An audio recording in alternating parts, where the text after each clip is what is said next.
What is good in the hood, my tired dumplings? Tonight we travel together across ancient trade routes where patience meant survival and stars replaced every map.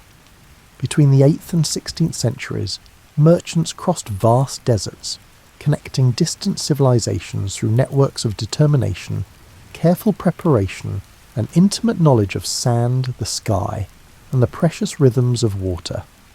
So before we get comfortable, take a moment to follow us if you're new here, like the video, and let me know how you're doing down below in the comment section. Now get super cozy under that warm blanket, dim the lights, and be sure to turn on a fan for some white noise. You stand in the marketplace at dawn, watching camels being loaded with impossible amounts of silk. The animal closest to you shifts under the weight, and its handler speaks softly in a language you recognise from years of trading in these border cities. Your own goods wait in a warehouse 3 streets away, spices from the coast, indigo cakes wrapped in oiled cloth, 6 bolts of cotton that took 3 months to acquire at the right price. The caravan master walks past, counting animals. He does not look at you directly, but you know he has already assessed everything. Your age, your experience, whether your boots are new or broken improperly. Ibn Battuta wrote about men like this in his accounts from the 14th century, describing caravan leaders who could read a traveller's capability from the way they tied their head wrap. You have made this decision a dozen times in smaller ways. The first journey on a river barge, the first week spent walking behind pack animals through mountain passes. Each time the distance grew longer and the preparation more complex. But this crossing is different. 60 days minimum, possibly 90 if the seasonal winds prove difficult. The camels here are the Bactrian kind with 2 humps, better suited for the cold desert nights you will face. Each one can carry close to 400 pounds and walk for 10 hours without stopping. The handlers have been working with these particular animals since they were calves. You can see it in how the camels lean toward their keepers, how they lower themselves for loading without resistance. Your business partner sent word 2 months ago. The northern cities need what you carry. The prices there will cover this journey 3 times over and fund the next year of trading. But profit alone does not explain why you agreed. Something about the trade routes themselves pulls at you. The old paths worn into rock by centuries of caravans. The knowledge that you will sleep under the same stars that guided merchants during the Abbasid Golden Age. A woman passes carrying bread still hot from morning baking. The smell makes your stomach wake up properly. You buy 3 flatbreads and eat 1 immediately. The other 2 go into your shoulder bag for later. Food that can survive heat and time becomes more valuable than gold once you leave the last town. The caravan master stops near you finally. He gestures toward your warehouse without speaking. You nod and he marks something in his ledger. Your place is confirmed. Departure happens in 3 days. The moon will be right for travel, and the scouts report the first wells along the route are full from late rains. Those 3 days will determine everything. You have watched merchants rush their preparation and then struggle for weeks with consequences.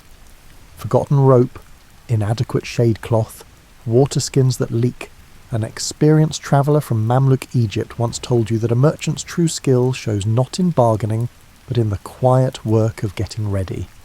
Your feet know the walk to the warehouse without thinking. The streets narrow as you move away from the market centre. Children play a game with stones in the dust. An old man sits in a doorway working leather with patient hands. His awl moves in the same rhythm it probably moved 40 years ago. This is what the desert teaches eventually. That speed matters less than consistency. Inside the warehouse the air smells of spice and dry wood. Your goods wait in neat stacks. You begin the mental inventory that will occupy the next 72 hours. Each item must justify its weight. Food, water capacity, shelter, clothing, trade goods, tools, medicine, rope. Everything else is luxury, and luxury has no place on a desert crossing. The indigo alone weighs close to 90 pounds. Merchants in Tang Dynasty China transported similar cakes across the Taklamakan desert, wrapping them exactly as you have done. The knowledge pleases you in a quiet way. Your hands doing what hands have done for 1,000 years. You spread a cloth on the warehouse floor and begin laying out your personal supplies. 2 cotton robes, 1 heavy for night cold, 3 head wraps, needle and thread, a small knife with a bone handle, flint and char cloth, a leather cup that collapses flat, tea leaves in a sealed tin, dates, dried apricots, salted meat that will last 6 weeks if kept dry. The water calculations take longest. Each person needs roughly 1 gallon per day. Add extra for cooking and washing wounds. Account for evaporation. Plan for delays. The mathematics become grim quickly. You can carry 8 days of water on your assigned camel if you limit everything else. The caravan will stop at known wells and springs, but you must trust that they have not run dry. A merchant you knew from previous journeys died 3 years ago when his small caravan misjudged distance between water sources. The Moroccan traveller Al-Idrisi documented similar disasters in his 12th century geographic work. The desert keeps no records of intent. It measures only preparation against reality. You roll your sleeping mat and tie it with cord that will not slip. Inside the roll you tuck your writing materials, a small bound journal, 3 pencils wrapped in cloth. Someday perhaps your grandchildren will read about this journey. Or perhaps the pages will simply help you remember details when you're old and your feet no longer want to walk. Evening comes while you're still working. The warehouse keeper brings a lamp and sets it near your space without comment. He has seen this process many times. Merchants spread out their lives and then carefully fold everything back into loads that camels can carry. You eat the remaining flatbread slowly. Outside, the call to prayer echoes from the mosque. The sound carries differently in evening air, clearer somehow, more certain. You do not stop working, but the rhythm of your hands changes slightly, becomes more deliberate. By full dark, you have everything organised into 3 categories: essential, important, useful. Tomorrow you will begin the hard choice of moving items between categories. What seems essential tonight may prove merely useful when you actually lift the load. You sleep in the warehouse on your unrolled mat. The indigo sacks make decent pillows if you wrap them in extra cloth. Your dreams are of walking, always walking, feet finding rhythm on hard ground. Sky overhead stretched tight and blue. These dreams have visited you before every long journey. Your mind practicing what your body will soon do for weeks without stopping. Before dawn, you wake naturally. No alarm needed. Your internal clock has already adjusted to caravan time. You will sleep when the sun makes travel impossible. Walk when darkness or early light makes the temperature bearable. Everything else bends around these facts. The caravan master appears at your warehouse at midday. He looks at your organised piles and nods once. Then he picks up your water skins and examines the seams. This is the test that matters. He hands them back without expression, but you notice he marks something positive in his ledger. 2 days remain. The weight of decision has shifted into the weight of preparation. Your hands know what to do now. Pack. Repack. Test every knot. Check every seal. Walk through the mental map of 60 days. Count your resources against the endless counting the desert will require. Tonight you will visit the bathhouse one final time. Soap and hot water will become memories soon enough. Clean skin, clean clothes, the small luxury of warmth without rationing. You will carry that feeling into the dry days ahead when dust coats everything and water is too precious for washing. The stars are visible when you leave the warehouse. You find the North Star automatically, then trace to the navigator stars you will follow: Polaris, Arcturus, Vega in season. The same lights that guided caravans when Baghdad was the centre of the scholarly world. Your navigation will be older than any city, simpler than any transaction. Sleep comes easier tonight. The decision is made. The preparation is nearly complete. What remains is only the walking, only the endless patient movement toward a destination weeks away, across sand and rock, and the occasional impossible green of an oasis. Your last thought before sleeping is of water, how it sounds when poured, how it feels in your throat after hours of dust, how an entire existence can reduce to the simple question, of whether the next well will be full or dry. The desert is waiting. In 3 days you will go meet it properly. Dawn arrives cold and pink. You dress in layers, knowing that by midday you will strip down to single robes, and by evening pile everything back on against the chill. The caravan gathers at the eastern gate, where ancient stones mark where the city ends and the desert begins. Merchants learned centuries ago that this threshold matters. You do not simply walk into sand, you prepare, adjust and commit. 37 camels stand in a loose line. The handlers move between them, checking loads one final time. The mathematics of weight distribution fascinates you. Too much on one side and the camel develops sores that can end a journey. Too little padding and the same result occurs from different causes. The handlers learn their craft from fathers who learned from grandfathers. Knowledge that never appears in books but shows in how animals stand content under heavy loads. Your assigned camel is a female named Rama. The handler tells you this and you repeat the name quietly until it sticks. She has grey patches on her shoulders and a calm way of watching you that suggests experience. Camels remember cruelty for years, but also remember kindness. You offer her a date from your palm and she takes it carefully. Her breath smells of cumin and dry grass. The caravan master raises his hand. No speech, no ceremony, just a gesture that means everything has been checked and rechecked, and now walking must begin. The led camel moves and the others follow. This is how it works. The most experienced animal goes first and the rest trust in that knowledge. You fall into position 12 camels back, close enough to see the leaders, but far enough that your dust does not bother them. The gate passes. The city sounds fade. Within 20 steps, the only noise is footfall and breathing and the creak of rope against wood. Marco Polo described this moment in his 13th century account. How cities disappear faster than seems possible.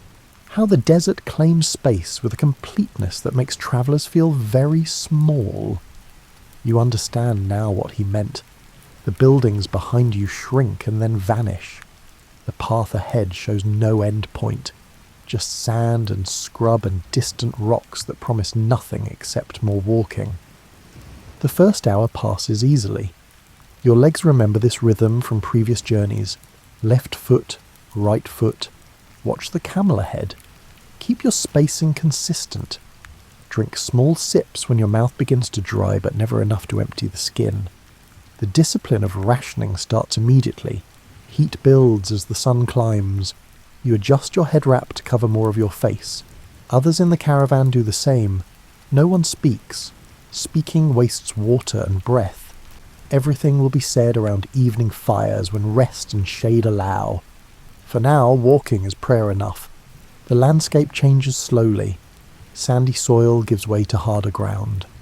Rocks jut at angles that suggest ancient violence. Wind shapes everything here. The stones wear smooth on their western faces where weather comes from. The eastern sides stay rough. You could navigate by stone shape alone if you understood the patterns well enough. Midday arrives with brutal heat. The caravan master signals a stop. Everyone knows the routine. Shade cloths go up. Animals are given small amounts of water. People rest in whatever shadow can be created. You sit with your back against a rock that has not yet absorbed the full heat. Your shadow pools at your feet, short and dark. This is when doubt arrives for travellers. The hard, empty hours when the body wants to know why it agreed to this discomfort. You have learned to let the doubt exist without fighting it. Yes, this is difficult. Yes, you could have stayed in comfortable places, but comfortable places do not show you what you are actually made of. An older merchant sits near you. He pulls dried apricots from his bag and offers you 3. You accept with a nod. The fruit is sweet and slightly leathery. It takes time to chew properly. Good food for walking, dense with energy, easy to carry. The merchant speaks finally. He tells you this is his 23rd crossing. His voice carries the tone of someone who has made peace with the desert's demands. He no longer fights the heat or resents the distance. He simply walks and drinks carefully and trusts his preparation. You listen without commenting. This wisdom cannot be taught. only demonstrated. After 2 hours, the caravan master rises. The shade cloths come down. Packing happens in efficient silence. Your hands work automatically now. Roll the cloth, tie the cord, check Rama's load, adjust the balance. Walk. The afternoon miles feel longer than the morning ones. This is always true. Your body has used its fresh energy and now must work harder for the same pace. But you have water and food, and the ground beneath your feet stays solid. Small mercies count for everything in the desert. Rock formations appear to the north. The caravan angles toward them slightly. You recognise this tactic from previous journeys. The rocks will provide better shelter tonight, and possibly seepage water if you're lucky. Medieval Arab geographers wrote detailed descriptions of which rock formations held moisture and which stayed dry. The caravan master knows these formations personally. Your feet develop hotspots. You can feel where blisters want to form. Tonight you will apply balm and adjust your foot wraps. Preventing injury is simpler than healing it. The merchant who died 3 years ago started his fatal journey with infected blisters that made walking agony. Small problems become catastrophic when you cannot stop moving. Evening finally gentles the temperature. The angled light turns everything golden. The rocks ahead look closer, but distance tricks the eye in clear air. What appears 1 hour away might require 3. You trust the caravan master's judgment and keep walking. Darkness comes quickly. The sky shifts through purple and deep blue before settling into black scattered with stars. The caravan stops at the rock formation. A small spring seeps from a crack. The water tastes of minerals but flows clear. Everyone fills their containers in order of seniority. You wait your turn patiently. The spring will not run dry from courteous waiting. Fires are built in a central area. The handlers tether the camels in a circle around the camp. This provides security and also warmth. Camels generate significant heat during cold desert nights. Medieval travellers often slept between their animals for exactly this reason. You spread your sleeping mat near Rahma. She is settled into rest with her legs folded beneath her. You can hear her breathing steady and deep. The sound is comforting. All day she carried your livelihood without complaint. Now she rests, and tomorrow will do it again. Food is simple: dates, dried meat, flat bread that has gone slightly stale but still chews well. You make tea from the spring water and your precious leaves. The hot liquid feels like celebration in your throat. You drink slowly, making it last. The older merchant sits near your fire. He gestures at the stars. He begins to name them in 3 languages: Arabic, Persian, Chinese. Each culture mapped the same sky differently, but all navigated by the same lights. Polaris anchors everything. The rest wheel around it in patterns that merchants have trusted for millennia. He points out the path you will follow, not by landmarks, but by stars. When certain constellations reach certain positions, you turn slightly north. When others appear, you adjust south. The desert leaves few permanent marks, but the sky stays reliable. You ask about the wells ahead. He tells you the first good water is 4 days away if travel goes smoothly.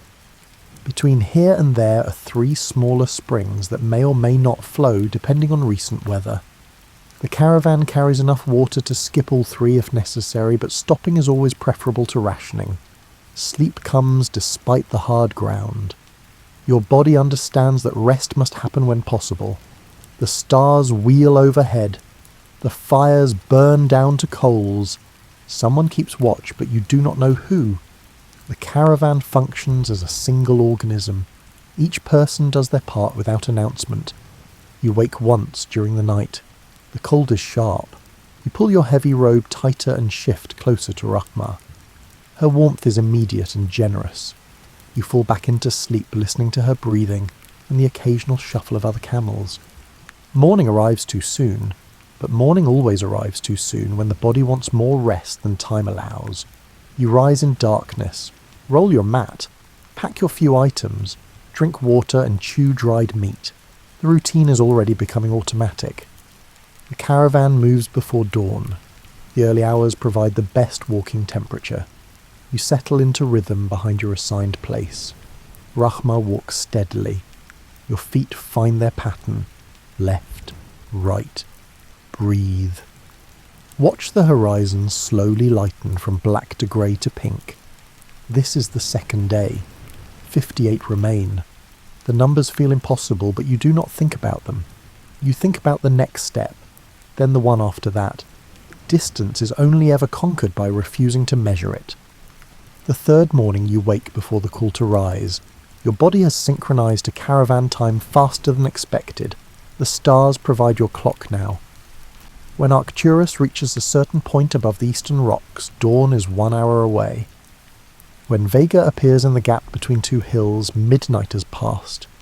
You are learning to read time from light that left its source years ago. The breakfast routine has become familiar. Dates and water. Check your feet for new damage. Rewrap any areas that show wear. Apply balm where skin has reddened. These small acts of maintenance matter more than grand gestures. A merchant from 14th century Timbuktu wrote that successful desert crossing depends entirely on attention to detail. You understand this deeply now. Rahma accepts her morning date from your hand. She has learned to look for you specifically.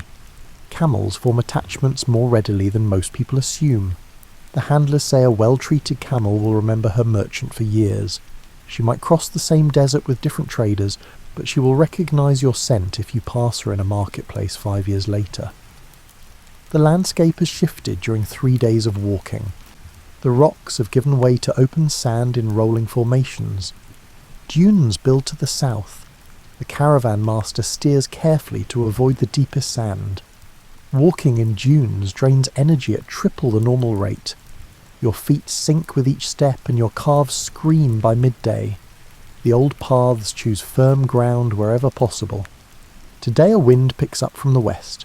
Not strong enough to halt travel, but persistent enough to require adjustments. You tie your head wrap tighter. Sand finds impossible gaps in fabric. By noon your eyelashes are gritty and your teeth feel coated. Everyone looks down more than usual, watching feet rather than horizon. The wind carries no conversation. Midday rest happens in the lee of a large dune. The sand here is softer, but the shelter from wind is worth the trade. You dig a small pit with your hands and sit in it. The depression provides surprising protection. Bedouin travellers taught this technique to merchants centuries ago. Knowledge passes through demonstration more than instruction. The older merchant sits in his own pit nearby. He pulls out his tea supplies despite the wind. Making tea in difficult conditions is an art form. He builds a tiny fire using dried camel dung as fuel. The smell is not pleasant, but the heat is real. He boils water in a dented pot. The tea leaves steep. He pours 2 cups and hands you one. You drink and feel human again. The hot liquid cuts through the dust in your throat. The ritual of tea reminds your body that you're not just an animal surviving, but a person maintaining dignity. This distinction matters on long crossings. The desert can reduce travellers to pure function if they allow it. He tells you about sandstorms he has survived. The worst lasted 3 days. The caravan stopped completely and everyone huddled together under layered cloths. They breathed through wet fabric and waited. Some animals died. One merchant went slightly mad from the darkness and noise, but most survived by simply enduring what could not be changed. You ask if storms are common this season. He shrugs. The desert provides no guarantees. Weather patterns shift. Wind comes or does not come. A merchant prepares for everything and then accepts what arrives. Control is an illusion. Competence is real. The afternoon walk is harder than previous days. The wind persists. Sand gets into everything. Your water skin, your food bag, the folds of your robe. You develop a habit of clearing your throat every few minutes. Small grains scratch as you swallow. Nothing to do except continue. Your mind begins to wander during the repetitive hours. You think about the cities you left behind, the noise and crowding, the constant negotiation of space and price and social standing. Out here, all that complexity disappears. You're simply a body moving through space. The simplicity is almost violent in its completeness. Al-Biruni wrote in the 11th century about how desert travel changes merchant psychology, the stripping away of social masks, the reduction to essential self. You're experiencing what he described. No one cares about your family connections or your warehouse location. They care whether you pull your weight and manage your water and keep the walking pace. An odd feeling of freedom grows. You're anonymous in the most complete way. Just another figure in a line of figures. Your worth measured only in competence and endurance. This will not last. Cities wait at both ends of the journey. But for now you exist in a pocket of pure function. Evening brings relief from wind. The air goes still as temperature drops. The silence after hours of wind rush feels sacred. Your ears ring slightly in the sudden quiet. The caravan stops near a rocky outcrop that provides minimal shelter, but good sight lines. Security matters more as you move deeper into empty spaces. The camels settle into their circle. Fires are built. Food is shared more freely tonight. Someone produces dried figs. Another has honey in a small jar. The merchants are beginning to bond through shared difficulty. You contribute some of your salted meat to the common pot. The gesture is small but meaningful. A young merchant sits near your fire. This is his first major crossing. He asks questions about navigation. You show him the stars you use, Polaris for north, the Big Dipper for time, Orion's belt for season. He writes notes in a small book. You remember doing the same on your first long journey. The desire to record everything, to hold on to knowledge through writing. He asks if you are afraid. You think before answering. Fear is complicated in the desert. You fear real dangers, storms, thieves, injury, running dry between wells. But you do not fear the emptiness itself. The vast spaces have become almost comforting. No demands except to keep moving. No complexity except to stay alive. The young merchant nods. He admits the emptiness unsettles him. How far you can see. How nothing blocks the horizon. He comes from a mountain city where views end at valley walls.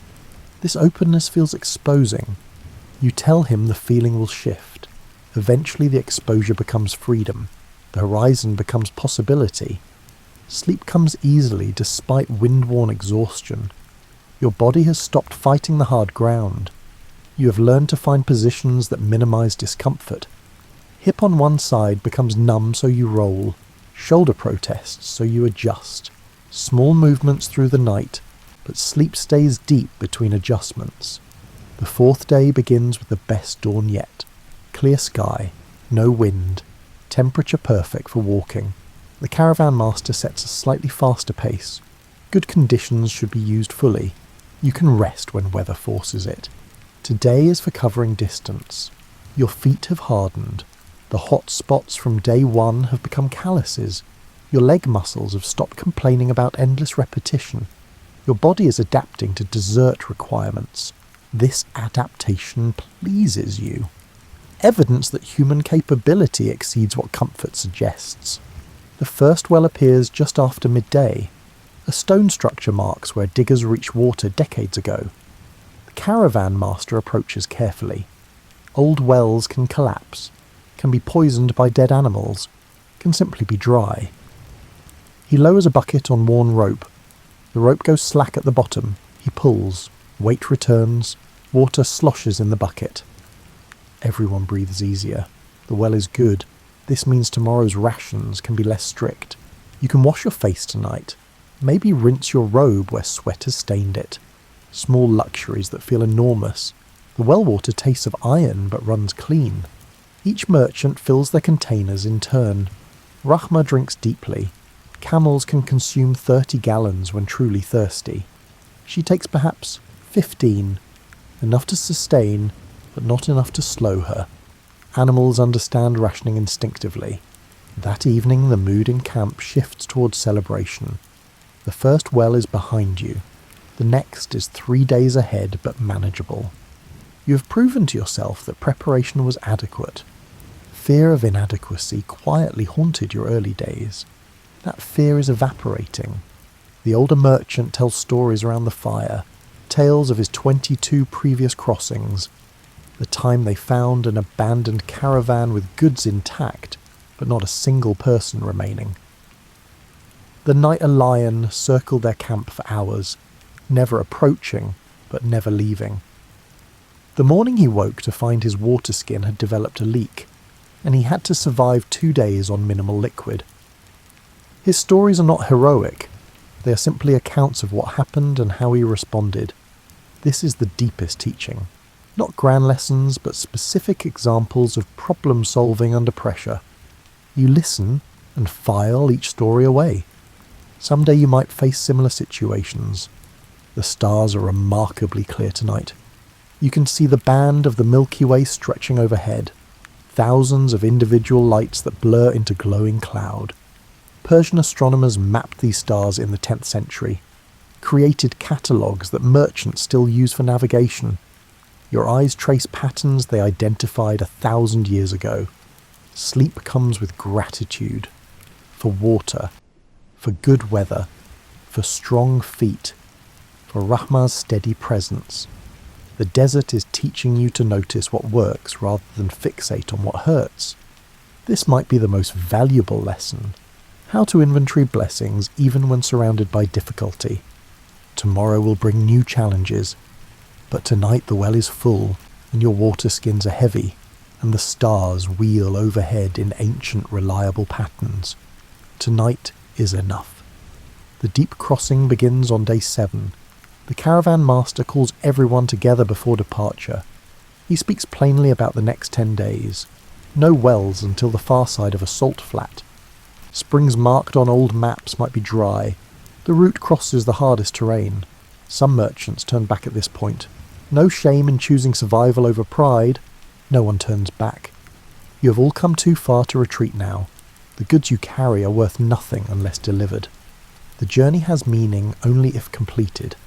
So you tighten your loads and check your water calculations one more time and begin walking toward the white expanse that shimmers in morning light. Salt flats are their own category of difficult. The ground looks solid but can hide soft patches that trap feet, or even whole camels. The reflection from white surface burns eyes even through squinted lids. Temperature becomes extreme in both directions. Blazing midday heat, freezing night cold. No rocks to provide shelter, no vegetation to mark distance, just flat white extending until it meets sky. The caravan master ties coloured flags to poles carried by every 5th camel. This helps maintain spacing when visibility becomes deceptive. Distance collapses on the flats. A camel 50 feet ahead might look to be miles away, or something miles distant might appear within touching range. The flags provide concrete reference in liquid space. Walking on salt is different. The ground crunches under your feet, a sound like walking on old snow. Your eyes water from glare despite your wrapped head. You develop a habit of looking down at the camel ahead rather than trying to see the horizon. The horizon provides no useful information. Only the next steps matter. Hours blend together. The sun climbs and crosses and descends. You drink at intervals measured by feeling rather than time. When your mouth goes beyond dry into tacky. When swallowing becomes difficult. Small sips, never emptying the skin. The discipline is harder now because your body wants to gulp, wants to flood itself with relief. But discipline determines survival. Midday rest provides no shade. The caravan simply stops. Everyone sits or lies directly on the hot salt. Cloths go over faces. You close your eyes and try to find stillness. Heat presses from above and below. Your body sweats, but the dry air steals moisture so fast you barely feel damp. This is dangerous. Dehydration happens invisibly in these conditions. The older merchant forces himself to drink even though he is not thirsty. He makes you drink too. 2 full cups. Your stomach protests. You feel sloshy and uncomfortable. But he insists. The body lies about its needs in extreme heat. You must drink on schedule regardless of thirst signals. You ask how he knows when to trust his body and when to override it. He says this knowledge comes only through error. He once trusted his lack of thirst and ended a crossing with kidney damage that took months to heal. Now he drinks on schedule, every time, no exceptions. The young merchant is struggling. You can see it in how he walks, feet dragging slightly, head down further than necessary. He's learning what desert veterans know. That mental strength matters as much as physical. Your legs will walk if your mind stays firm, but if your mind begins to break, your body follows quickly. You walk beside him during the afternoon. Do not speak much. Just maintain presence. Sometimes company alone helps, knowing you are not enduring alone. He notices and straightens slightly. His pace steadies. Small helps accumulate into survival. The salt flat does not end on day 7 or day 8. Each morning you hope to see the far edge. Each morning reveals only more white expanse. The monotony becomes its own challenge. Your mind hungers for variety, for colour, for anything except endless flat white. You begin to notice small details to occupy your thoughts. How shadows change angle through the day. How the salt crystals catch light differently depending on sun position. How your breathing synchronizes with walking rhythm. These tiny observations keep your mind engaged when landscape provides nothing. Chinese merchants crossing the Taklamakan Desert in the 7th century wrote about similar experiences, the way monotony threatened sanity, how travellers invented games and songs to occupy restless minds. You try to remember songs from childhood, hum them quietly as you walk. The familiar melodies provide comfort. Night 9 on the salt flat brings the coldest temperature yet. Your heavy robe is not quite sufficient. You sleep poorly, wake often from shivering. Rama is warm beside you but cannot share heat the way a second person could. You understand now why some caravans travel in pairs. Shared warmth at night, shared vigilance, shared sanity. Morning 10. You notice something different. A line on the horizon that is not white. Possibly rock. Possibly illusion. You do not mention it. Desert mirages are cruel, but as morning progresses the line stays constant, grows slightly. By midday you can confirm. The far edge of the salt flat is visible. Energy returns to the caravan. Pace quickens slightly. The end of this section is near. Beyond the rocks should be the spring marked on medieval maps. A place called the Weeping Stone for how water seeps from a cliff face. If the spring still flows, you're saved. If not, rationing becomes severe for the final push to the next certain water. The rocks arrive late afternoon. Solid ground feels foreign after 10 days on salt. Your feet almost stumble on the slight unevenness. The caravan master finds the path described in old accounts. A narrow gap between 2 cliff faces. The shade inside is shocking after endless exposure. Your eyes need time to adjust to darkness. The Weeping Stone is exactly where the maps promised. Water runs down a vertical rock face in slow streams. Not abundant, not fast, but steady and clear. You could weep yourself from relief. Everyone fills their containers, drinks fully, fills again. The spring provides enough for complete restoration. That night the camp feels celebratory despite exhaustion. The hardest section is behind you. From here the route passes through more varied terrain. Hills, scattered vegetation, real shelter. The mathematics of survival shift back toward comfortable. You wash your face and hands thoroughly for the first time in 10 days. The feeling is transcendent. Clean skin, clean cloth. You had forgotten how good simple cleanliness feels. Another lesson filed away. Never take fresh water for granted. It is wealth, beyond gold. The young merchant sits by your fire. He looks different. Older somehow. The crossing has marked him. He tells you he understands now why his father always spoke of the desert, with respect bordering on fear. It is not dramatic, not violent, just relentlessly indifferent. You survive through preparation and luck, nothing else. You agree. The desert is the ultimate honest place. It measures capability without caring about confidence. Your belief in yourself means nothing. Only your water supply and foot care and navigation matter. This honesty is brutal but also clarifying.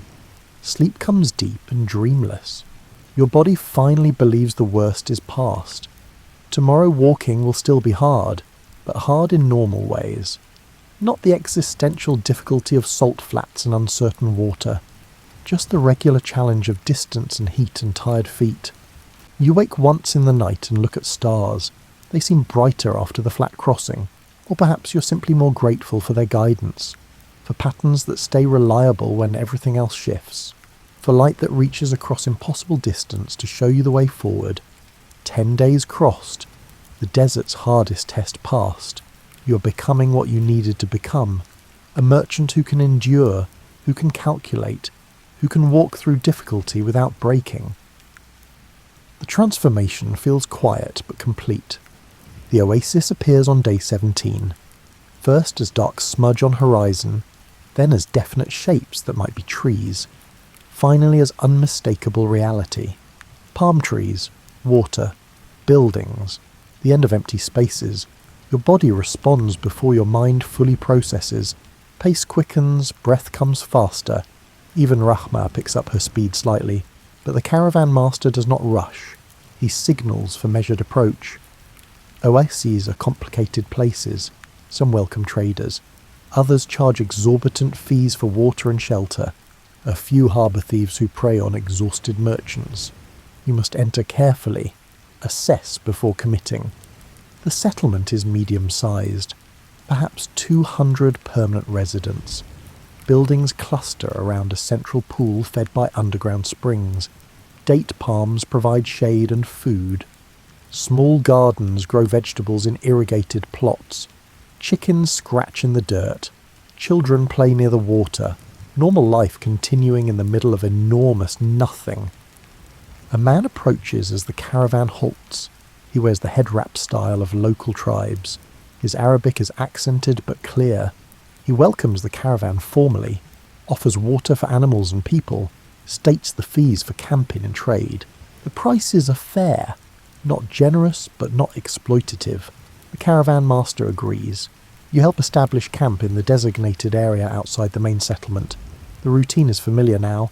Unload animals, check for sores or injuries, set up sleeping areas. But today includes additions. You can wash properly, maybe purchase fresh food.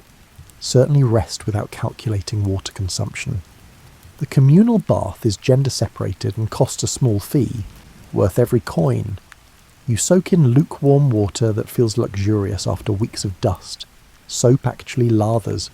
You scrub skin that has accumulated layers of dirt and salt. The water around you turns grey. You soak until your fingers prune, then soak longer. Clean clothes feel like ceremony. You have been washing your spare robe in minimal water and drying it in sun. But truly clean fabric is different. The cotton is soft again. No crusty salt patches. No sand embedded in weave. You dress slowly, appreciating each sensation. The evening meal is purchased from local cooks. Vegetable stew with actual vegetables. Flatbread still warm. Dates fresh off trees. Goat cheese. Mint tea with real mint leaves. Your stomach almost rebels from richness after weeks of dried food. But you eat slowly and everything settles. Taste is overwhelming. You had forgotten food could have this much flavour. The oasis operates on different time than desert. People stay awake later, talk more, socialise. Children run around long past dark. Music comes from somewhere, a stringed instrument played with skill. The normalcy is almost disturbing.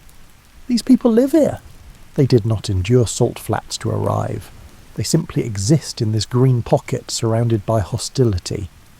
You walk to the central pool after eating. The water is clear enough to see bottom. Small fish dart between submerged rocks. Dragonflies hunt mosquitoes. Frogs call from the edges. An entire ecosystem thriving because water allows it. The pool is perhaps 60 feet across, supplied by springs that have flowed for thousands of years. A local woman sits nearby. She's weaving palm fronds into baskets. Her hands move with unconscious skill. You watch the pattern emerge. Over, under, twist, pull tight. She notices your interest and smiles, asks where you travelled from. You tell her, and she nods. She has seen many merchants pass through. Some stop for one night, others rest for weeks. You ask how long her family has lived here. She laughs. Forever, she says. Since the springs first emerged from rock, since palms first grew, her ancestors are buried in the small cemetery on the hill. Her children will bury her there some day. The oasis is not a stopping point for her. It is the entire world. This perspective shifts something in you. You are passing through, resting briefly before continuing toward distant cities. But for her this is permanence. The pool and palms and dusty streets are not temporary shelter. They are home in its deepest sense. She knows every family, every tree, every corner where wind blows differently. You purchase a basket from her.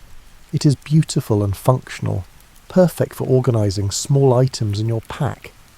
But mainly you buy it to honour her rootedness, her knowledge of place, her contentment with enough rather than hunger for more.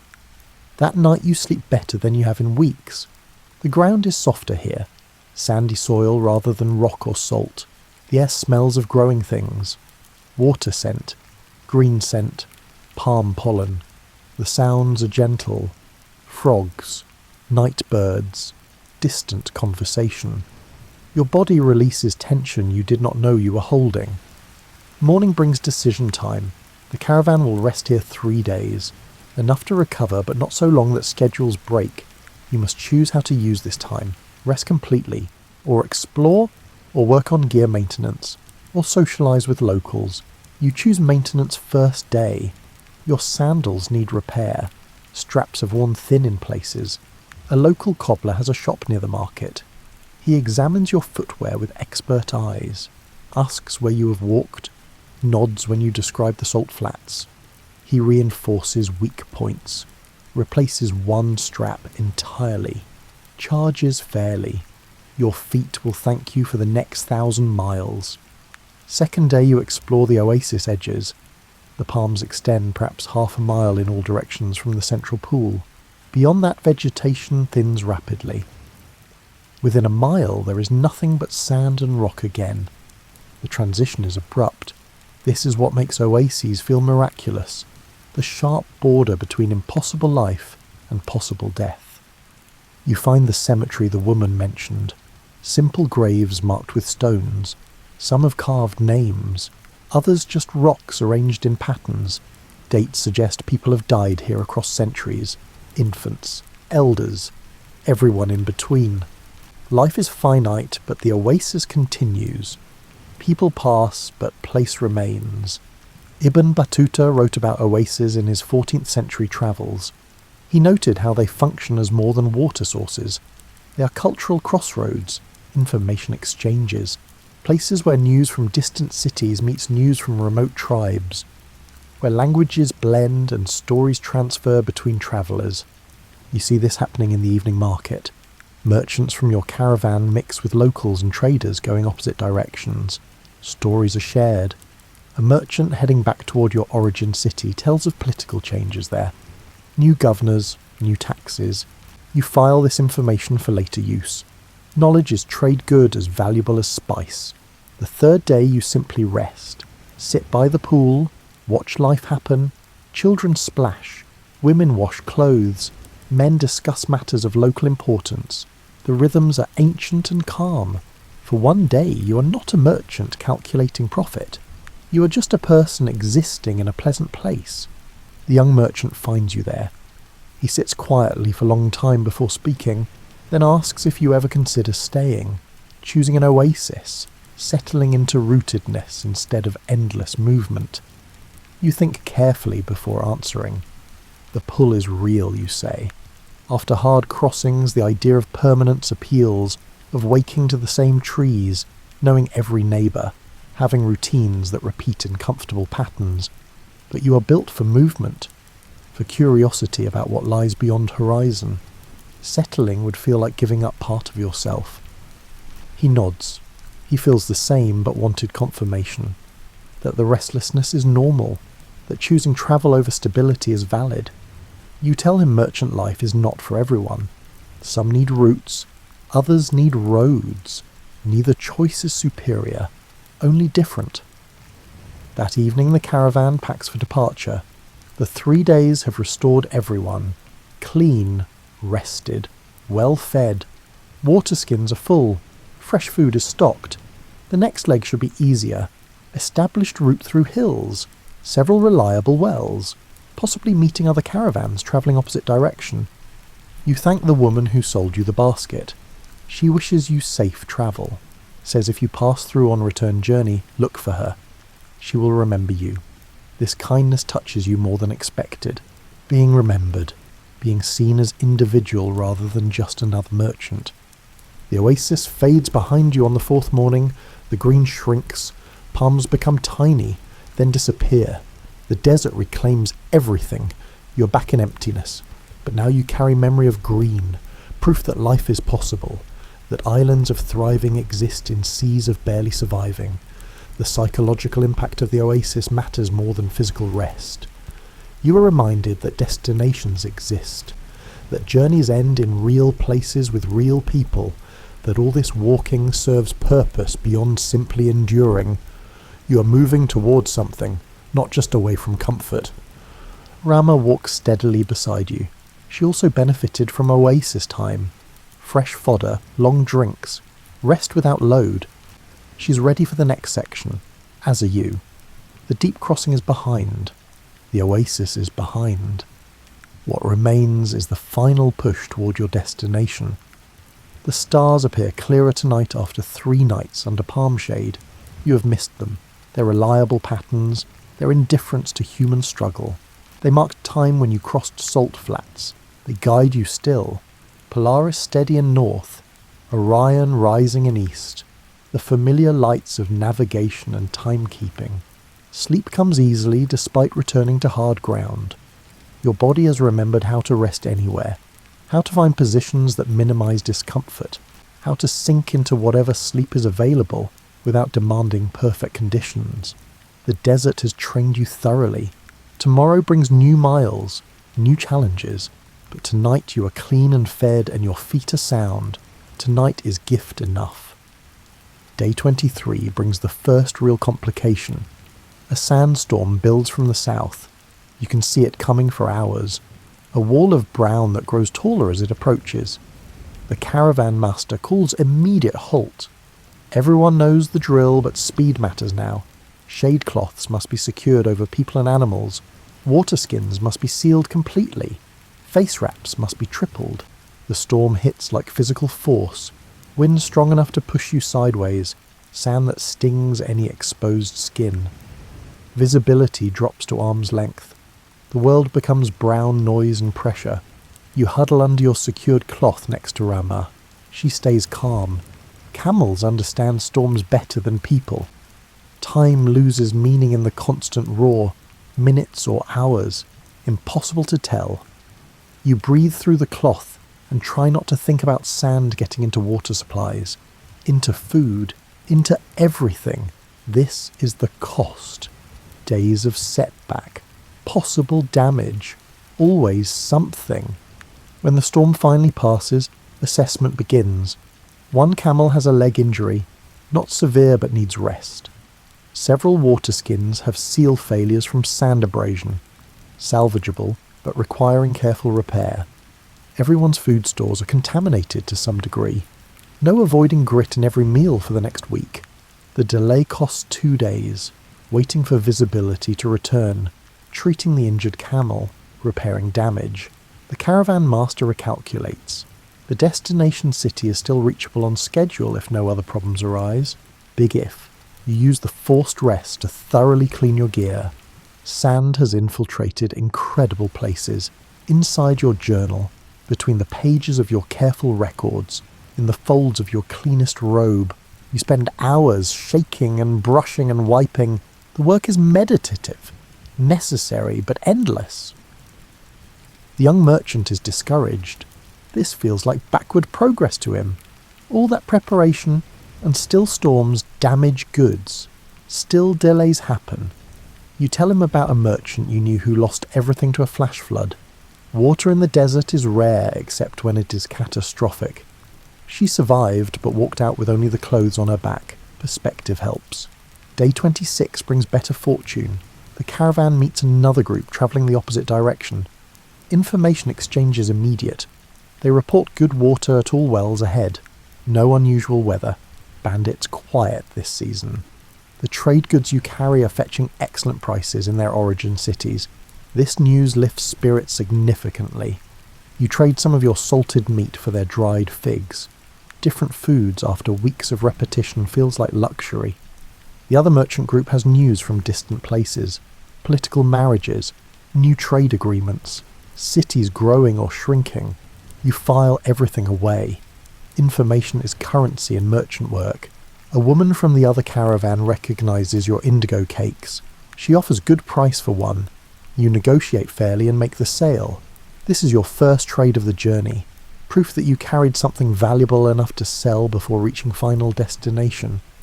The coins feel solid in your hand. Real exchange. Real value created through travel. Hills appear on day 28. Real elevation after weeks of flat. The landscape transforms. Rock formations. Scattered trees. Evidence of seasonal water in dry creek beds. The air smells different. Less purely dry. Hints of distant green. Climbing hills with loaded camels requires new rhythm. Shorter steps, more frequent rests, different balance. Your calves burn from the changed angle, but the variety is welcome. Your eyes hunger for topography after endless flat horizons. Each rise provides new views. Each valley holds potential discovery. You find a fossil in a rock outcrop during midday rest. A shell pattern pressed into stone. Evidence that oceans once covered these high places. The timescale is incomprehensible. Your journey measures weeks. This rock measures millennia. Yet here you both are, existing in the same moment. Water becomes easier to find in hills. Small springs emerge where rock layers force underground flow to surface. Not every spring is reliable, but the odds improve. You still calculate carefully, but with less desperation. The mathematics shift from pure survival toward comfortable margin. Day 32, you notice smoke on horizon. Distant but definite. The caravan master steers toward it cautiously. Smoke means people. People might mean trade opportunity or danger. Cannot tell from distance. As you approach, the source becomes clear. A caravanserai, a traveller's rest station. These structures dot major routes. Built by wealthy patrons or governments to support trade, they provide walled enclosure for security, wells, sometimes food available for purchase, shelter from weather. The architecture varies by region, but purpose stays constant. Safe stopping points for merchants. This particular caravanserai is old, stone walls weathered to smooth, gates that have opened for centuries of travellers. The keeper greets your caravan with practiced hospitality, states fees, shows water source, indicates where animals can be tethered, professional but not warm. He has seen thousands of merchants. You are routine. The structure is beautiful in its utility. Central courtyard open to sky, rooms along the walls, simple but clean, designed for function over decoration. Arab architects perfected these buildings during medieval trade boom. The design is so effective it has barely changed across centuries. You claim a room, 4 walls and a door that closes, privacy for the first time in weeks. You sit in the enclosed space and feel strange. Walls feel confining after endless open sky. You leave the door propped open. Need to see horizons still. That evening multiple caravans share the space. Merchants from different routes, different languages, different goods. The courtyard becomes marketplace and social hub. Stories are exchanged. Prices are compared. Routes are debated. This is how merchant knowledge spreads. Oral tradition in sheltered spaces. An old trader from the Silk Road tells of crossing the Pamirs in winter. Temperatures so cold water froze in canteens. Passes so high breathing became difficult. He lost 2 fingers to frostbite but gained knowledge worth the cost. He knows which routes stay passable. which monasteries shelter travellers, which local guides can be trusted. You listen and offer your own knowledge in return. The Salt Flat Crossing, the Weeping Stone Spring, the Sandstorm timing. This exchange is ancient practice, merchants teaching merchants, building collective wisdom that no single journey could accumulate. Sleep in the enclosed room feels wrong at first, too quiet, too still. But exhaustion wins. You sink into deep rest, your body recognising that walls mean security, that locked doors reduce vigilance requirements, that tonight you can fully relax. Morning departure from the caravanserai feels like leaving civilization. The structure represents human order. Beyond its walls is indifferent nature. You carry the contrast with you, reminder that safety is temporary, that desert is default, that preparation matters always.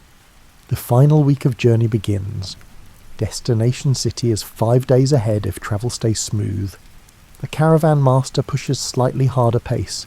Everyone is eager to arrive, to convert travel into profit, to eat food that is not dried, to sleep in actual beds. But you feel unexpected reluctance. The journey has become familiar. The rhythms of walking and resting, the simple calculations of water and distance, the clarity of purpose.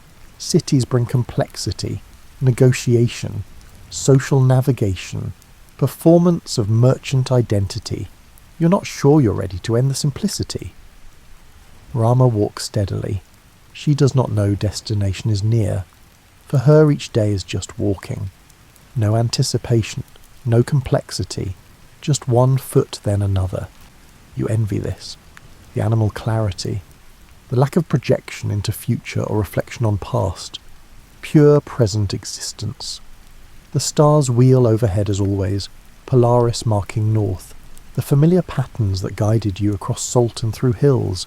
Soon you will sleep under roofs that hide the sky, will navigate by street names instead of constellations. The shift will be jarring, but tonight you are still in desert, still counting stars, still measuring time by celestial movement. Tonight you are still a merchant of empty places. Tomorrow is soon enough for arrival. The city appears on day 37, first as shimmer that might be mirage, then as definite structures breaking the horizon line, finally as unmistakable reality. Walls, buildings, the organised chaos of human density. Your heart rate increases, anticipation mixed with something like grief. The journey is ending. The caravan stops one final time before entering. Everyone adjusts clothing, arranges goods for presentation, transforms from desert travellers back into merchants. The performance of success matters. You must look capable despite weeks of hardship, must project confidence in your goods and prices. The city gates are tall and well guarded. Trade cities take security seriously. Taxes must be collected, contraband prevented, order maintained. The guards are professional. They check manifests, ask questions about origin and intent, assess each merchant's legitimacy. You answer clearly and provide documentation. They wave you through. Inside, the noise is shocking. After weeks of wind and footsteps and occasional conversation, the urban volume overwhelms. Vendors calling, animals protesting, carts clattering, children shouting, conversations overlapping, music from multiple sources. Your ears ring from overstimulation. The smells are equally intense. Cooking food, animal waste, perfumes, incense, sweat, spices, sewage. The olfactory assault makes your eyes water. Desert air was clean, simple. This is complicated human density. All its benefits and costs compressed into narrow streets. The caravan master leads to a designated merchant quarter, warehouses and lodging for traders. Here the chaos organises slightly. This is where business happens, where goods exchange hands, where fortunes are made or lost through negotiation. You have entered your professional element. You secure warehouse space for your goods, pay the deposit, begin unloading Rahma with careful attention. Every bundle must be accounted for, every seal must be checked, any damage from the journey noted. This documentation protects you in disputes. Medieval merchant guides stress this process repeatedly. The indigo cakes are intact. Some salt damage to wrapping, but the product is sound. The spice is sealed perfectly. No moisture intrusion. The cotton shows wear, but remains valuable. You calculate potential profit and feel satisfaction. The journey was worth it.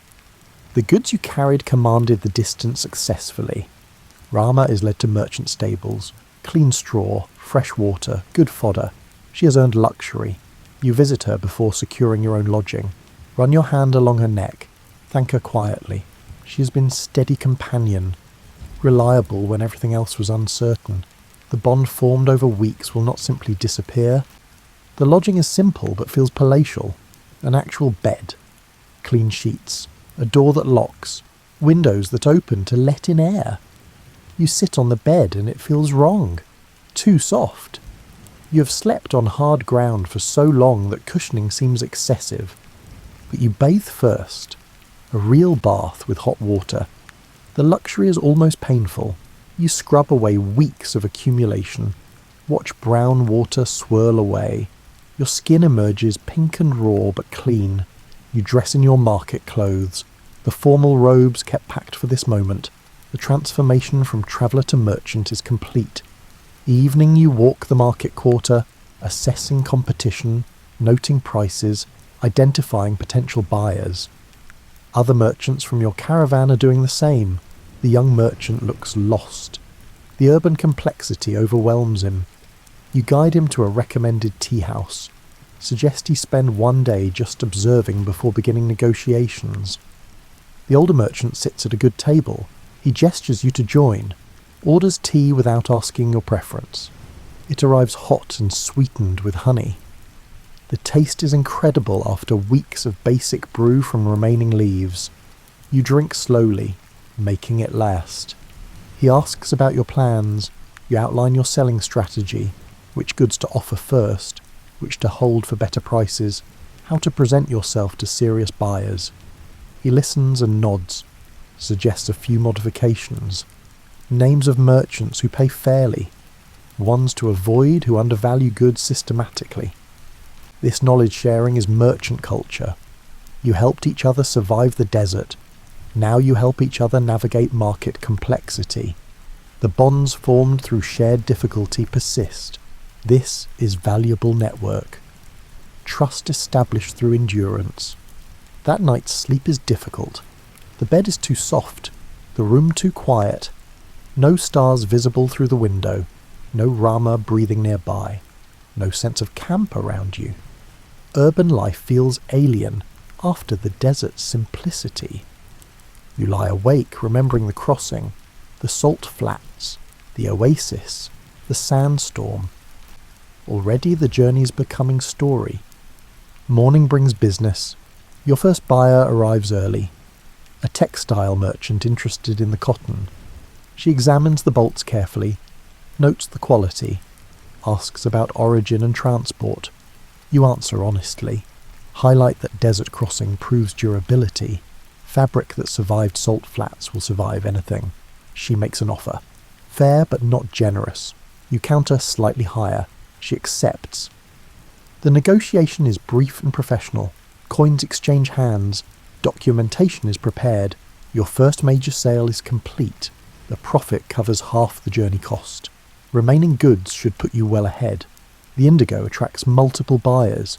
Competition drives price up. You negotiate carefully. Take the second best offer, because that merchant commits to purchasing your next shipment site unseen. Building relationships matters more than maximizing single transactions. Think long term.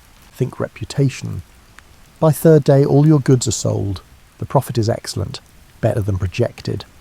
The journey expense is covered 3 times over.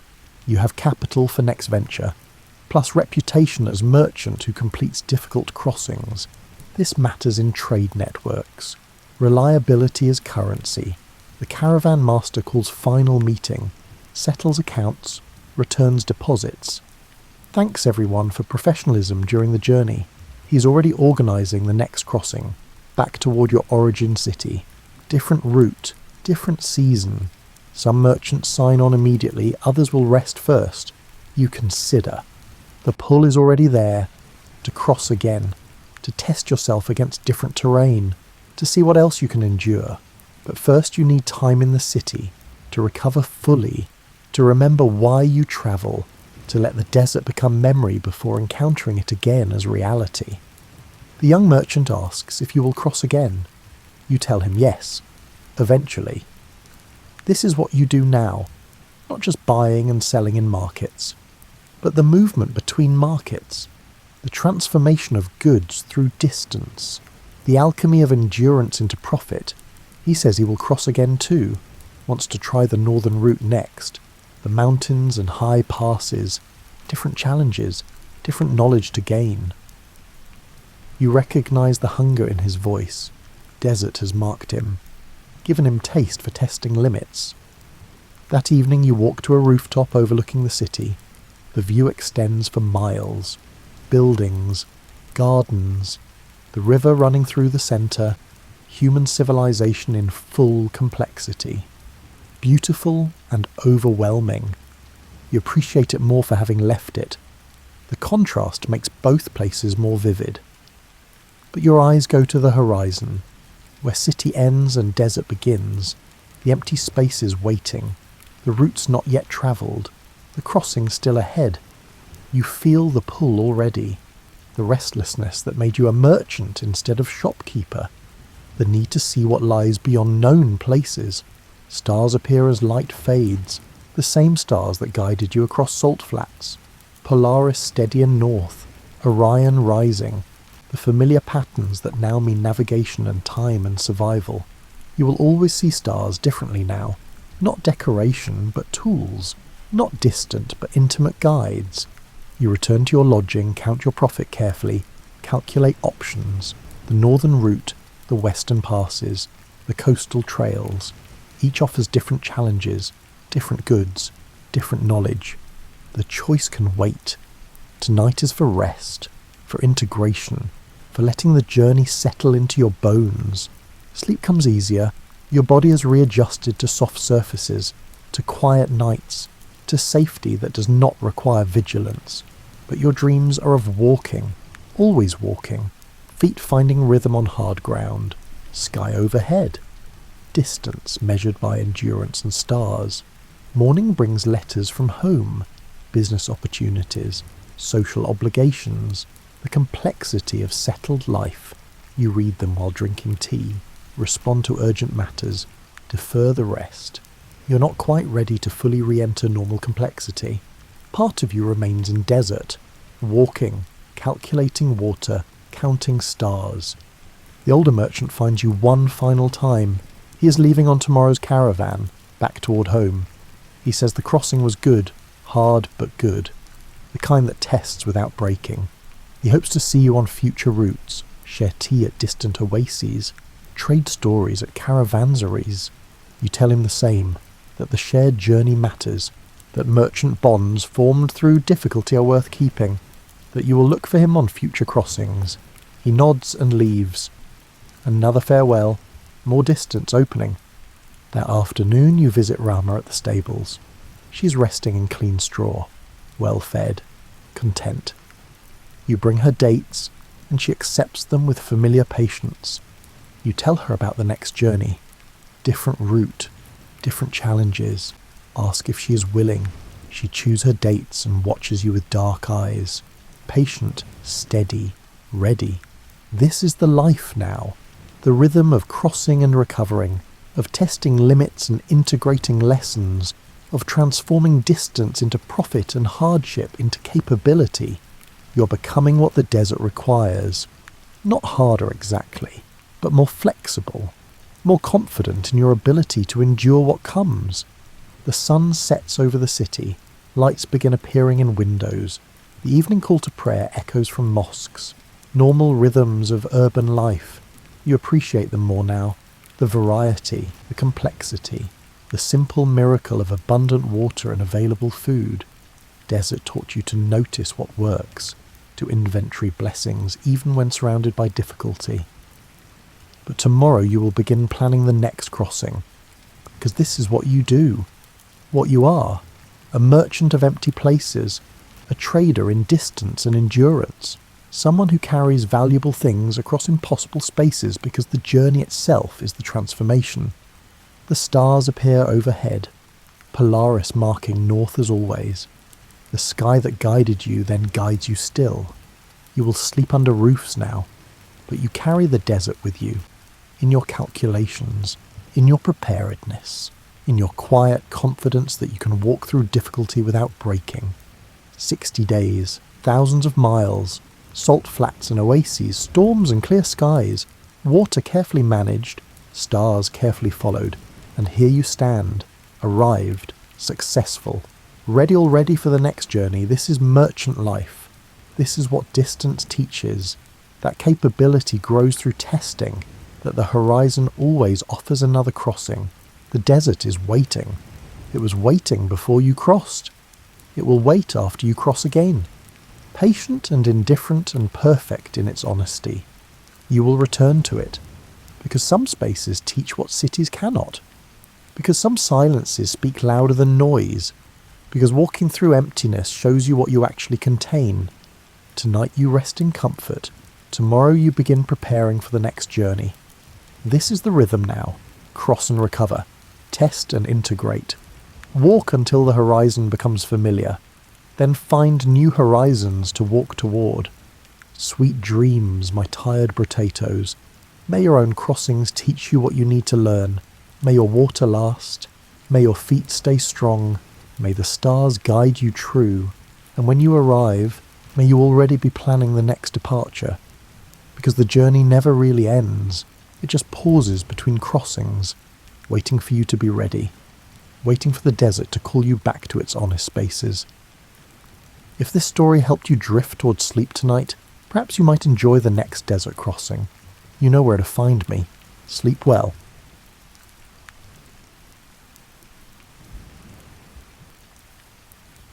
For nearly all of human existence, sleeping outdoors wasn't an adventure or a weekend escape. It was simply where you closed your eyes at night. The roof over your head was sky. Your bedroom walls were darkness punctuated by firelight, and your mattress was whatever you could gather from the earth around you. Tonight you're going to trace that long starlit thread of human rest, from the very first people who ever needed to figure out how to survive the night, all the way to the modern camper who packs a tent into their car and drives toward that same ancient experience. You need to understand something fundamental about the earliest humans. They didn't think of themselves as sleeping outside, because there was no inside yet. The very concept of shelter as we know it, 4 walls, a door, a distinction between domestic space and wilderness, hadn't been invented. When your ancient ancestor laid down to rest somewhere in East Africa, perhaps 200,000 years ago, they were simply finding the least dangerous spot available in their immediate surroundings. The landscape itself was your bedroom. You learned to read it the way you now read the comfort of your own mattress. A slight elevation meant water wouldn't pool if rain came. Proximity to certain trees meant fewer insects. Rocky outcroppings provided windbreaks. The texture of the ground beneath you told stories. Sand held warmth from the day but shifted under your weight. Grass cushioned but attracted moisture, and bare earth stayed cool but could be shaped and moulded. Your body was different then, not in structure but in expectation. Your skin toughened earlier in life. Your tolerance for discomfort ran deeper. You didn't think of sleeping on the ground as roughing it because you'd never known anything else. The earth beneath you was simply the world's surface, and you were part of the world, so of course that's where you rested. The group you travelled with, maybe 15 or 20 people, maybe fewer, made these decisions collectively without much discussion. Someone with experience would notice the quality of a location. Others would agree or suggest alternatives. By the time the sun dropped low enough to paint everything orange, you'd already begun the subtle preparations for darkness. Fire changed everything, of course. Not immediately, not all at once, but gradually over thousands of years as your ancestors mastered its maintenance and creation. The difference between sleeping near a fire and sleeping without, it was the difference between being part of the landscape and being able to push back against it slightly. Fire created a bubble of warmth, a circle of light, and a barrier that large predators hesitated to cross. Building that fire before nightfall became the most important daily ritual. You gathered wood during the day's travel, always watching for dry pieces, always assessing what would burn hot and what would burn long. Dead branches that still clung to trees were best. They'd been kept off the ground, away from moisture. You learned to judge wood by weight, by the sound it made when struck, and by the way it broke. The actual lighting of the fire, assuming your group maintained coals from the previous night, involved careful feeding of small materials, dry grass, shredded bark, and tiny twigs arranged just so. You blew gently, coaxing oxygen into the process, watching for that first lick of flame. Once established, the fire demanded attention throughout the evening. Not constant fussing, but regular feeding and adjustments to maintain the right size. Too large a fire-wasted fuel you'd have to replace tomorrow. Too small, and it might die during the night, leaving you vulnerable and cold. You learned the right size instinctively, the way you now know when your coffee has cooled to the perfect drinking temperature. The fire needed to last until morning, but not rage so hot that sleeping near it became uncomfortable. Arranging yourselves around this fire followed patterns that mixed practicality with social structure. The elderly and the very young often claimed spots closest to the flames, absorbing maximum warmth. Adults of prime age could tolerate the slightly cooler outer positions. People were paired or grouped by family clusters, by friendship, or by the unspoken social arrangements that governed daily life. Your bed was whatever you could gather or carry. In areas with large leaves, you'd pile them into a softer surface. In grasslands, you'd pull up handfuls of the driest grass available, creating a mat between yourself and the ground. Animal hides, once your people began hunting regularly, revolutionized sleeping comfort. A well-scraped hide placed fur side down provided insulation from below. Another hide draped over you trapped body heat above. The preparation of these sleeping spots happened gradually as evening progressed. You'd add to your leaf pile while there was still enough light to see what you were gathering. You'd position your hide while you could still judge distances and angles. By the time full darkness arrived, you'd settled into a space that, while far from luxurious, represented your best effort at comfort and safety. Lying there, you'd watch the fire. Everyone did. The flames held attention in a way that's hard to explain to someone who's only experienced fire as a controlled utility. The movement was hypnotic, yes, but it was more than that. Fire was alive in a way that felt almost companionable.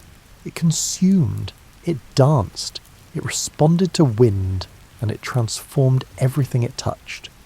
You could spend hours watching it, and never feel like you were wasting time. The sounds of the night surrounded you. Things moved in the darkness beyond the firelight. Animals going about their nocturnal business, wind rustling vegetation, and the occasional crack of a branch or rustle in the undergrowth. Your brain, evolved for survival, sorted these sounds constantly. That one was familiar, that one required attention, and that one meant something was approaching. You didn't sleep deeply all at once. Instead, you drifted in and out, maintaining a level of awareness that modern people rarely experience.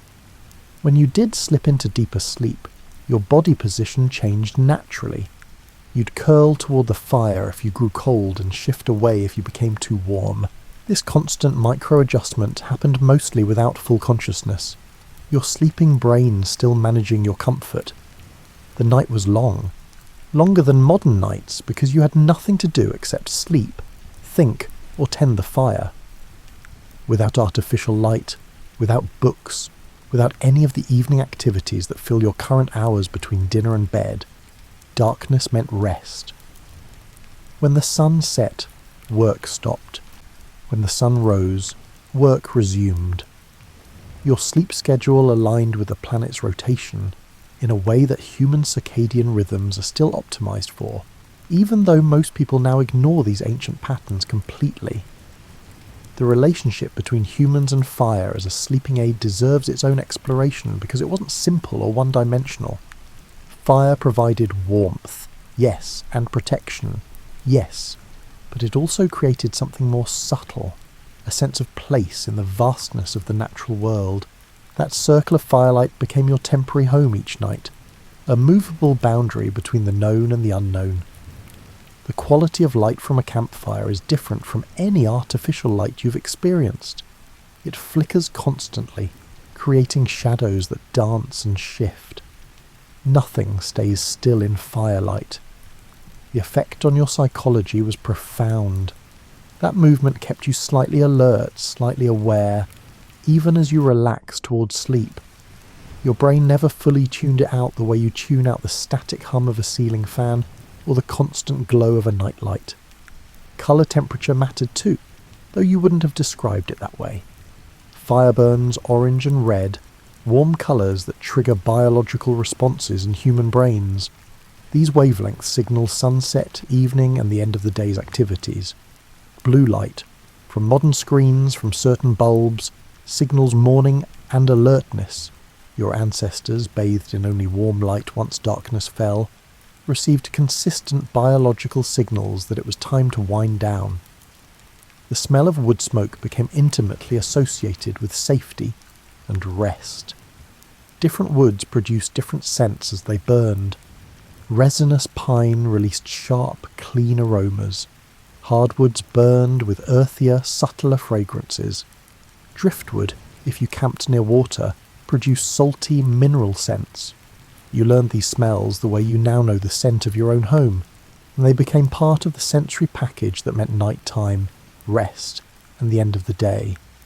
Smoke also served practical purposes beyond ambience. It helped keep insects at bay, particularly mosquitoes in areas where they swarmed. Sleeping in a slight haze of smoke was uncomfortable in some ways. It could irritate eyes and throats, but preferable to being eaten alive by biting insects all night. You learned to position yourself where you'd catch enough smoke to discourage bugs, but not so much that you'd wake up coughing. The fire required maintenance through the night, and this maintenance shaped how you slept. Someone needed to wake periodically and add fuel. In a group, this responsibility often rotated informally. You'd wake naturally, your bladder needed emptying, a noise startled you, or you'd simply had enough sleep for the moment, and while awake, you'd feed the fire. Then you'd settle back down for another stretch of rest. This pattern of segmented sleep, with a period of quiet wakefulness in the middle of the night, was completely normal for most of human history. Historical records from medieval Europe mention a first sleep and second sleep as distinct periods. People would wake around midnight, tend to various needs, perhaps chat quietly, or engage in other activities, then return to sleep until morning.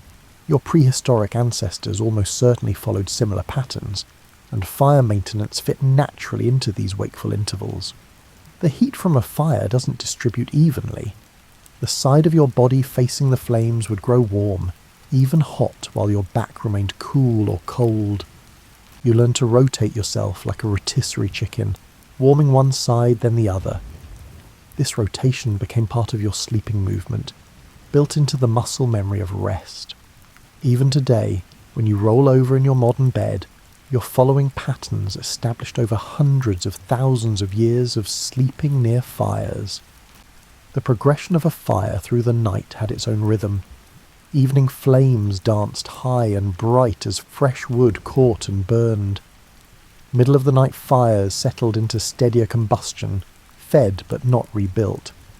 Pre-dawn fires were often reduced to glowing coals that radiated heat without much visible flame. You learned to read this progression, to know what stage of night you'd reached just by looking at the fire's state. Coals, in fact, became precious. Keeping coals alive from one night's fire to start the next day's fire saved enormous effort. Various methods were developed for transporting coals during daily movement. Bark containers, hollowed stones, and carefully maintained smouldering materials. The person responsible for the coals carried genuine responsibility. Losing them meant the laborious process of starting a fire from scratch, something that could take considerable time even for experts. The psychological comfort of fire ran deeper than its practical benefits. Sitting around a fire before sleep, you'd feel connected to every human who'd ever done the same. The experience was universal, transcending cultures and eras. Hey, a Kungsan person in the Kalahari, a Clovis hunter on the North American plains, or a Neolithic farmer in Anatolia, all would recognise and understand your fire circle, and would know exactly how to participate in this nightly ritual. Stories often happened around fires, though not always in the formalised way you might imagine. Sometimes people shared information about the day's events. Sometimes they discussed plans for tomorrow. Sometimes they simply sat together in companionable silence, each person lost in their own thoughts, held together by the shared light and warmth. The fire was the hearth before hearths existed, the gathering place that predated all other gathering places. As you drifted towards sleep, the fire became a presence rather than a focus. You stopped actively watching it, but remained aware of it in your peripheral vision and in the warmth on your skin.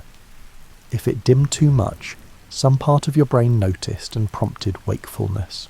If it blazed too high, the same mechanism triggered. You and the fire maintained a relationship through the night, a wordless partnership in the business of surviving until morning. The development of bedding represents one of humanity's great underappreciated innovations. The jump from sleeping directly on the ground to sleeping on or under processed animal materials was enormous, though it happened so gradually that no one noticed they were inventing anything. They were just trying to be more comfortable, to be warmer, and to sleep a little better. Early bedding was probably just whatever happened to be lying around. You'd push aside rocks and sticks from where you planned to sleep, and maybe arrange some larger leaves or grasses. This barely counts as bedding, but it was a start.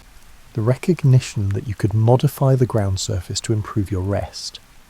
That recognition, simple as it sounds, required abstract thinking. You had to imagine future comfort and take present action to achieve it. Grasses were an obvious choice where available. Dry grass, pulled or cut and piled, created a cushion between you and the hard ground. The stems trapped air, providing insulation. They compressed under your weight but never completely flattened, maintaining some give.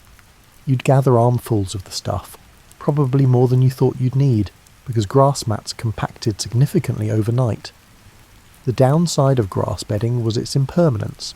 It crushed and broke down quickly. It absorbed moisture from the ground and from your body, becoming damp and less effective. If you stayed in one location for several nights, you'd need to refresh your grass pile regularly, adding new material and removing the compressed, decomposing old layers. Grass also attracted insects, small spiders, ticks. Anything looking for similar shelter. Leaves worked differently depending on the type. Large, waxy leaves overlapped like shingles could create a somewhat waterproof barrier. Softer leaves piled deeply could cushion like grass. Dry leaves, however, made noise. Every shift in position created rustling sounds that could wake you and others. You learned which leaves worked best in your area through trial and error, probably starting with whatever was most abundant and gradually refining your choices. Bark, when properly processed, served multiple purposes. Certain trees had inner bark that could be stripped in sheets. These sheets, softened through beating or soaking, became surprisingly flexible. They could lie flat as a ground cover, providing both insulation and a barrier against moisture and small crawling things. Some cultures developed elaborate bark processing techniques that wouldn't be discovered for thousands of years, but even simple bark sheets improved comfort measurably. Then came animal hides, and everything changed. The first hide was probably not intended as bedding. More likely it was the byproduct of eating an animal, left over after the meat was consumed. Someone noticed that lying on it was more comfortable than lying on the ground. Someone else draped one over themselves and realized it held heat. These observations, repeated across countless individuals and groups, led to the deliberate creation of hides for sleeping. Rawhide, Untreated skin fresh from an animal is stiff, unpleasant, and quickly becomes putrid. It has to be processed to become useful. The simplest processing involved scraping away the fat and flesh from the inner surface, then stretching and drying the hide. This created a stiff but usable material that could serve as a ground cover. It wouldn't rot immediately. It provided a solid barrier against dampness, and it could be rolled up and transported. True leather, soft and supple, required much more work. You had to remove all the hair, thoroughly clean both sides, and then work some kind of oil or fat into the material to keep it flexible. Different cultures developed different techniques: brain tanning, smoke tanning, and vegetable tanning. Each method had advantages and drawbacks, but all transformed stiff hide into pliable leather that could be used as a blanket, worn as clothing, or shaped into containers. Sleeping under a fur hide was a luxury, though your prehistoric self wouldn't have used that word. Fur trapped air in its dense mat of hairs, creating insulation that was hard to match with plant materials. The fur side against your skin felt soft and warm. The hide side facing out could shed light rain. A good fur hide was the difference between shivering through the night and sleeping comfortably, between tolerating cold weather and actually being warm. Different animal furs had different properties. Deer hide was versatile and relatively easy to work. Bear fur was incredibly warm but heavy. Rabbit fur was soft but less durable. Buffalo hide, where available, was thick and tough. You used what you could get, what your group successfully hunted, and what your environment provided. The hide you slept under told the story of your people's relationship with the animals around you. Maintaining these hides required effort. They needed to stay dry when possible, because wet leather becomes heavy, cold, and prone to mildew. They needed protection from insects that would eat the hide itself. They needed occasional re-oiling to maintain suppleness. In many ways, your sleeping hide was a valued possession, something you'd repair rather than replace, something you'd use until it literally fell apart. The combination of materials created the optimal sleeping setup. Grass or leaves first, piled and shaped to create a mattress of sorts. A scraped hide over that, providing a barrier, your body on that surface. Another hide, ideally with fur, draped over you.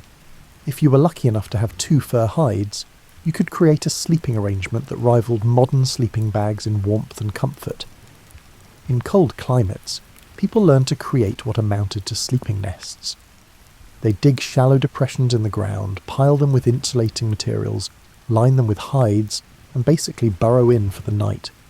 Heat from your body, trapped in this nest, could keep you comfortable even in temperatures that would quickly kill an unprotected person. These techniques were sophisticated and based on a deep understanding of thermodynamics, even though the people using them had never heard the word thermodynamics. Movement shaped everything about how you slept. If you were going to walk to a new location tomorrow, carrying everything you owned, then tonight's sleeping arrangements had to account for that reality. Your bedding needed to be portable. Your fire needed to be something you could abandon. Your entire sleeping setup needed to pack up quickly in the morning and unpack quickly in the evening. The nomadic lifestyle followed resources, game animals, fruiting plants, water sources, and seasonal patterns. You moved when staying meant scarcity and hardship. You stayed when the location provided abundance. This meant that some nights you'd camp in familiar spots, places your group had used before, perhaps regularly. Other nights you'd camp in entirely new locations, reading the landscape quickly to determine the best spot. Familiar camping spots accumulated evidence of previous use. Fire rings of arranged stones marked where others had built fires. Flattened areas showed where people had slept. Sometimes you'd find useful items left behind, damaged tools not worth carrying, cached materials meant for a return visit, and where patterns that indicated which directions people had moved in and out of the camp. These familiar spots became seasonal homes of a sort. Your group might return to the same riverside camp each spring to fish during spawning runs. You'd return to the same oak grove each autumn to harvest acorns. The sleeping spots at these locations took on familiarity. You knew where to position yourself to avoid the morning sun in your eyes. You knew which areas stayed driest during rain. You knew where the ground was softest. Unfamiliar locations required more careful assessment.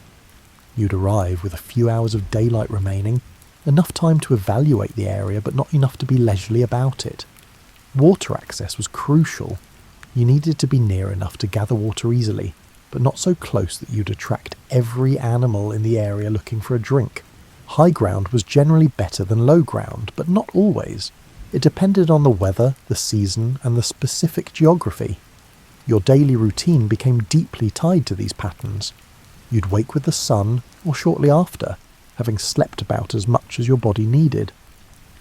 Morning activities included tending the fire, eating something, and packing up your sleeping materials. Then you'd move, walking toward your next destination, gathering food and resources as you travelled, always watching for the next night's camping spot. The pace of nomadic travel was surprisingly relaxed. You weren't trying to cover maximum distance. You were trying to move through the landscape efficiently, taking advantage of what you found, arriving at your next camp with enough daylight to prepare properly. Some days you'd cover significant ground. Other days you'd barely move at all if you'd found a particularly rich foraging area. Children complicated this movement, as children always complicate movement. The very young needed to be carried, which limited how much other weight an adult could manage. Older children could walk but tired more easily than adults. The group's pace adjusted to accommodate its slowest members.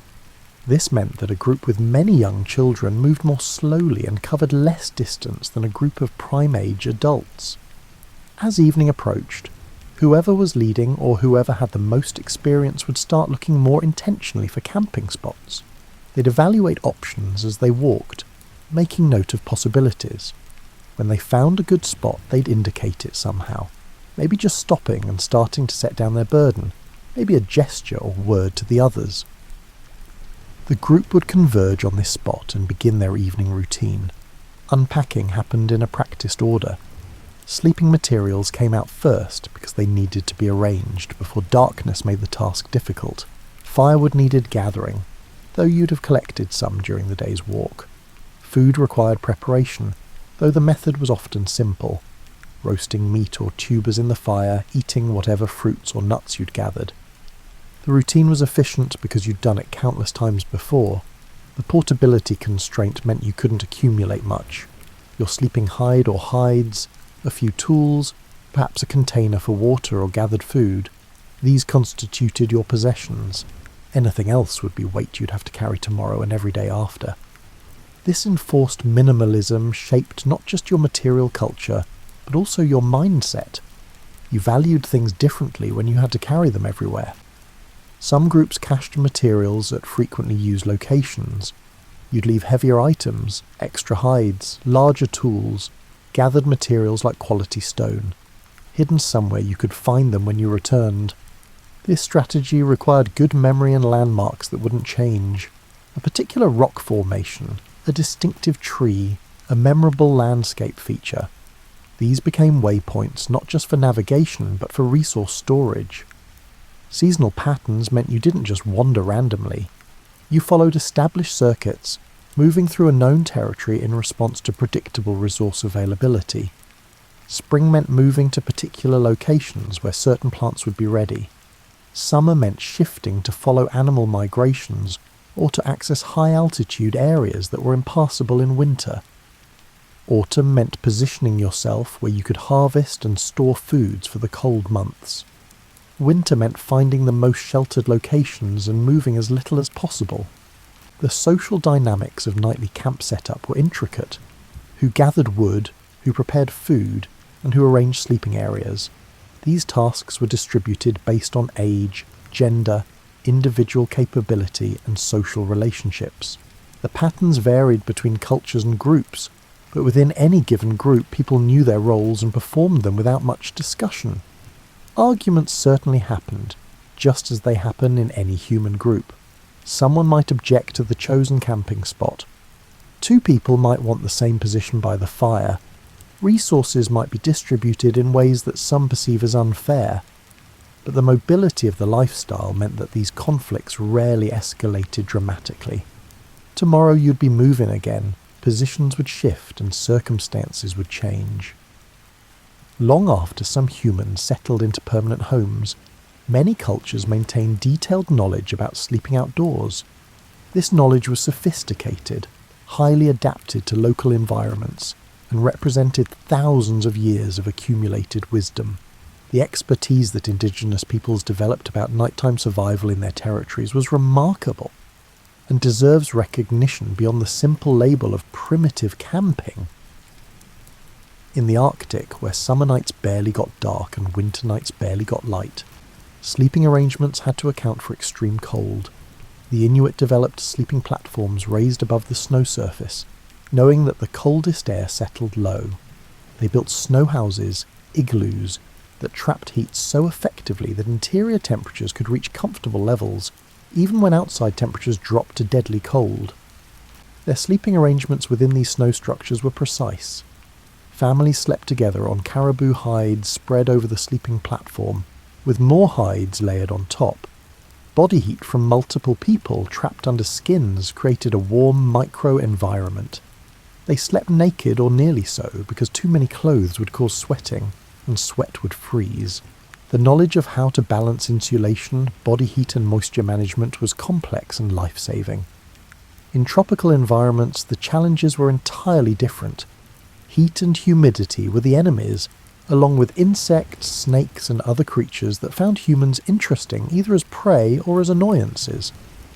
Many rainforest cultures developed raised sleeping platforms that kept you off the ground, away from crawling things, and allowed air circulation beneath you for cooling.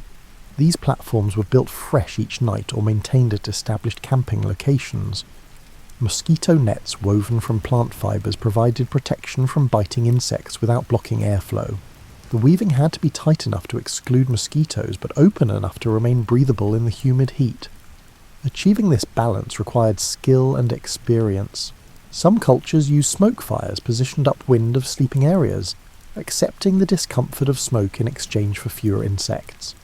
Desert peoples developed entirely different expertise. In regions where nighttime temperatures could plunge 40 or 50 degrees from daytime highs, where water was scarce, and where shelter materials were limited, survival required understanding subtle landscape features. A wadi, a dry riverbed, might provide the only windbreak for miles. The side of the dune facing away from prevailing winds would be noticeably calmer. A rock outcropping could radiate stored heat for hours after sunset. The Bedouin perfected mobile shelter that could be erected quickly and provided genuine protection from sun, wind and cold. Their black goat hair tents could be struck and loaded on camels in minutes, but provided livable space when set up.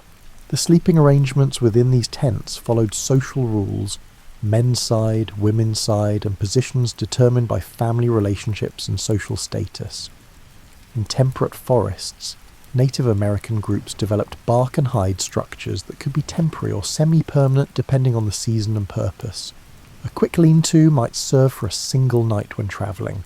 A more substantial wigwam or lodge might house a family for weeks or months. The knowledge of which trees provided the best bark for roofing, how to bend saplings into structural frames, and how to position structures relative to prevailing winds. All of this was sophisticated architectural understanding. Australian Aboriginal peoples, living across incredibly diverse environments ranging from the tropical north to the temperate south to the arid interior, developed location-specific sleeping strategies. In the desert interior, windbreaks made from brush, and knowledge of which rare spots held moisture for vegetation were crucial. Along the coasts, different considerations applied. The knowledge was detailed and specific to each area, passed down through generations. Many indigenous groups maintained detailed knowledge about reading weather signs and adjusting sleeping arrangements accordingly. Certain cloud formations meant rain was coming. Particular wind shifts indicated temperature changes. Animal behaviour patterns signalled approaching storms. This knowledge allowed people to prepare their sleeping areas before weather arrived, rather than scrambling to adjust after getting soaked or caught in high winds. The relationship with the night sky was intimate in ways that modern people rarely experience. Without light pollution, the stars were sharp and bright. The Milky Way visible as a brilliant band. Constellations weren't just patterns but navigation tools, calendars and storytelling devices. You learned to orient yourself by stars, to determine direction even in unfamiliar territory, and to judge the time of night by stellar positions. The moon's phases determined many activities and affected sleeping patterns. Full moons provided enough light for extended evening activities or even nighttime travel in emergencies. New moons meant deeper darkness and earlier sleep. Some cultures had elaborate lunar calendars and timed activities, hunting, fishing, gathering celebrations to lunar phases. Night sounds and their interpretations represented another layer of knowledge. You learned to distinguish between the normal sounds of nocturnal animals and sounds that indicated danger. An abrupt silence in the normally noisy nighttime chorus meant a large predator had passed through.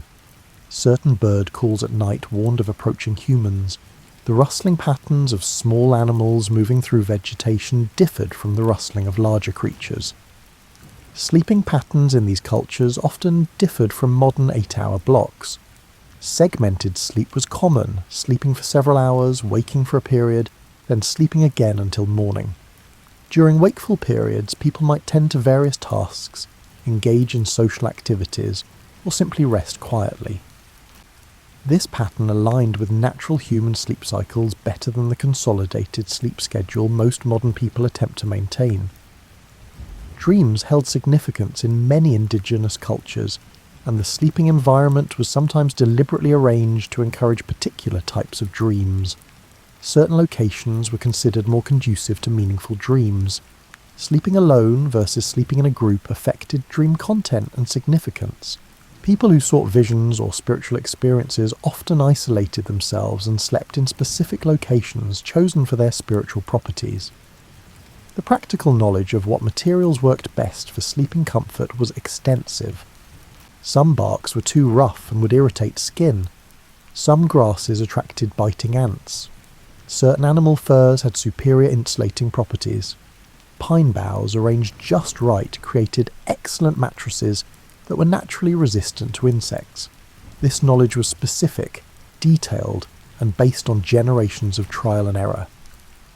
Teaching these skills to children happened through participation and observation, rather than formal instruction.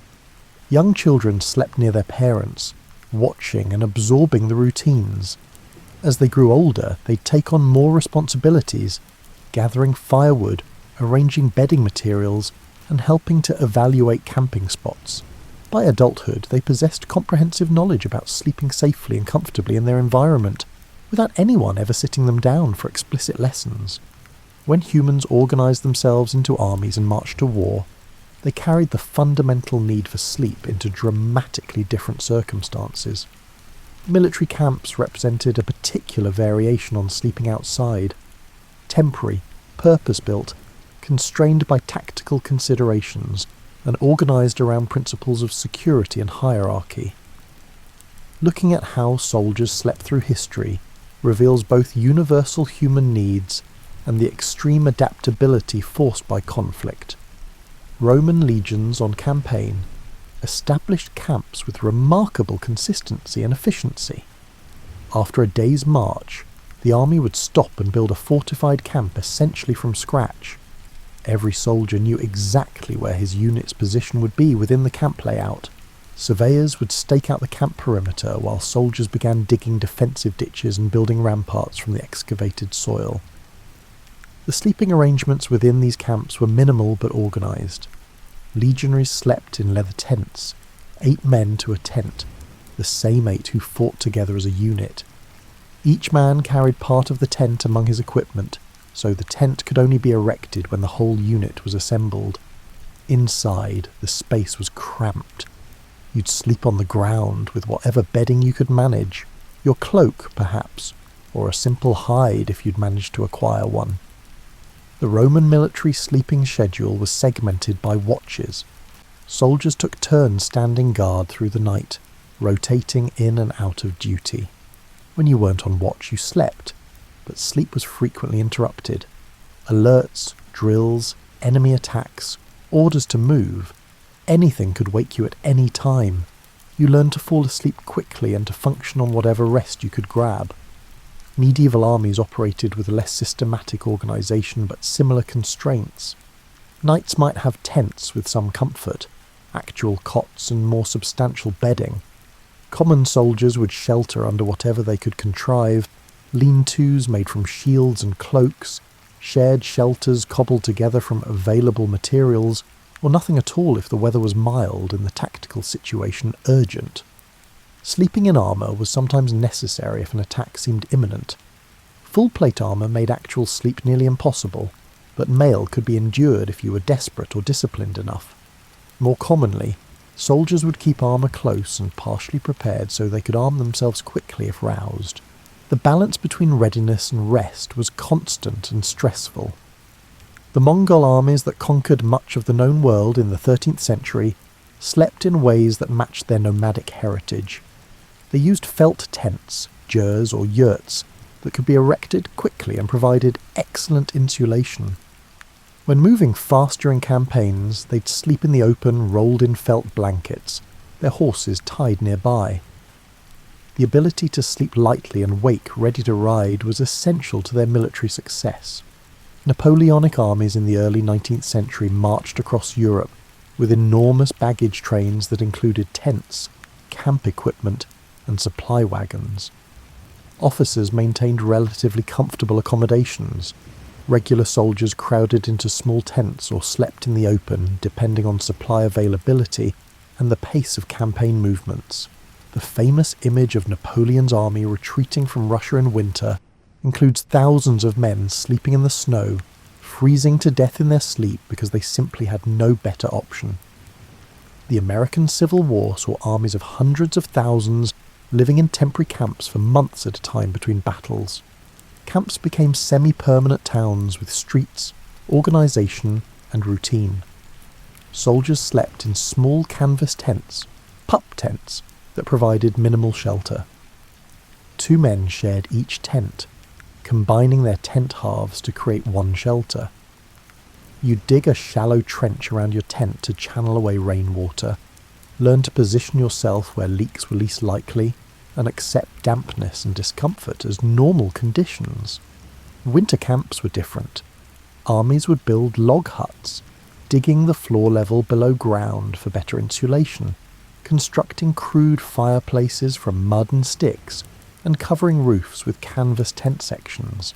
These huts were crowded. A dozen men might share a space that would be tight for four, but they provided genuine shelter from winter weather. You'd sleep on rough wooden bunks, sometimes with straw mattresses if you were lucky, more often just on boards.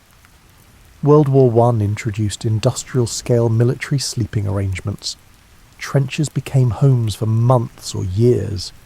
Dugouts, excavated shelters in the trench walls, provided sleeping quarters that were damp, cold, and infested with rats and lice but offered protection from shelling. You'd sleep in shifts, always partially dressed, always ready to respond to alerts. The noise of artillery was constant. Sleep happened in exhausted fragments between periods of intense fear and activity. World War II saw mechanised armies moving across vast distances. Soldiers slept in tanks, in foxholes, in bombed-out buildings, in tents, wherever they found themselves when exhaustion demanded rest. The ability to sleep anywhere, anytime, in any conditions became a survival skill. Veterans would later describe falling asleep while walking, while sitting upright, and during lulls in combat. The modern military has made some efforts to improve sleeping conditions for deployed forces, recognising that sleep deprivation degrades combat effectiveness. Forward operating bases might include climate-controlled tents, actual cots, and some measure of privacy and comfort. But soldiers on patrol, on missions, and in tactical situations still sleep in the dirt, in vehicles, or in whatever cover is available, maintaining the ancient tradition of warriors making do with whatever circumstances allow. Through all these eras and armies, certain patterns held constant. Soldiers learned to sleep lightly, to wake at unusual sounds, and to grab rest whenever possible. They learned to make minimal bedding provide maximum comfort through careful arrangement. They learned to sleep despite discomfort, fear, noise, cold, heat and hunger. The military refined sleeping outside down to its absolute minimum. You closed your eyes, your body demanded rest, and you slept whether conditions were favourable or not. The hierarchy of sleeping arrangements in military camps always reflected broader social hierarchies. Generals slept in relative comfort in larger tents with furniture. Officers had better accommodations than enlisted men. Rank determined who slept under shelter and who slept exposed, who got bedding and who made do without. This inequality was accepted as part of the military structure, though it certainly bred resentment among those sleeping cold and exposed while their commanders rested warm and dry. Understanding how humans actually slept before modern lighting and schedules requires setting aside assumptions about 8-hour blocks of continuous unconsciousness. Your ancestors' sleep patterns were different and in many ways more aligned with natural human biology. The way you were built to sleep doesn't match how you're expected to sleep in modern life, and looking at historical patterns reveals this disconnect clearly. Without artificial light, your sleep-wake cycle followed solar patterns more directly. In summer, when days were long, you'd sleep less. In winter, when nights stretched on, you'd sleep more. This seasonal variation in sleep duration was normal and healthy. Your body naturally wanted more rest when darkness dominated, and less rest when sunlight extended your active hours. The two sleep pattern mentioned earlier, first sleep and second sleep with a wakeful period between, deserves deeper examination. Historical references to this pattern appear across multiple cultures and time periods. People would sleep for 3 or 4 hours after dark, wake for 1 or 2 hours around midnight, then sleep again until morning. During the wakeful period, they'd engage in various activities: quiet work, conversation, prayer, intimate time with partners, and reflection. This pattern wasn't considered unusual or pathological. It was simply how sleep worked. The period of wakefulness was even named and discussed casually in writing from pre-industrial times. Only with the advent of efficient artificial lighting and industrial schedules did the expectation of consolidated sleep become dominant. Suddenly, waking in the middle of the night was considered insomnia, a problem to be solved rather than a natural pattern to be accepted. Your body temperature drops during sleep, lowest in the early morning hours. Without central heating, this meant you'd naturally wake as you got cold, tend the fire, warm yourself, and then return to sleep. The temperature cycle and the sleep cycle reinforced each other. Modern climate control eliminates this trigger, allowing uninterrupted sleep but also disrupting the natural rhythm. Sleep depth varied through the night in ways that made sense for survival. You'd sleep more lightly in the early part of the night, when predators were most active and threats most likely. Deeper sleep came later, in the pre-dawn hours when the world was quieter. This pattern meant you were more responsive to danger during high-risk periods and could get restorative deep sleep during safer hours. The sounds of the night created a soundscape that your sleeping brain monitored constantly. Familiar sounds, wind in trees, distant animal calls, the crackle of the fire, could continue without waking you. Unusual sounds, something large moving nearby, unfamiliar calls, sudden silence, would trigger alertness. Your brain sorted sounds all night, deciding what required attention and what could be ignored. Dreams in outdoor sleeping conditions had different qualities than modern dreams. Some researchers suggest that the periods of wakefulness between sleep cycles allowed for better dream recall. You'd wake from a dream, lie quietly processing it, perhaps discuss it with others who were also awake, then return to sleep. This created a different relationship with dream content than the modern pattern of sleeping through dreams and forgetting them by morning. The moon cycle affected sleep patterns measurably. During full moons, nights were brighter, and people stayed active later. New moons brought darker nights and earlier sleep.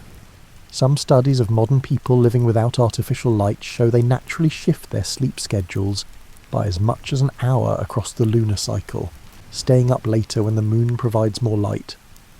Seasonal affective patterns were probably more pronounced when humans lived entirely outdoors or in minimally sheltered conditions. The reduced sunlight of winter triggered biological changes that increased sleep need and shifted moods. Without understanding the mechanism, your ancestors would have noticed that winter made them want to rest more, and they'd have accommodated this natural inclination. Sleeping in groups affected individual sleep patterns. The presence of other breathing bodies created a rhythm of sound. Someone shifting position would sometimes trigger others to shift. The combined body heat of multiple people sleeping close together kept everyone warmer than they'd be alone. You'd synchronize somewhat with those around you, though individual variation meant you'd never all be at exactly the same sleep stage simultaneously. Napping was common when your schedule wasn't constrained by industrial time. If you'd been awake for several hours after dawn and felt tired, you'd rest. Midday heat in many climates made napping sensible. You'd avoid the hottest hours by sleeping through them. This polyphasic sleep pattern, with a main sleep period at night plus daytime naps, was normal in many cultures and remains common in areas without strong industrial scheduling pressure. Your need for sleep varied with age in ways that outdoor living accommodated naturally. Children slept more and needed more protection while sleeping. Adolescence naturally shifted toward later sleep and wake times, a pattern that caused no problems when morning activities could start whenever people were ready. Elderly people often slept less at night but napped more during the day, and this pattern was accepted without judgment. Physical exhaustion affected sleep differently than mental exhaustion. After a day of hard physical work, walking miles, hunting, gathering and processing food, you'd fall asleep quickly and sleep deeply. Your body needed recovery time, and it took it efficiently. Mental stress without physical exhaustion created more troubled sleep, but since most days included substantial physical activity, this was less common than in modern sedentary lifestyles. The gradual transition into sleep and the gradual transition out of it were much longer before artificial lighting compressed our evenings and mornings. You'd spend an hour or more in the drowsy state between waking and sleeping as the fire died down and darkness settled completely. Morning would bring an equally gradual waking as light increased and the world around you became active. These transition periods were part of the sleep experience, not separate from it. Sleeping outside meant sleeping through weather, and weather didn't care about your comfort or survival.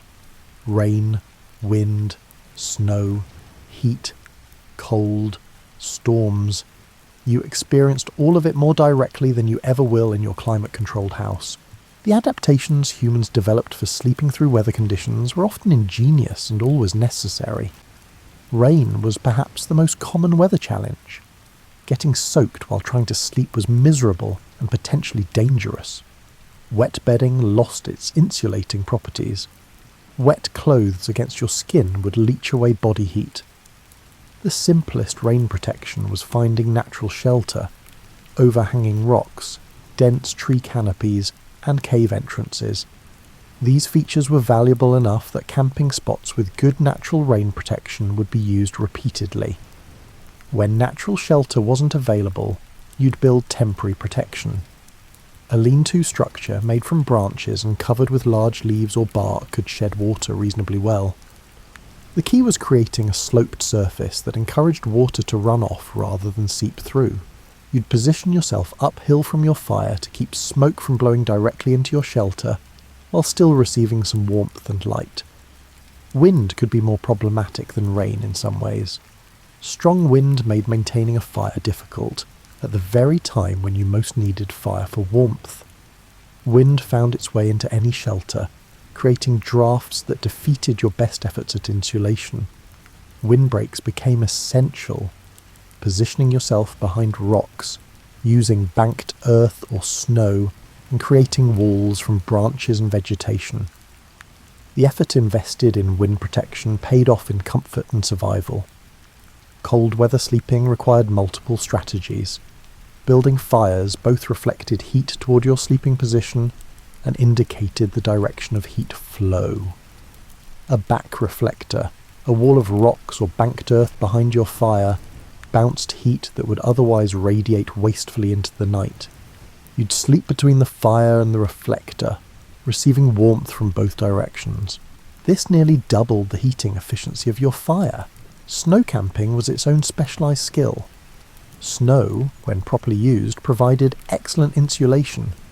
You could dig into snowbanks to create shelters that were warmer than surface camps. You could build snow walls around your sleeping area. You could pile snow over your shelter for added insulation. The Inuit's igloo was the ultimate expression of this knowledge. A structure made entirely of snow that could be warmer inside than most other shelters available in the Arctic. The danger of cold weather sleep was a subtle temperature drop as the night progressed. You might go to sleep feeling comfortable but wake hours later dangerously cold. Preventing this required maintaining your fire through the night or using insulation that didn't depend on external heat sources. Huddling with others for shared body heat was common and effective. Modesty concerns were secondary to survival. Hot weather created the opposite problem. You needed to stay cool rather than warm, which meant different shelter strategies. You wanted airflow, shade, and ideally some thermal mass to moderate temperature. Sleeping near water provided cooler air. Sleeping on raised platforms allowed air circulation beneath you. In extreme desert heat, some cultures would dampen their sleeping surfaces in the evening, using evaporative cooling to make rest possible. Humidity affected comfort independently of temperature. High humidity made hot weather feel oppressive and prevented sweat from evaporating efficiently. It made cold weather feel colder, because damp air conducted heat away from your body more quickly than dry air. Sleeping in humid conditions required different strategies, more attention to elevation and airflow in hot, humid weather, and more careful management of moisture in cold, humid conditions. Thunderstorms presented real danger. Lightning could strike trees, potentially killing anyone sleeping beneath them. Heavy rain could turn dry washes into dangerous flash floods in minutes. High winds could send branches crashing down. You learned to read storm signs and prepare accordingly, moving away from tall isolated trees, avoiding low-lying areas prone to flooding, and securing loose materials that wind might catch. The psychological aspect of weather was significant. Sleeping through a storm required trusting your preparations and accepting some level of discomfort and risk. Children had to learn this trust. Adults had to maintain composure to keep the group calm. The sounds of heavy weather, thunder, wind howling, rain pounding, could be frightening even when you were objectively safe. Seasonal adaptation meant changing your camping strategies through the year. Summer camps might prioritise shade and water access. Winter camps needed maximum sun exposure during the day and protection from cold wind at night. Spring and autumn had their own considerations. Spring brought rain and flooding, and autumn brought early cold snaps and the need to prepare for winter. Microclimates became crucial knowledge.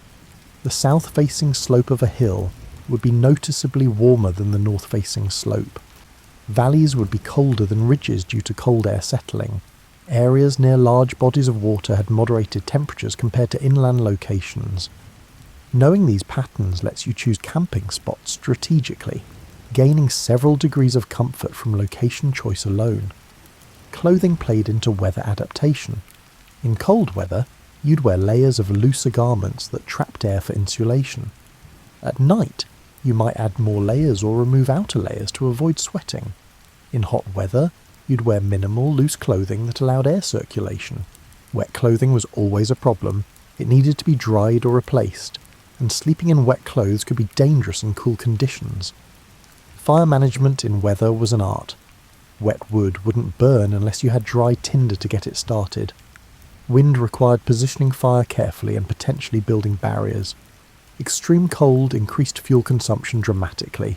You had to gather more wood than you thought you'd need, because weather often required more fire than expected. Different fuels had properties that mattered in different weather.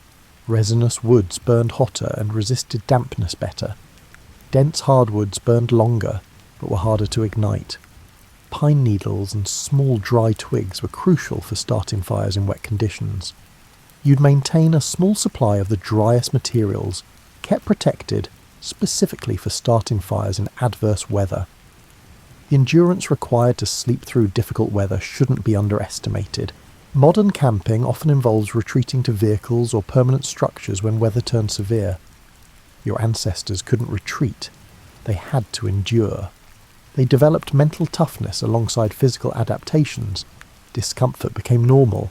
Danger became acceptable risk. Sleep happened anyway, because it had to. Modern camping represents a curious cultural phenomenon.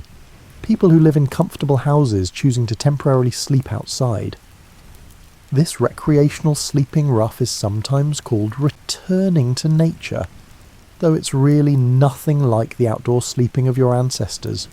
Still, examining modern camping reveals what draws people back toward outdoor sleep, even when they don't need it for survival.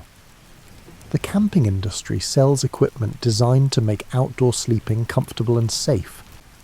Modern tents are engineered marvels, lightweight, waterproof and easy to erect. They bear little resemblance to historical shelters except in basic purpose. Sleeping pads and air mattresses eliminate the discomfort of sleeping on hard ground. Sleeping bags provide insulation that matches or exceeds the best fur hides. You can be genuinely comfortable camping now in ways that would amaze anyone from even a century ago. But equipment can't completely eliminate the outdoor sleeping experience. You still notice temperature changes through the night. You still hear weather approaching. You still wake to bird sounds and dawn light rather than alarm clocks. The sensory experience of sleeping outside persists despite all the modern comfort aids. Many people report sleeping better while camping than they do at home, which seems counterintuitive given the harder surfaces and less controlled conditions. Researchers suggest several explanations. The physical activity of camping and hiking creates genuine physical tiredness. Natural light exposure during the day helps regulate circadian rhythms. Reduced artificial light in the evening allows melatonin production to follow natural patterns. The absence of electronic devices and work stress creates mental relaxation. The disconnection from artificial time is significant. When camping, you tend to sleep when you're tired and wake when you're rested, without regard for clock time. This often means going to bed earlier than you would at home and waking at dawn. This pattern closely matches the natural human sleep cycle, and your body responds positively even during short camping trips. Campfires remain central to camping culture, despite modern alternatives like camp stoves. Something about sitting around a fire feels fundamentally right, in ways that are hard to articulate. The hypnotic flame watching, the wood smoke smell and the crackling sounds, these trigger something deep in human psychology. We evolved around fires, and the experience still resonates. The market for primitive camping or bushcraft reveals a desire among some people to experience outdoor sleeping more like historical conditions. These campers deliberately eschew modern gear in favour of simpler equipment or skills-based solutions. They might build shelters from natural materials, start fires without matches, and sleep under basic tarps or in lean-tos. For them, the challenge and connection to historical practices is part of the appeal. Others embrace the opposite approach, car camping with elaborate setups that include camp kitchens, comfortable sleeping arrangements, and numerous modern conveniences. Their outdoor sleeping is only nominally outdoor. They've transported most home comforts to a scenic location. This approach has its own validity as a way to enjoy natural settings without surrendering modern comfort. Backpacking represents a middle path, carrying enough equipment to be comfortable but light enough to be mobile. Backpackers often develop sophisticated systems for efficient outdoor sleeping. They know exactly how much insulation they need for expected temperatures. They've refined their shelter setup to minimise time and maximise protection. Their relationship with outdoor sleeping becomes technical and skill-based. Children's first experiences with camping often create lasting impressions. The combination of slight danger, adventure and outdoor freedom can be transformative. Sleeping in a tent feels like a bold adventure when you're young. The sounds of the night seem more dramatic. Morning feels like an achievement. You survived the night in the wilderness. These childhood camping experiences shape how people relate to outdoor sleeping for life. Family camping brings multiple generations together around activities that haven't fundamentally changed in importance. Parents teach children about fire building, shelter setup, and outdoor safety, passing along skills that echo much more ancient knowledge transmission. The intergenerational bonding that happens during camping taps into patterns older than civilization. Solo camping appeals to some people precisely because it recreates aspects of solitary outdoor sleeping that were normal for hunters, scouts, or travellers in historical times. Being alone in the outdoors at night triggers a particular kind of alertness and self-reliance. Every sound becomes more noticeable, your own competence becomes more important. The experience can be both unsettling and deeply satisfying. The psychological benefits of occasional outdoor sleeping seem real. Nature exposure reduces stress hormones. Forest bathing, extended time in wooded areas, measurably improves mood and immune function.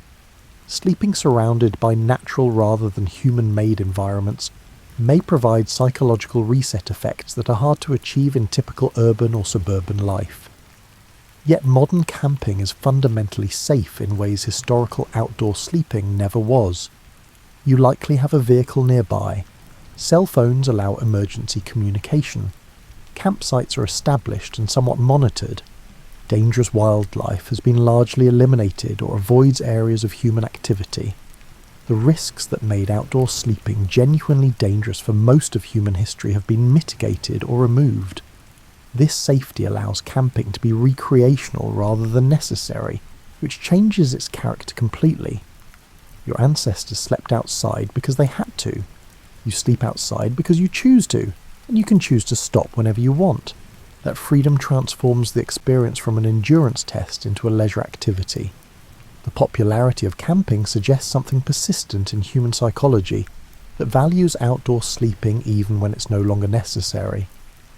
Maybe it's genetic memory of our long history under the stars.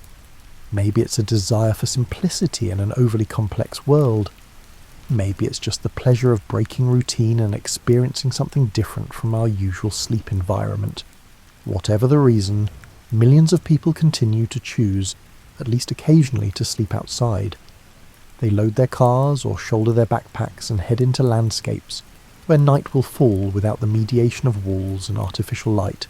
They'll lie down on the ground or elevated pads, cover themselves with modern materials or traditional bedrolls, and close their eyes under the sky just as humans have done for hundreds of thousands of years. The full circle from necessary outdoor sleeping to indoor sleeping to recreational outdoor sleeping reveals something about human nature and human culture. We spent our species' entire existence sleeping outside, developed the capability to sleep inside, and now sometimes choose to sleep outside again. The choice itself represents the fundamental change. We're no longer dependent on outdoor sleeping, so we can appreciate it in ways our ancestors never could. As you lie in your bed tonight, in your climate-controlled room, behind locked doors and under-engineered shelter, you're participating in a very recent chapter of a very long story. The vast majority of humans who have ever lived slept outside. They closed their eyes under stars, woke to dawn, survived nights that you would find terrifying, and considered it simply normal life. The knowledge they accumulated about outdoor sleeping was extensive and sophisticated. They learned to read landscapes for safety and comfort. They mastered fire maintenance through darkness. They developed bedding from natural materials that provided genuine insulation. They understood weather patterns and adapted their sleeping arrangements accordingly. They created social structures around nighttime protection and comfort. All of this expertise developed over tens of thousands of generations, refined through trial and error, and passed from parents to children as essential survival information.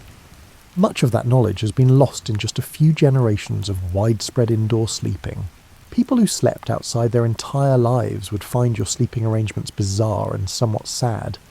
You've traded the stars for ceiling paint, traded fresh air for filtered air, and traded the natural rhythms of darkness and light for artificial schedules that ignore your body's evolved preferences, but you've gained safety, comfort, and control that they couldn't imagine. You don't wake up cold and stiff, you don't sleep alert for predators, and you don't lose sleep to weather. The trade-off was reasonable, even if something was lost in the exchange. The history of humans sleeping outside isn't just trivia about the past. It's the story of how we've always related to the fundamental need for rest, how we've balanced vulnerability with necessity, and how we've created comfort from minimal resources. It reminds us that our current sleeping arrangements are recent innovations, not eternal truths. Our bodies still carry the adaptations of those hundreds of thousands of years sleeping under the sky. When you do sleep outside now, whether camping in the woods or just dozing in your backyard, you're briefly rejoining that long human tradition. The experience connects you across time to every person who ever faced the approaching night and made preparations to survive it comfortably. You're participating in something ancient, even as you do it recreationally.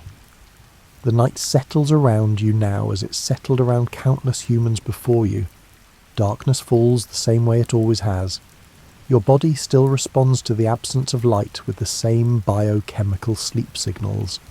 The fundamental experience of closing your eyes and surrendering to sleep hasn't changed, even though everything else about where and how you sleep has transformed. Your ancestors would recognize your need for rest even if they wouldn't understand your bedroom. They'd understand the satisfaction of finding a good sleeping spot, the comfort of adequate covering, and the relief of waking safely to another dawn. Across all the vast changes in human culture and technology, sleep remains the great equalizer. We all need it. We all seek it. And we all depend on it for survival. So as you drift towards sleep tonight, you might spare a thought for all those who slept before you, outside under the sky, kept warm by fire, protected by vigilance and luck. They were your ancestors in the most literal sense, and they succeeded at outdoor sleeping well enough that you exist to contemplate their experience from the comfort of your indoor bed.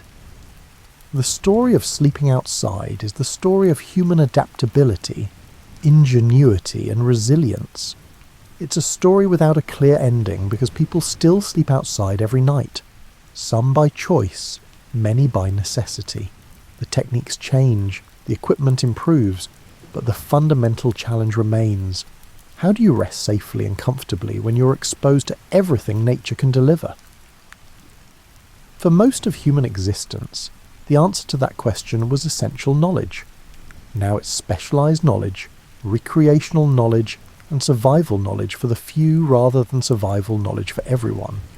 But it remains knowledge worth preserving, worth understanding, and worth appreciating for what it represents about human capability and the long journey from our origins to our present. The night that surrounds you now is the same night that surrounded the first humans who ever needed shelter, who ever built a fire, who ever lay down to rest with only the sky above them. They survived those nights, generation after generation, adapting and learning and passing forward both their genes and their knowledge. You're here because they succeeded, because they figured out how to sleep safely through thousands of dangerous nights. That's worth remembering as you pull your blanket up and close your eyes. You're the latest in an unbroken line of successful sleepers, stretching back to the very beginning of human history. Your comfortable bed is a modern luxury, but the need it serves is ancient and universal.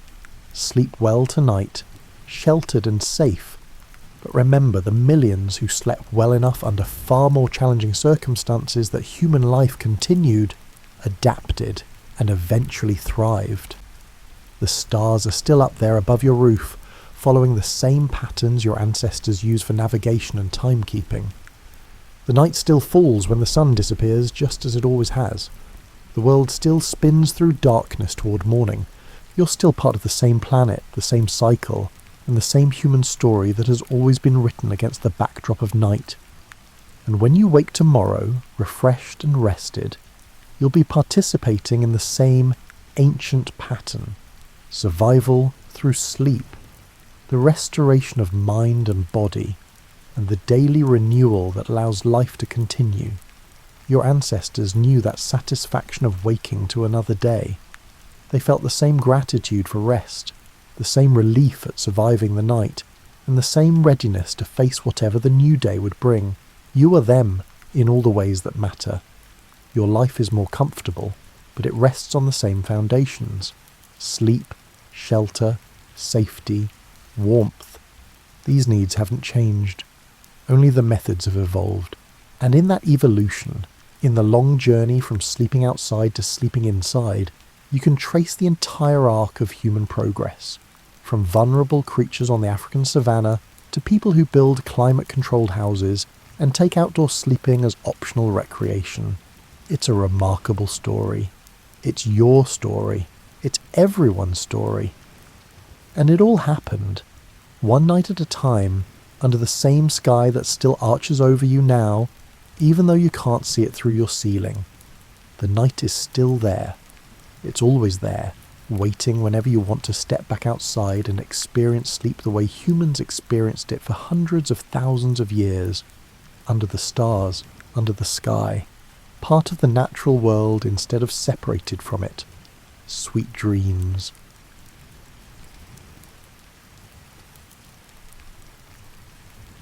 You're about to step into the complicated world of 15th century Eastern Europe, where 3 empires collided and a small principality fought desperately to maintain its independence. Tonight, we'll explore how a medieval prince became history's most famous vampire, not through supernatural transformation, but through something far more mundane: political propaganda, cultural misunderstanding, and a Victorian novelist's wild imagination. Close your eyes and imagine standing on a hillside in Wallachia, that wedge of territory squeezed between the Carpathian Mountains and the Danube River. The year is 1431, and you're looking out over a landscape that exists in a permanent state of geographical anxiety. To your south, across the wide brown ribbon of the Danube, lies the Ottoman Empire, expanding like bread dough left too long in a warm kitchen. To your north, beyond the sharp teeth of the Carpathians, Hungarian kings plot and scheme. And to your east, your cousins in Moldavia face similar pressures, caught in the same impossible position. You might think of Wallachia as a medieval buffer state, though that phrase doesn't quite capture the exhausting reality of daily political life here. Imagine trying to sleep in a bed positioned between 2 people who keep yanking the blankets in opposite directions, and you'll start to understand what it meant to rule this particular piece of earth. The Wallachian throne wasn't so much a seat of power as it was a very uncomfortable hot potato that nobody could hold for long without getting burned. The landscape itself seems designed for defence and paranoia in equal measure. Rivers carve through dense forests of oak and beech. Mountain passes offer just enough access to be useful, and just enough isolation to be dangerous. Small towns cluster around Orthodox churches, their wooden walls a hopeful gesture against the various armies that regularly march through. You can smell the wood smoke from cooking fires, hear the distant sound of church bells marking the hours, and feel the autumn mud that turns every road into a wrestling match between your boots and the earth. Now, into this precarious world, a child is born in the winter of 1431. His father, Vlad II, has just been inducted into something called the Order of the Dragon, a Christian military society dedicated to fighting the Ottoman advance. The Order's symbol, a dragon with its tail wrapped around its neck, will give the family its nickname Dracul, meaning dragon. In Romanian, adding an A at the end creates a diminutive or possessive form, so the son becomes Dracula, son of the dragon. It's a name that means absolutely nothing sinister at the time, though centuries later it will send delicious shivers down the spines of readers worldwide. Young Vlad grows up in a fortress at Sighișoara in Transylvania, where his father serves as a military governor. Picture a childhood spent learning to read political situations before you learn to read books. Every visitor who arrives at the fortress represents some calculation, some alliance, some potential betrayal. The Ottoman ambassadors bring gifts and implied threats. The Hungarian nobles arrive with promises they may or may not keep, and young Vlad watches, absorbing lessons in survival that have nothing to do with swordplay and everything to do with reading faces, weighing words, and understanding that today's ally might be tomorrow's enemy, depending on which way the political wind blows. The education of a Wallachian prince involves more practical treachery than you might expect. You learn Hungarian because the Hungarian king considers Wallachia his vassal state and expects tribute. You learn Turkish because the Ottoman Sultan also considers Wallachia his vassal state and expects different tribute. You learn to calculate exactly how much loyalty you can afford to show either side without fatally offending the other. It's like learning to juggle while riding a unicycle across a tightrope, except the consequences of dropping a ball involve losing your throne, or possibly your head. In 1442, when Vlad is about 11 years old, his father makes a decision that will shape his son's entire worldview. He sends young Vlad and his younger brother Radu to the Ottoman court as hostages, a guarantee of Wallachia's good behaviour. Imagine being a child and suddenly finding yourself living in Edirne, the Ottoman capital, surrounded by a culture completely foreign to your own. The food tastes different. Rich lamb dishes flavoured with spices you've never encountered, sweet pastries soaked in honey, and strong coffee that adults drink from tiny cups. The language sounds different, with all those flowing syllables you're now expected to master. Even the architecture seems designed to remind you that you're very far from home. But here's where the story gets interesting in a quiet character-building sort of way. Young Vlad doesn't simply endure his captivity, he studies it. The Ottoman court in the 15th century is one of the most sophisticated political machines in the world, and Vlad has a front-row seat to its operations. You watch how the Sultan manages his vast empire, how he plays various factions against each other, and how he rewards loyalty and punishes betrayal with a consistency that Christian Europe notably lacks. You see a system where competence matters more than birth, where a slave can rise to become a grand vizier if he demonstrates sufficient talent. The Ottomans teach you military tactics, not out of kindness, but because they assume you'll eventually rule Wallachia as their loyal client. You learn the proper deployment of cavalry, the logistics of moving armies across difficult terrain, and the importance of reliable supply lines. You also learn something the Ottomans probably don't intend to teach. You learn exactly how they think, how they plan, and how they make decisions. This knowledge will prove remarkably useful later, though not in the way your captors imagine. Meanwhile, your younger brother Radu is having a very different experience. He's charming, adaptable, and genuinely comfortable in Ottoman culture. He converts to Islam, becomes a favourite at court, and will eventually lead Ottoman cavalry against Christian forces. This creates a delightfully awkward family dynamic that will haunt Vlad throughout his reign. Nothing quite says complicated family relationships like having your brother fight for the empire you're resisting, though at least it makes holiday gatherings straightforward. You simply don't have them. 6 years pass in this peculiar exile. You're 17 now, fluent in Turkish, familiar with Ottoman methods, and nursing a profound resentment that you've learned to hide behind a carefully neutral expression. Then news arrives from Wallachia.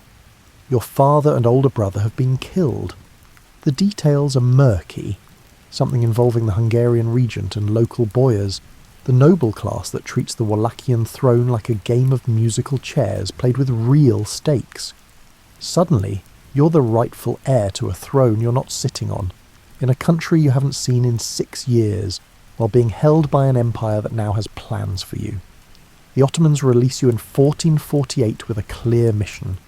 Take the Wallachian throne and rule as their loyal client.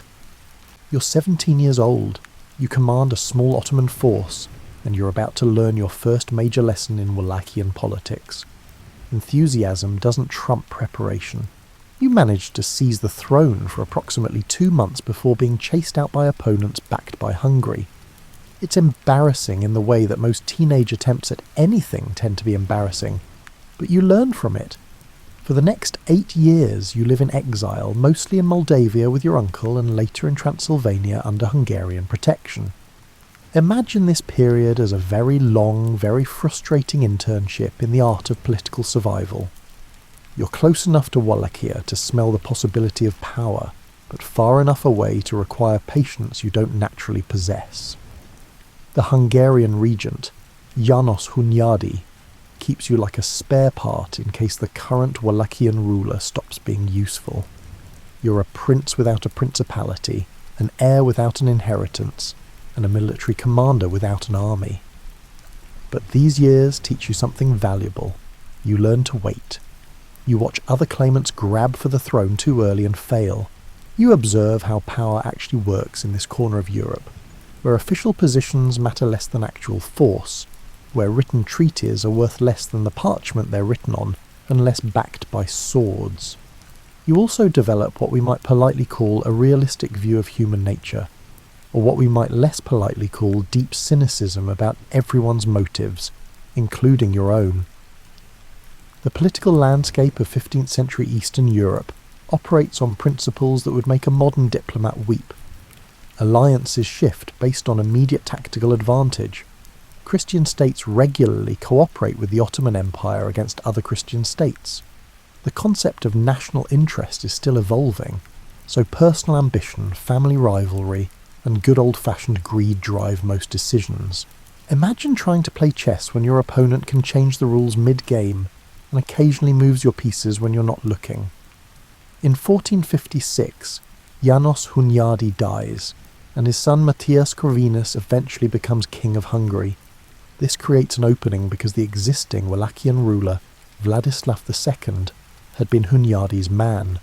You've been patient, you've built relationships with Transylvanian nobles, and you've convinced enough people that you'll be a useful ally. In 1456 you march into Wallachia with Hungarian backing, kill Vladislav in single combat, which is the sort of dramatically straightforward conflict resolution that actually happens sometimes in medieval politics, and take the throne. Now you're ruling Wallachia, and you immediately face the same impossible problem that destroyed your father. How do you maintain independence while being crushed between two empires? The Ottoman Empire expects tribute, obedience and military support when requested. The Hungarian kingdom expects loyalty, tribute of a different sort and military support when they request it. If you fully commit to either side, you become a puppet. If you try to balance both, you risk satisfying neither and being destroyed by whichever empire gets annoyed first. Your solution is characteristically bold and probably insane. You decide to play both sides while actually serving neither, building up Wallachia's independent strength in the narrow spaces between their competing demands. It's like trying to build a house in the gap between two grinding millstones, but you're committed to the attempt. Here's something they don't often mention in vampire stories. Vlad was genuinely concerned with economic development. Before he could resist empires, he needed money, which meant he needed trade, which meant dealing with the merchants who actually made the medieval economy function. This is where things get interesting in a history of taxation policy kind of way, which admittedly sounds less exciting than hunting vampires, but actually matters more to understanding who Vlad was. Wallachia sits on important trade routes connecting Constantinople to Central Europe. Saxon merchants from Transylvania control much of this trade, operating from fortified towns like Brasov and Sibiu. These merchants have royal privileges from the Hungarian crown, pay minimal taxes, and generally treat Wallachian territory as their personal marketplace. They're wealthy, well-connected, and accustomed to Wallachian princes who let them do whatever they want, because those princes need Hungarian support. You are not that kind of prince. Picture yourself reviewing the trade records and discovering that foreign merchants are making fortunes while your treasury remains empty. The Saxon merchants don't just avoid taxes, they undercut Wallachian traders, monopolise the most profitable routes, and generally act like economic colonisers. You can smell the leather from their counting houses, see the gleam of silver in their strongboxes, and feel your temper rising at the sheer audacity of their assumption that this will continue. So you issue new trade regulations. Wallachian merchants get preferential treatment. Foreign merchants must pay proper duties. Trade monopolies are broken up.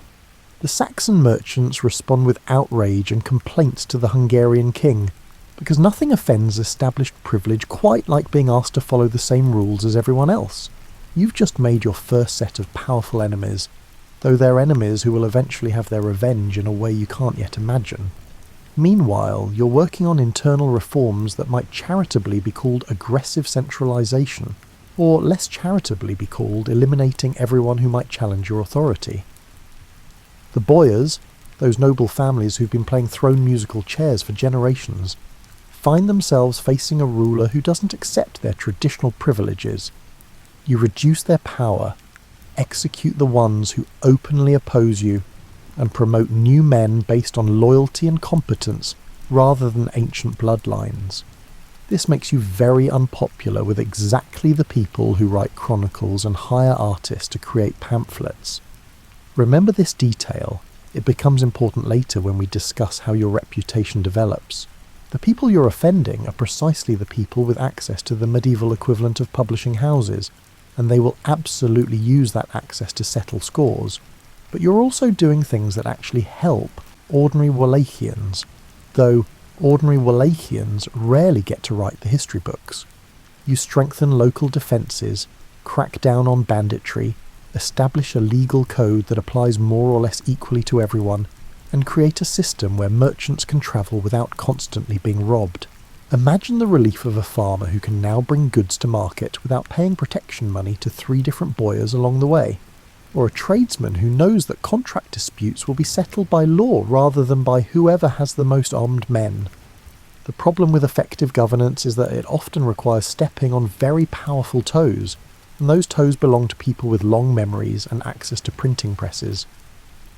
By 1459, the Ottoman Sultan is Mehmed II, the same man who conquered Constantinople 6 years earlier. He's ambitious, brilliant, and views Wallachia as a minor irritation that should be brought to heel. You've been paying tribute irregularly, which is diplomatic code for I'm paying when I feel like it and skipping payments when I don't. This works about as well as you might expect, which is to say it doesn't work at all. Mehmed sends an envoy demanding your presence at the Ottoman court. You know this game. Your father played it, and it destroyed him. Once you cross into Ottoman territory, you're in their power. They can imprison you, replace you with a more compliant ruler, possibly your brother Radu, who's been waiting in the wings for exactly this opportunity, or simply kill you and be done with the whole annoying situation. So you do something characteristically bold and possibly unhinged. You invite the Ottoman envoys into Wallachia, then capture them. The historical sources differ on exactly what happens next, but the basic story involves you accusing them of disrespecting local customs by not removing their turbans in your presence. They claim religious obligation.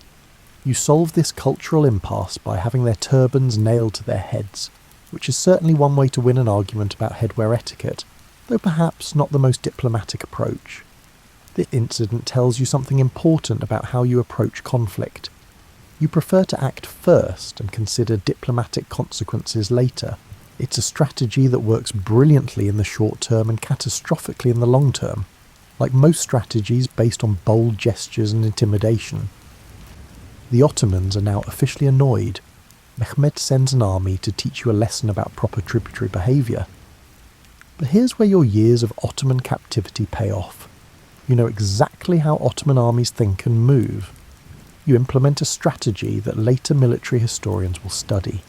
You retreat before the advancing Ottoman force, destroying everything as you go. Wells are poisoned, crops burned, livestock driven into the hills, and villages evacuated. The Ottoman army advances into a wasteland where they can't resupply. Imagine being an Ottoman soldier marching through this deliberately created desert. You expected to forage off the land, but there's nothing to forage. Every village is empty, every field burned, every well fouled. The locals have vanished into the forests and mountains where your heavy cavalry can't effectively pursue. At night, small groups of Wallachian fighters attack your supply lines, then disappear before you can organise a response. It's exhausting, frustrating, and completely at odds with how warfare usually works in this era. You also employ night raids, which become part of your legend. The most famous happens in 1462, when you lead a force in a surprise attack on Mehmed's camp. You don't have enough men to win a conventional battle, but you have enough to create chaos in the darkness. Picture the scene. It's the deepest part of night. Most soldiers are asleep, and suddenly, Wallachian cavalry is among the tents, attacking in multiple directions, creating confusion and panic. You're reportedly hunting for the Sultan's tent, planning to kill Mehmed himself and end the war in one bold stroke. You don't succeed in killing the Sultan.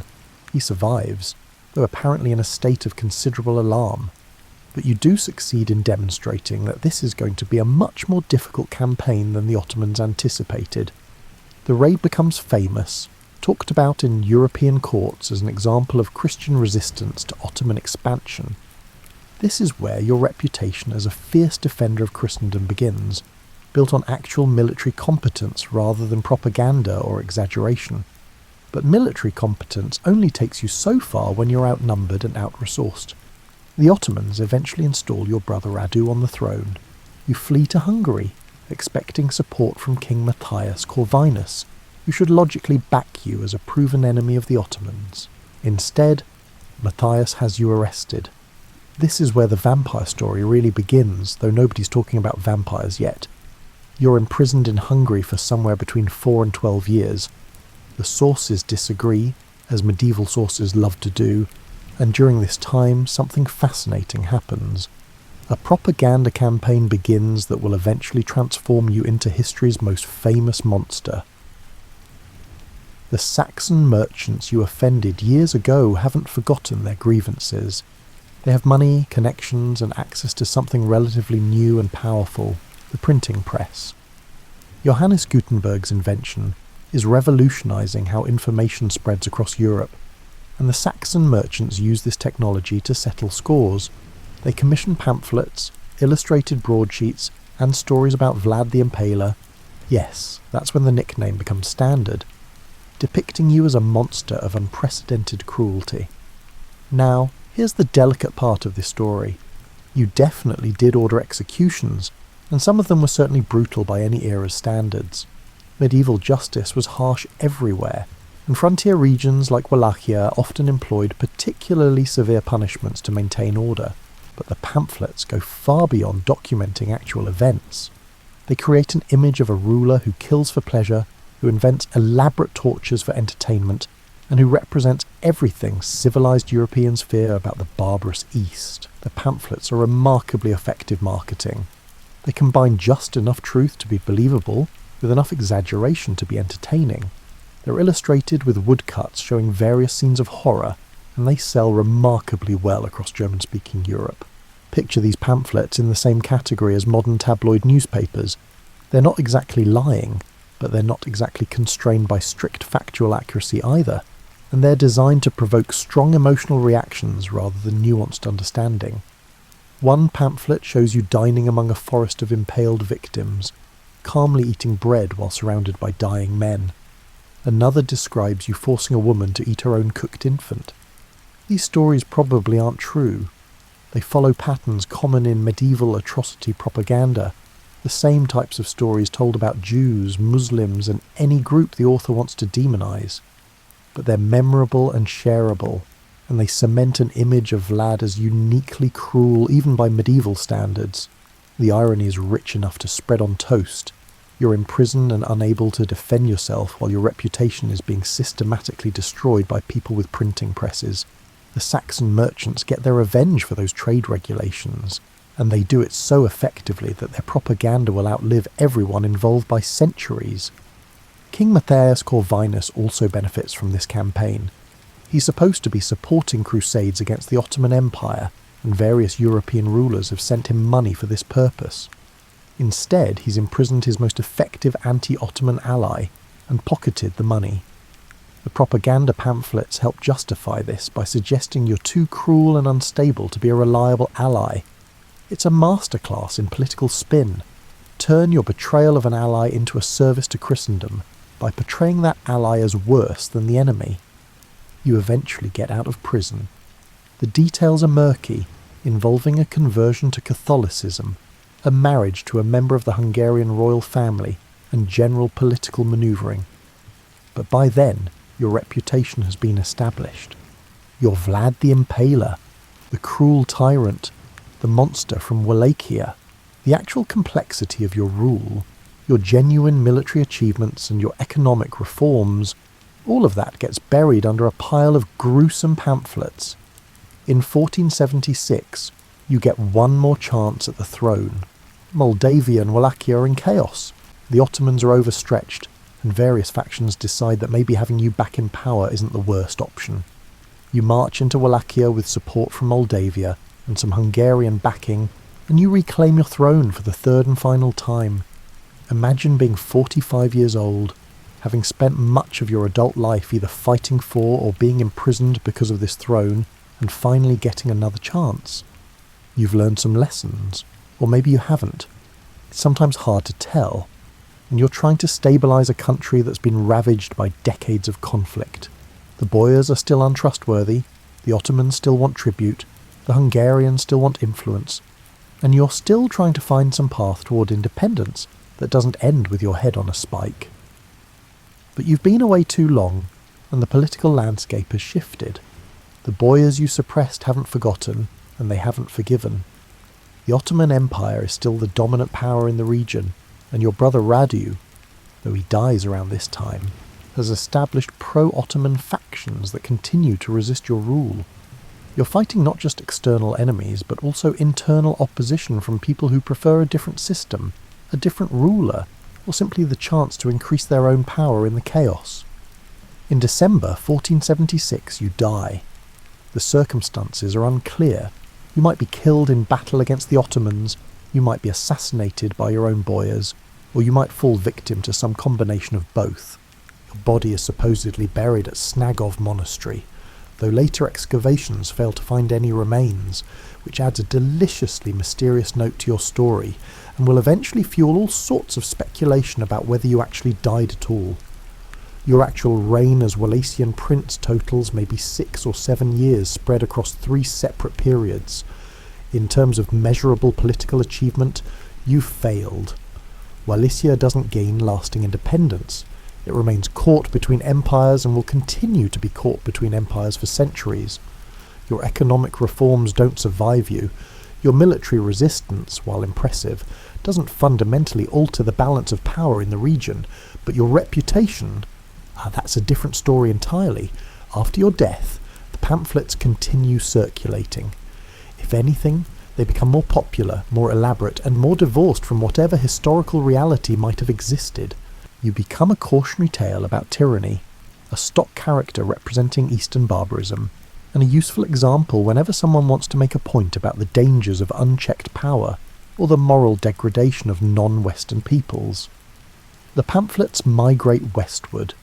German territories produce the most, but French versions appear, then Italian, then eventually English translations. Each retelling adds new details, new atrocities, and new elaborations on the basic theme of Vlad the Terrible. It's like a very slow, very elaborate game of telephone played across centuries, except instead of garbling a simple message, each iteration makes the message more extreme. Picture a printer in Nuremberg around 1500, selecting which books and pamphlets to produce. The Vlad pamphlets sell well. People enjoy being horrified, especially when the horror is safely distant in both time and geography. So he prints another run, maybe adding a new illustration or embellishing a story slightly. A reader in France encounters the pamphlet, is appropriately shocked, and tells friends about this Wallachian monster. The story spreads through the mechanism of fascinating horror, the same psychological quirk that makes people slow down to look at accidents. But here's what's interesting. Alongside the horror stories, there are also accounts that portray you more sympathetically. Some Romanian chronicles describe you as a strict but just ruler who defended Christendom against impossible odds. Some accounts emphasize your resistance to the Ottoman Empire, your refusal to submit even when submission would have been easier and probably safer. These more balanced views exist, but they don't spread as effectively as the horror stories because they're less entertaining and less useful for propaganda purposes. The image of Vlad splits along cultural and political lines. In German-speaking territories and areas influenced by the Saxon merchant perspective, you're an unambiguous monster. In Romanian tradition, you're a complicated figure. Harsh, yes, but also a defender of the nation, a ruler who stood up to external pressures when it would have been easier to submit. In Hungarian sources, you vary between a useful anti-Ottoman fighter and a dangerous independent actor depending on who's writing and why. None of these versions fully capture the historical reality, because historical reality is messy and contradictory. You were probably harsh even by medieval standards. That part seems well documented enough to accept. You also faced genuinely impossible political circumstances that might drive anyone to extreme measures. You were fighting a sophisticated propaganda war without fully understanding how that war worked, and you lost it comprehensively even while sometimes winning actual military conflicts. While Western Europe is telling horror stories about you, something different is happening in Romanian oral tradition. Folk songs and stories preserve a memory of Vlad as Vlad the Just, a ruler who punished the corrupt, protected the poor, and stood up for Romanian interests against foreign oppression. These stories are passed down through generations in villages and small towns, kept alive by people who have no access to printed pamphlets and wouldn't care what Saxon merchants think anyway. In these folk tales, you're stern but fair. You punish thieves and corrupt officials with extreme severity, but ordinary people who follow the law have nothing to fear. You're remembered for stories like leaving a golden cup at a public well. It remains there for years because everyone knows stealing it would result in terrible punishment, so nobody steals it. Or the tale of burning down a hall full of beggars, which in the folk version is reframed as eliminating people who could work but choose not to. A harsh interpretation of social welfare policy that says more about village values than historical accuracy. These folk tales reveal how rural communities thought about justice and power. They wanted rulers who would protect them from bandits and corrupt nobles, even if that protection came through methods that might make modern observers uncomfortable. The stories emphasize order, stability, and the importance of rulers who actually enforce laws, rather than allowing the powerful to do whatever they want. Picture an evening in a Romanian village around 1600. The day's work is done, people are gathered around a fire, and someone starts telling stories about Vlad the Impaler. But it's not a horror story. It's a story about a time when the roads were safe, when thieves were punished, and when a poor man could get justice against a corrupt boyar. The tone is nostalgic, tinged with the knowledge that such order and justice are temporary, that strong rulers who defend common people are rare and usually come to bad ends. This creates a fascinating split in how you're remembered. Western Europe has pamphlets and books describing you as a monster. Romanian oral tradition has songs and stories describing you as a harsh but effective ruler. Neither version is wholly accurate, but both tell you something true about the people doing the remembering and what they valued or feared. For a few centuries your fame fades somewhat in Western Europe. The pamphlets continue circulating, but you become one atrocity story among many rather than a particularly notable figure. The Ottoman Empire continues expanding, then eventually begins its long decline. Wallachia passes through various hands, eventually becoming part of Romania. The political circumstances that shaped your life become historical footnotes. But the pamphlets never completely disappear. They're reprinted periodically, referenced in discussions of tyranny, and used as examples in moral discussions about the nature of power. You're like a stock character actor who keeps getting small parts in different productions. You're not the main story, but you're available whenever someone needs an example of medieval cruelty. Meanwhile, vampire folklore is developing completely independently of you.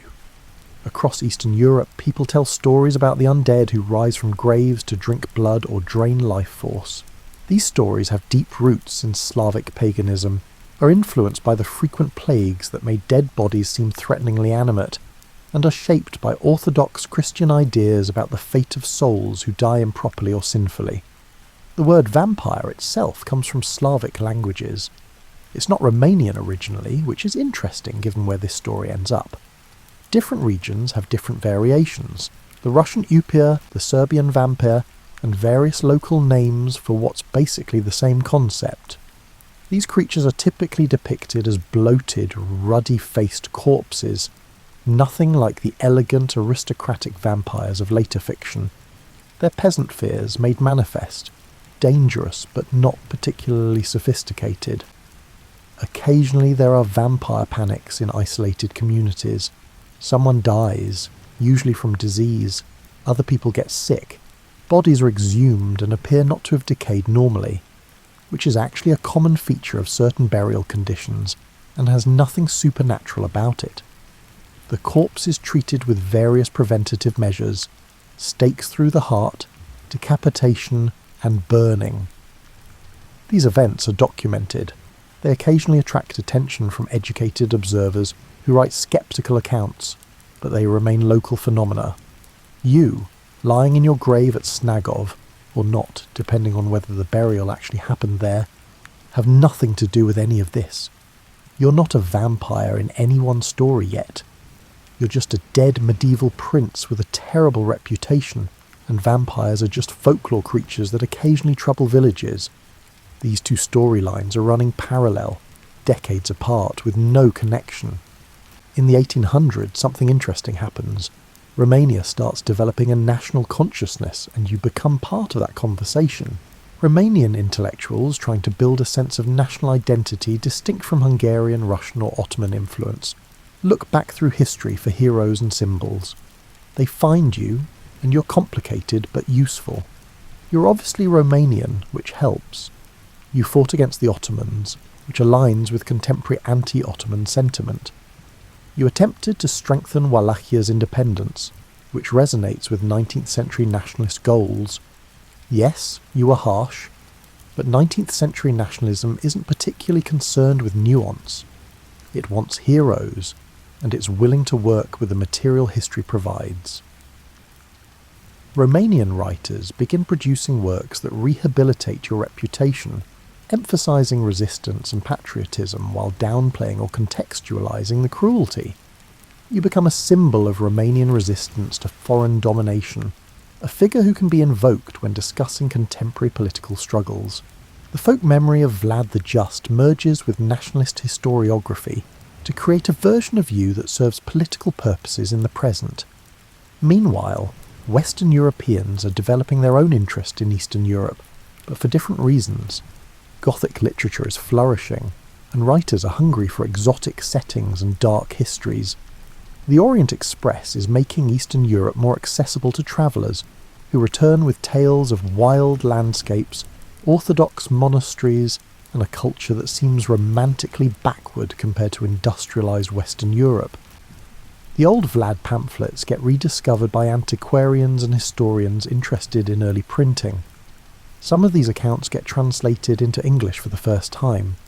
Scholars debate whether the stories are true, exaggerated or complete fabrications, but the debate itself keeps your name circulating in educated circles. You're becoming academically interesting, a case study in how reputation develops and spreads. The stage is being set, though nobody realises it yet. You've got name recognition in historical circles. Romania has geographic appeal for Gothic writers seeking exotic settings. Vampire folklore is well established in the popular imagination. All the pieces are floating around, waiting for someone to assemble them in a new way. In the 1890s, an Irish theatre manager named Bram Stoker is researching a novel about vampires. He's been thinking about this project for years, making notes and gathering information. He reads travel accounts about Transylvania and Wallachia. He consults with experts about Eastern European geography and folklore. He's creating an elaborate structure for his novel, complete with multiple narrators and an epistolary format. Originally, his vampire count was going to be named Count Wampir, which is admirably straightforward but not particularly evocative. Then Stoker encounters your name in his research, probably through William Wilkinson's account of the principalities of Wallachia and Moldavia, which includes some historical information about Wallachian princes. He learns that Dracula means son of the dragon, or possibly son of the devil depending on how you translate it, and he finds this too perfect to pass up. Here's the beautiful part. Stoker knows almost nothing about you specifically. He's not drawing on the German pamphlets or Romanian folk tales or any detailed historical research. He simply takes your name, your association with Wallachia and Transylvania, and the vague knowledge that you had a reputation for cruelty, and he builds an entirely fictional character on that minimal foundation. The Count Dracula of the novel has almost nothing to do with you beyond geography and name. Stoker's Dracula is sophisticated, cultured, speaks excellent English, lives in a remote castle, turns into a bat, fears crosses and garlic, and sparkles in sunlight like he's been rolled in diamonds. None of this has anything to do with you. The historical Vlad didn't live in a remote Transylvanian castle. You spent time in various fortresses, and your main stronghold was Curtea de Argeș in Wallachia. You didn't speak English because English wasn't a language any Eastern European prince needed to know in the 15th century. You were Orthodox Christian, so religious symbols would theoretically represent your faith, not threaten you. But facts are flexible when you're writing a Gothic novel. Stoker is building an amalgamation of vampire folklore, his own invention, and just enough historical detail to create verisimilitude. He describes the Carpathian landscape in loving detail, all those dark forests and mountain passes and isolated villages, and he places his count in a region that seems mysterious and threatening to English readers. You provide the name and the thin veneer of historical legitimacy. Everything else is Stoker's creation. Dracula is published in 1897 to modest success. It sells reasonably well, gets decent reviews, and joins the shelf of Gothic novels that the Victorian era produced in abundance. Nobody realises they're witnessing the birth of a legend. Stoker dies in 1912 with no particular indication that his vampire novel will outlive all his other work and become one of the most influential books of the century. The early 20th century doesn't immediately make Dracula a household name, but the novel keeps selling steadily. Then in 1922, a German filmmaker named F.W. Murnau creates Nosferatu, an unauthorized adaptation that changes the names but keeps the basic story. The film is visually stunning and genuinely eerie, and introduces Count Orlok, who looks nothing like any literary description, but creates an indelible image of what a vampire should be. Stoker's widow sues over the copyright violation, and the court orders all prints of Nosferatu destroyed. This fails completely, because you can't unshow something to people who've already seen it, and pirated copies circulate for decades. The film cements the idea of the vampire as a cinematic monster, something that's more effectively scary when you can see it rather than just reading about it. In 1931, Universal Studios releases Dracula, starring Bela Lugosi, and this is when your name becomes truly famous worldwide. Lugosi's performance creates the template for every vampire movie that follows: the foreign accent, the formal evening wear, the hypnotic stare, and the mixture of menace and charm. The film is a massive success, spawning sequels, knockoffs, and an entire genre of horror films.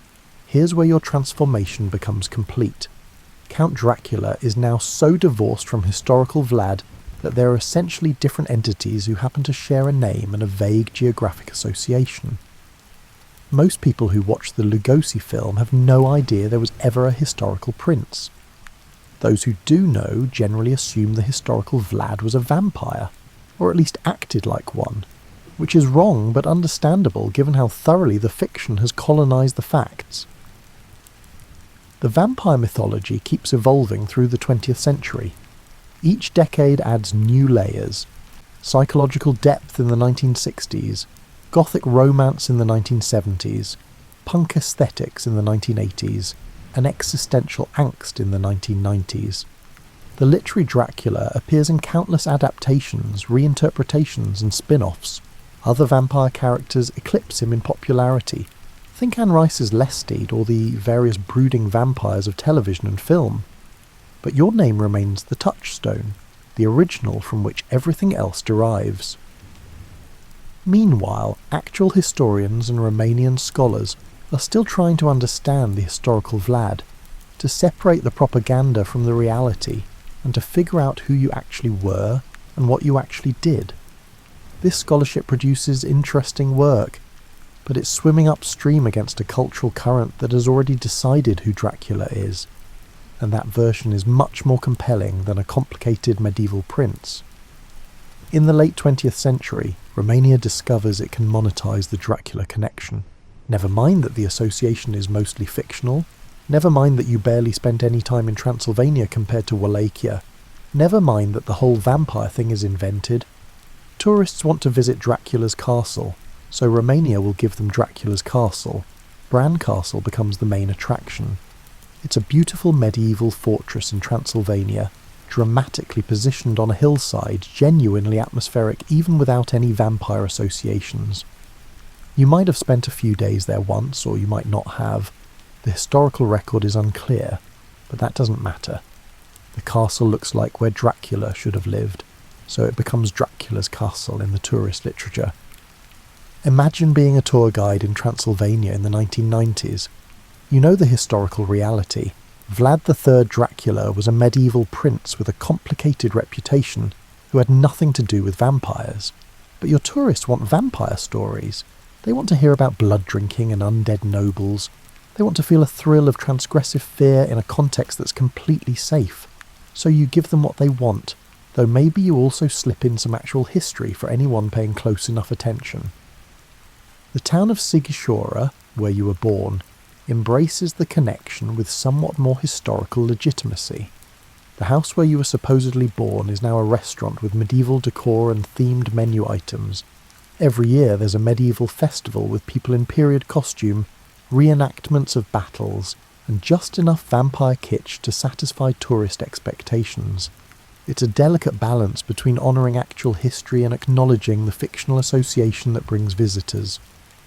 Romania as a whole performs an interesting dance with the Dracula legacy. The country wants foreign tourists and their money, which means embracing the vampire association that actually drives international interest. But Romanian cultural institutions also want to educate people about the historical Vlad, to complicate the simple monster narrative and to present a more nuanced picture of their medieval past. These goals don't always align comfortably. Starting seriously in the 1970s and 1980s, historians begin doing more careful work on your actual reign. They analyse contemporary documents, compare different chronicle accounts, look at economic records and diplomatic correspondence, and try to understand the political context you were operating in. This scholarship produces a more complicated picture than either the monster narrative or the nationalist hero narrative. The consensus that emerges is something like this. You were a medieval ruler operating in extremely difficult circumstances, caught between two empires and dealing with unreliable domestic allies.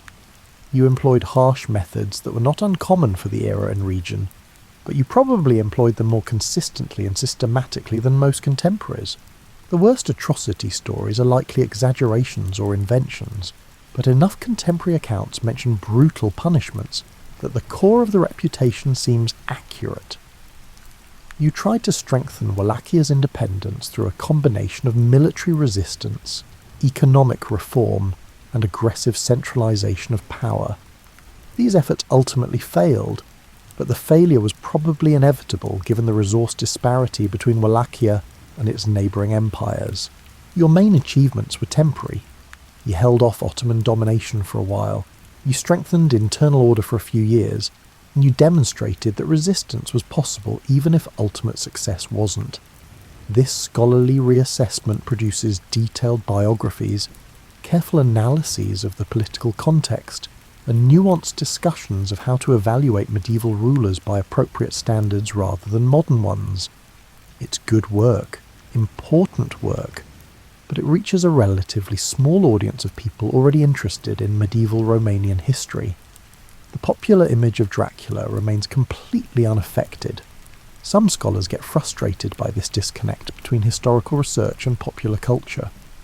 Others find it fascinating as an example of how myths develop and persist despite factual correction. A few make their peace with it and write for both audiences, producing academic work for specialists and popular histories for general readers, carefully navigating between accuracy and accessibility. Romanian scholars in particular wrestle with how to present you to both domestic and international audiences. For Romanians, you're part of national history, a figure who needs to be understood in context. For international audiences, you're forever associated with vampires, and maybe that association can be used to draw attention to actual Romanian history and culture. The tension never fully resolves. The internet age brings new life to your fictional alter ego. Fan fiction communities produce thousands of stories exploring every possible variation on the Dracula character. Video games feature you as everything from a boss character to a playable protagonist. Online forums debate the finer points of vampire lore with the seriousness that medieval theologians once brought to debates about angel hierarchies. Meanwhile, tourism websites promise authentic Dracula experiences. You can take a Dracula tour, sleep in a Dracula-themed hotel, eat at a Dracula restaurant, and buy Dracula merchandise of every conceivable variety. The commercialization reaches levels that would impress even the most ambitious medieval merchant. The Saxon traders who helped destroy your reputation through their pamphlets would appreciate the irony. You're now a brand, and Romania is monetizing that brand enthusiastically, if somewhat ambivalently. Academic papers continue being written about the historical Vlad. Historians refine their understanding of 15th century Wallachian politics, discover new documents in archives, and correct previous interpretations. This scholarship is valuable and important, but it exists in a parallel universe to the popular culture understanding of Dracula. The two rarely intersect except in occasional documentaries that try to explain the real story behind the legend. You've become a case study in how historical figures can be completely transformed by later cultural processes. The historical Vlad III Dracula of Wallachia has less cultural impact than Count Dracula the vampire, even though the vampire is fictional and the prince was real. The fictional version has displaced the historical version so thoroughly that most people don't even know there is a historical version to displace. This raises interesting questions about how history works and what we preserve from the past. We remember you not for what you actually did, defending Wallachia, implementing economic reforms, fighting the Ottomans, navigating impossible political circumstances, but for something you never did, drinking blood and turning into a bat. The propaganda pamphlet started this process of transformation, Stoker accelerated it, and 20th century media completed it. If we strip away the vampire mythology, the propaganda exaggerations, the nationalist rehabilitation, and the tourist kitsch, what actually remains? What can we know with reasonable confidence about who you were and what you did? You were born around 1431 into a family of Wallachian nobles. You spent formative years as an Ottoman hostage, which gave you excellent training in how empires function, and probably contributed to a worldview that emphasized power, survival, and the unreliability of alliances. You claimed the Wallachian throne 3 times and ruled for a total of maybe 6 or 7 years across these periods. During your reigns, you centralized power more aggressively than previous Wallachian rulers, reducing the influence of boyar families and increasing princely authority. You implemented economic reforms aimed at increasing state revenue and supporting Wallachian merchants against foreign competition, particularly Saxon traders. You strengthened defensive infrastructure and enforced laws with severe punishments. You fought against Ottoman expansion using a combination of conventional warfare and scorched earth tactics. You achieved some notable successes, particularly the night raid on Mehmed's camp in 1462, but ultimately couldn't prevent Ottoman domination of the region. You tried to balance between Ottoman and Hungarian pressures while maintaining Wallachian independence, a strategy that worked temporarily but failed in the long run. You made enemies: Saxon merchants who resented economic regulations, boyars who resented centralized authority, Ottoman officials who resented your irregular tribute payments and outright resistance, and various local rivals who preferred different rulers or different policies. These enemies had access to printing presses and used them effectively, creating propaganda that outlived you. and eventually became the foundation for your vampire legend. You died in 1476 in circumstances that remain unclear. Your actual achievements as a ruler were modest and temporary. Your symbolic importance to Romanian nationalism is significant but contested. Your transformation into Count Dracula is complete and probably irreversible. You started as a medieval prince dealing with impossible political circumstances. The Saxon pamphlets turned you into a monster of unprecedented cruelty, a process driven by commercial resentment and enabled by new printing technology. Romanian folk memory kept alive a competing image of the harsh but just ruler. 19th century nationalism tried to rehabilitate your reputation for political purposes, and then Bram Stoker borrowed your name for a vampire novel, completing a transformation that had been building for centuries. The result is one of the most complete cases of historical identity displacement in Western culture. The vampire count is more real to most people than the medieval prince ever could be. The Transylvanian castle that you barely visited is more famous than the Wallachian fortresses where you actually lived. The image of a caped figure turning into a bat has more cultural resonance than anything you actually did during your life. Perhaps there's something appropriate about this. You lived in a world where image and reputation mattered as much as actual deeds, where propaganda could destroy a ruler as effectively as armies, and where the stories people told about you shaped your political viability. The pamphlets that destroyed your reputation in your lifetime ultimately made you immortal, though not in any way you would have recognised or appreciated. So here you are, Vlad III Dracula, Prince of Wallachia, defender against the Ottomans, economic reformer, centralising autocrat, victim of propaganda warfare, and ultimately the inspiration for the most famous vampire in Western literature.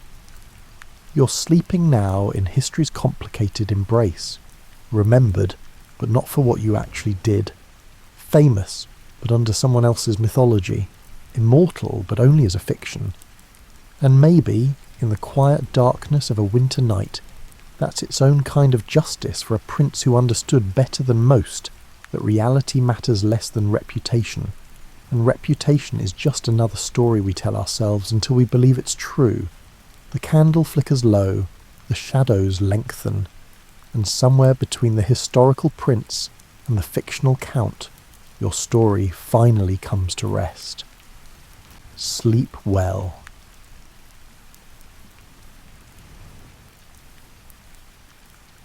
You wake before dawn in a barn that isn't yours, your breath forming small clouds in the November air. The straw beneath you holds the musty sweetness of last summer's harvest, and somewhere above in the loft, a barn cat shifts position, causing dried stalks to whisper and settle. This is the 5th barn this week and the 20th this month. You've become skilled at judging which farmers will tolerate a traveller sleeping among their animals, and which will set dogs loose at the first sign of trespassing. The medieval road called to different people for different reasons. Some walked because debt or crime had made staying dangerous. Others wandered because a lord had died and his successor had no use for extra servants. A few chose the road deliberately, though most people in the 1300s would have found this choice as incomprehensible as someone today deciding to be permanently homeless. The road wasn't romantic. It was hard, uncertain, and frequently hungry. But there you are, pulling on boots that have been repaired so many times the original leather is more memory than material. Your feet know these boots intimately, every worn spot, every place where the stitching pulls against your skin after 10 miles of walking. You've learned to wrap your feet in strips of wool before putting on the boots, a trick an old soldier taught you outside of Bruges 2 winters ago. The farmer's wife appears at the barn door just as pink light begins filtering through gaps in the wooden walls. She doesn't smile. Most people don't smile at vagabonds, but she hands you a heel of yesterday's bread and a piece of hard cheese wrapped in a cloth. You accept both with a small bow and a murmured blessing, which is the expected exchange.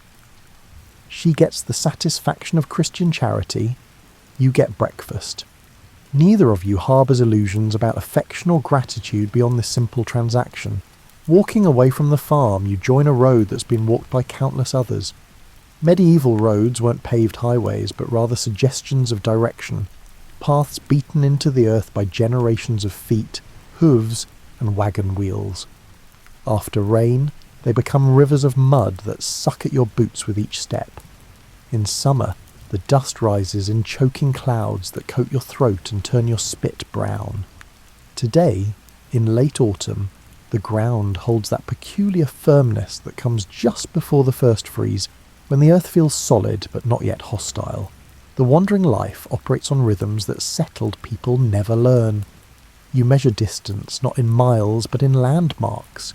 It's 2 church towers to the next village, 3 market crosses to the monastery, and a half-day's walk to the river ford. Time itself becomes fluid when you have no work bell to answer, no master's schedule to follow. Sunrise means walking, sunset means finding shelter. The in-between belongs entirely to you. Other travellers appear on the road as morning progresses. An elderly tinker pushing a cart loaded with pots and mending tools nods as he passes, heading in the opposite direction.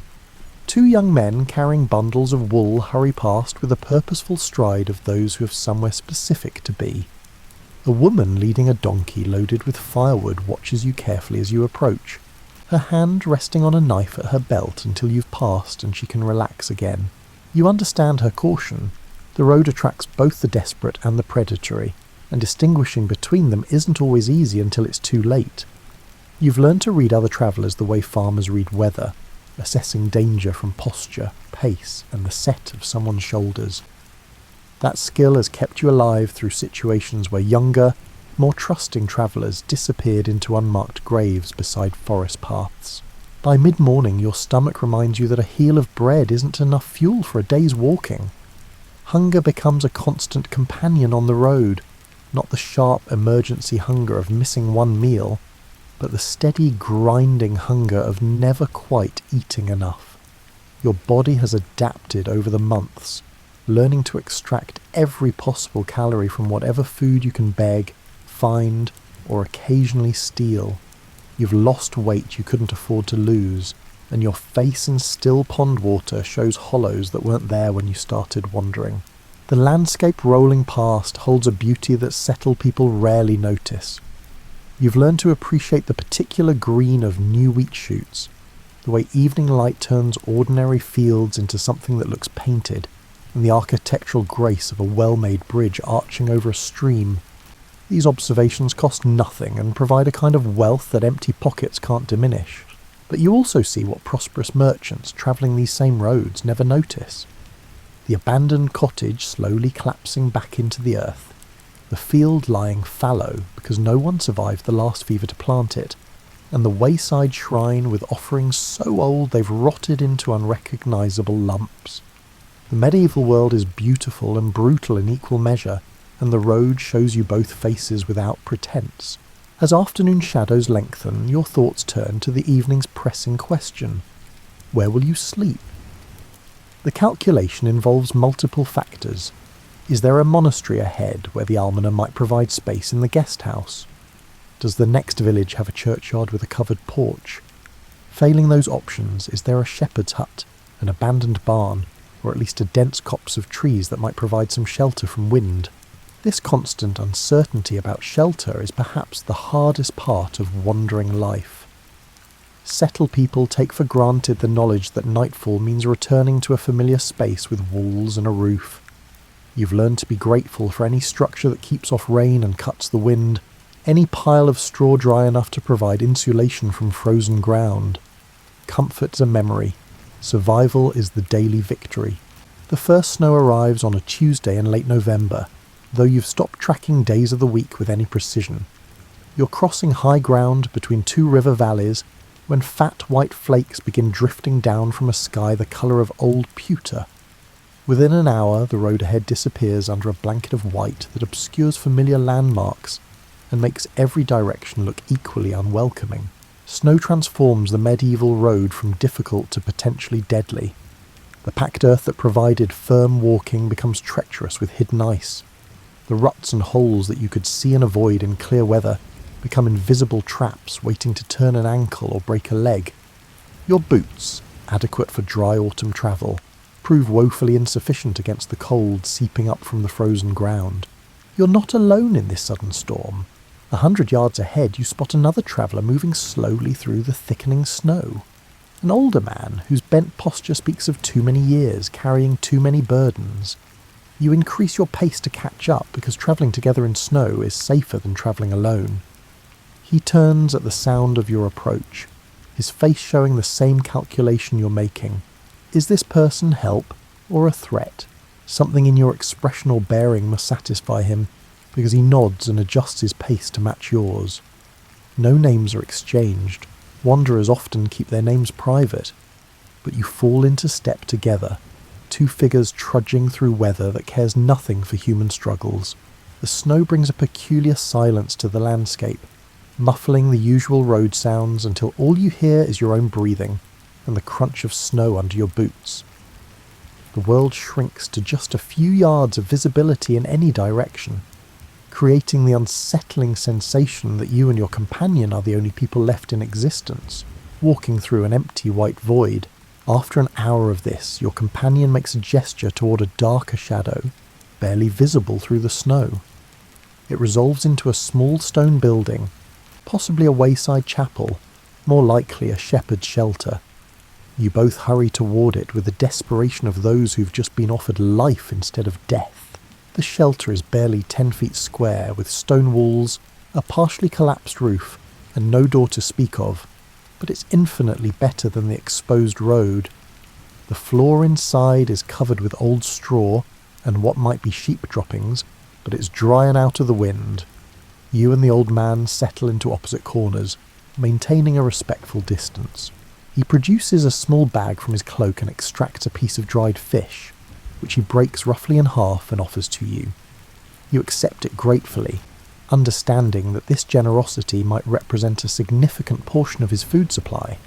In return, you share a turnip you picked from a field yesterday, raw and dirty but edible. This exchange of food is more than practical. It's a ritual of trust, an acknowledgement that you're temporary allies against the cold. The snow continues through the afternoon and into the evening. You and your companion take turns going outside to gather armfuls of dry grass from beneath the snow, piling it in the centre of your shelter for insulation. Neither of you has the means to make fire. Flint and steel are luxuries, and dry tinder is impossible to find in these conditions, so you prepare for a long, cold night by building nests of grass and straw to sleep in. As darkness falls and the temperature drops further, you burrow into your nest of straw with your cloak wrapped tight and your arms hugged against your chest. The cold seeps through anyway, settling into your bones with an ache that no amount of repositioning can ease. You've learned that the coldest part of the night comes just before dawn, so you prepare yourself mentally for hours of shivering discomfort. This is when the wandering life reveals its harshest truth. You're utterly dependent on your own body's ability to survive. There's no fire to warm you, no extra blankets to pile on, and no hot meal to kindle internal warmth. Your survival depends on your body producing enough heat to keep your core temperature above dangerous levels, and there's nothing you can do to help that process except wait for morning. The old man in the opposite corner makes a sound, not quite a groan, more like a sigh that carries decades of similar nights. You recognise it as a sound you've made yourself, the audible acknowledgement that this is hard, that you're tired, that you're not sure you can do this again and again. But you will, because the alternative is stopping, and stopping on the road means dying on the road.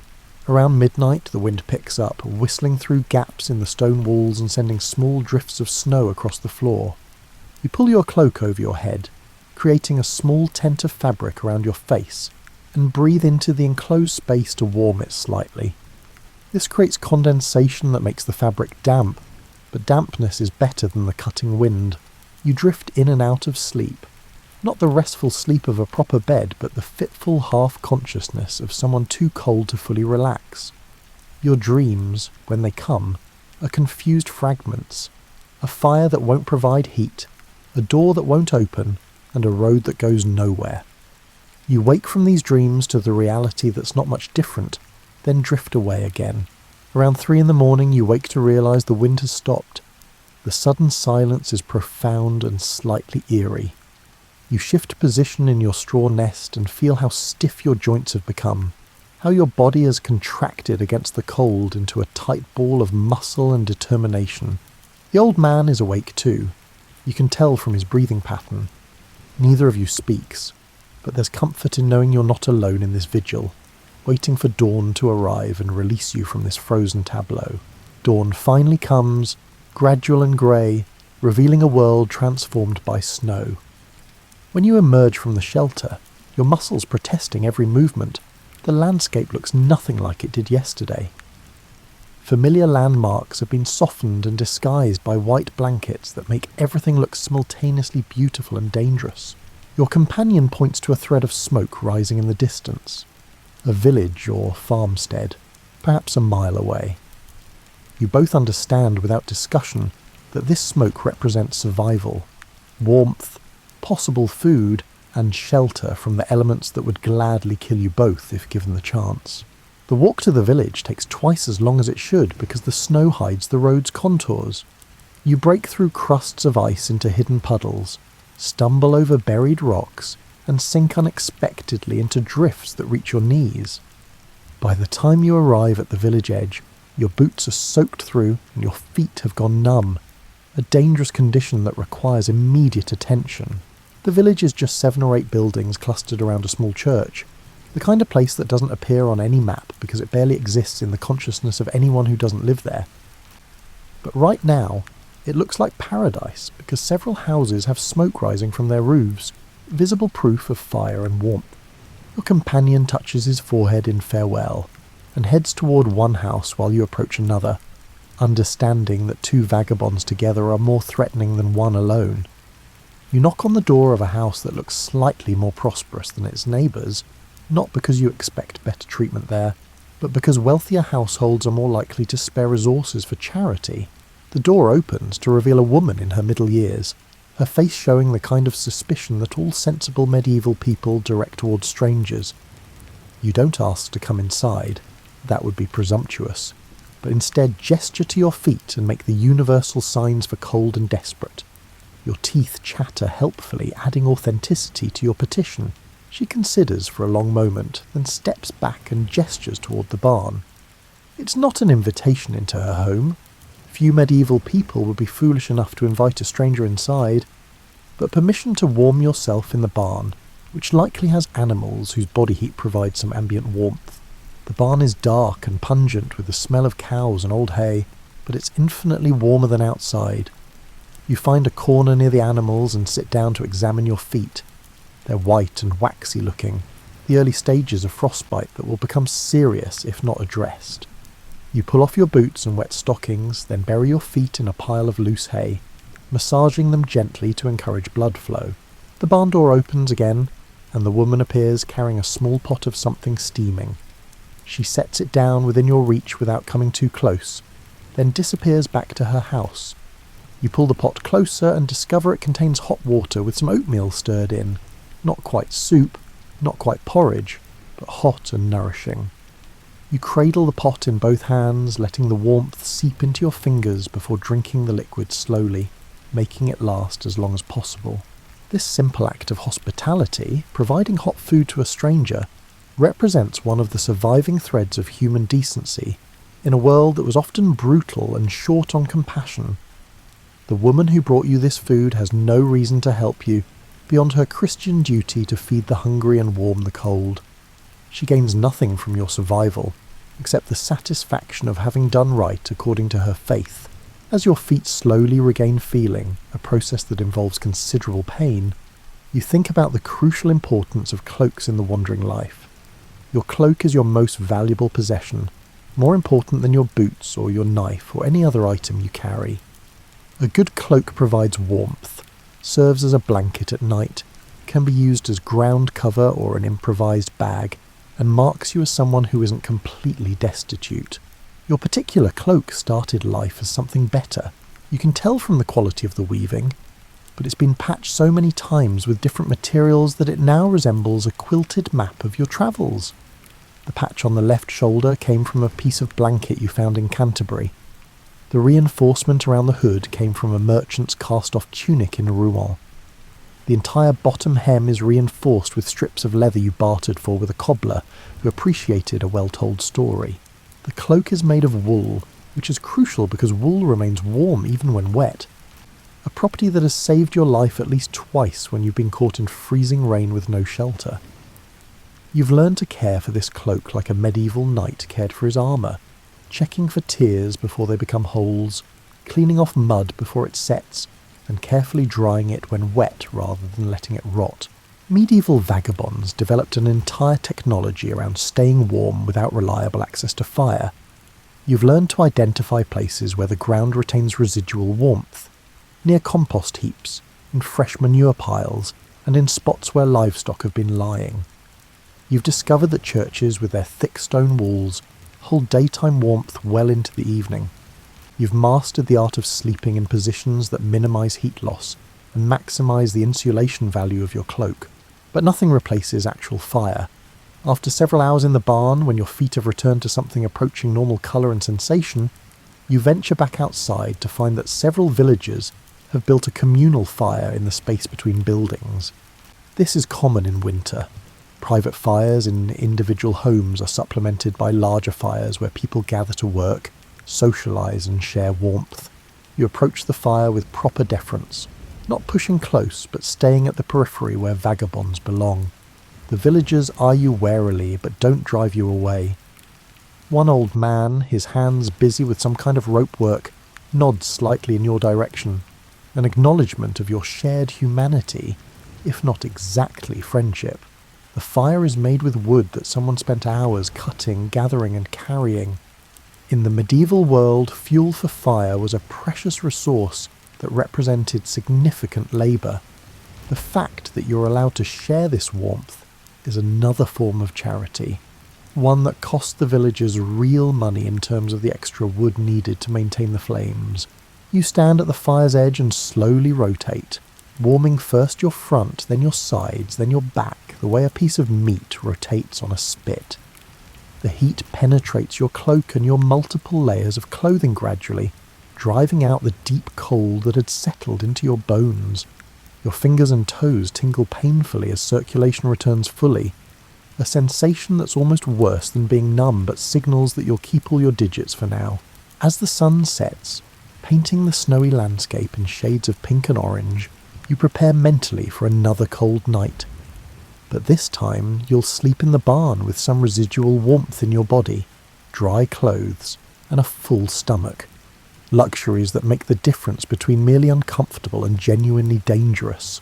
2 weeks later, the snow has melted into a landscape of mud and ice, and you're walking south toward regions where winter might be marginally less harsh. The road has been relatively empty for days, and you've fallen into the rhythm of solitary travel. Walk until tired, rest briefly, and walk again until darkness forces you to seek shelter. You come upon a monastery just as evening prayers are ending, their voices drifting across the fields in plain song that sounds like something not quite of this earth. Medieval monasteries served multiple functions in society. Religious centres certainly, but also hospitals, schools, hostels and refugees. The almoner of any monastery had a sacred duty to provide food and shelter to travellers and beggars, though the quality and quantity of such charity varied wildly depending on the monastery's wealth and the almoner's temperament. This particular monastery is neither rich nor poor, a mid-sized establishment of perhaps 20 monks who work their own fields and maintain modest buildings of local stone. You approach the gate and ring the small bell that signals someone seeking the almoner's charity. The monk who appears is younger than you expected, perhaps 30, with the kind of face that suggests he smiles easily. He looks you over with eyes that see more than your ragged appearance, that seem to calculate your story and your needs with practiced efficiency. He gestures for you to follow him to a long, low building adjacent to the monastery's main church. Inside, you find a dozen other travellers in various states of disrepair, other vagabonds, a family displaced by some unnamed disaster, and an elderly woman who might be a pilgrim or might just be homeless. The almoner provides each person with a bowl of thick pottage, a piece of bread, and a cup of weak ale. The meal is simple but generous, and the room where you eat is warmed by a fire that crackles in a central hearth. After months of uncertain food and frequent colds, this feels like extravagant luxury. You eat slowly, making each spoonful last, while around you others do the same. There's little conversation. Hunger and exhaustion leave little room for socializing, but there's a sense of shared relief, of having reached temporary safety. After the meal, the almoner shows you to a sleeping room lined with simple pallets stuffed with straw. It's not private, you'll be sharing space with other travellers, but it has a roof that doesn't leak, walls that block the wind, and enough blankets that you might actually be warm tonight.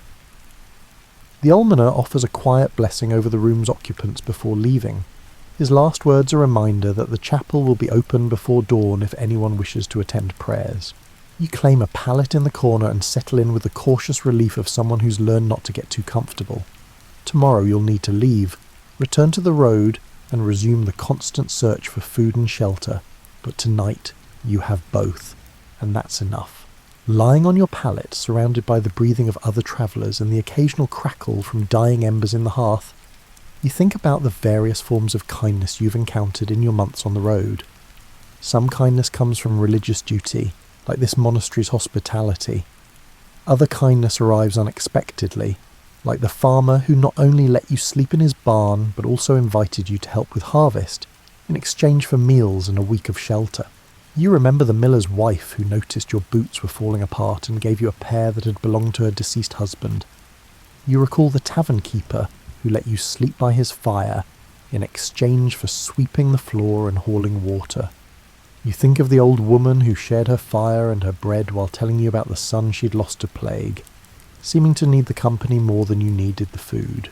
These moments of unexpected humanity stand out against the background of indifference and occasional hostility that characterizes most interactions with settled people.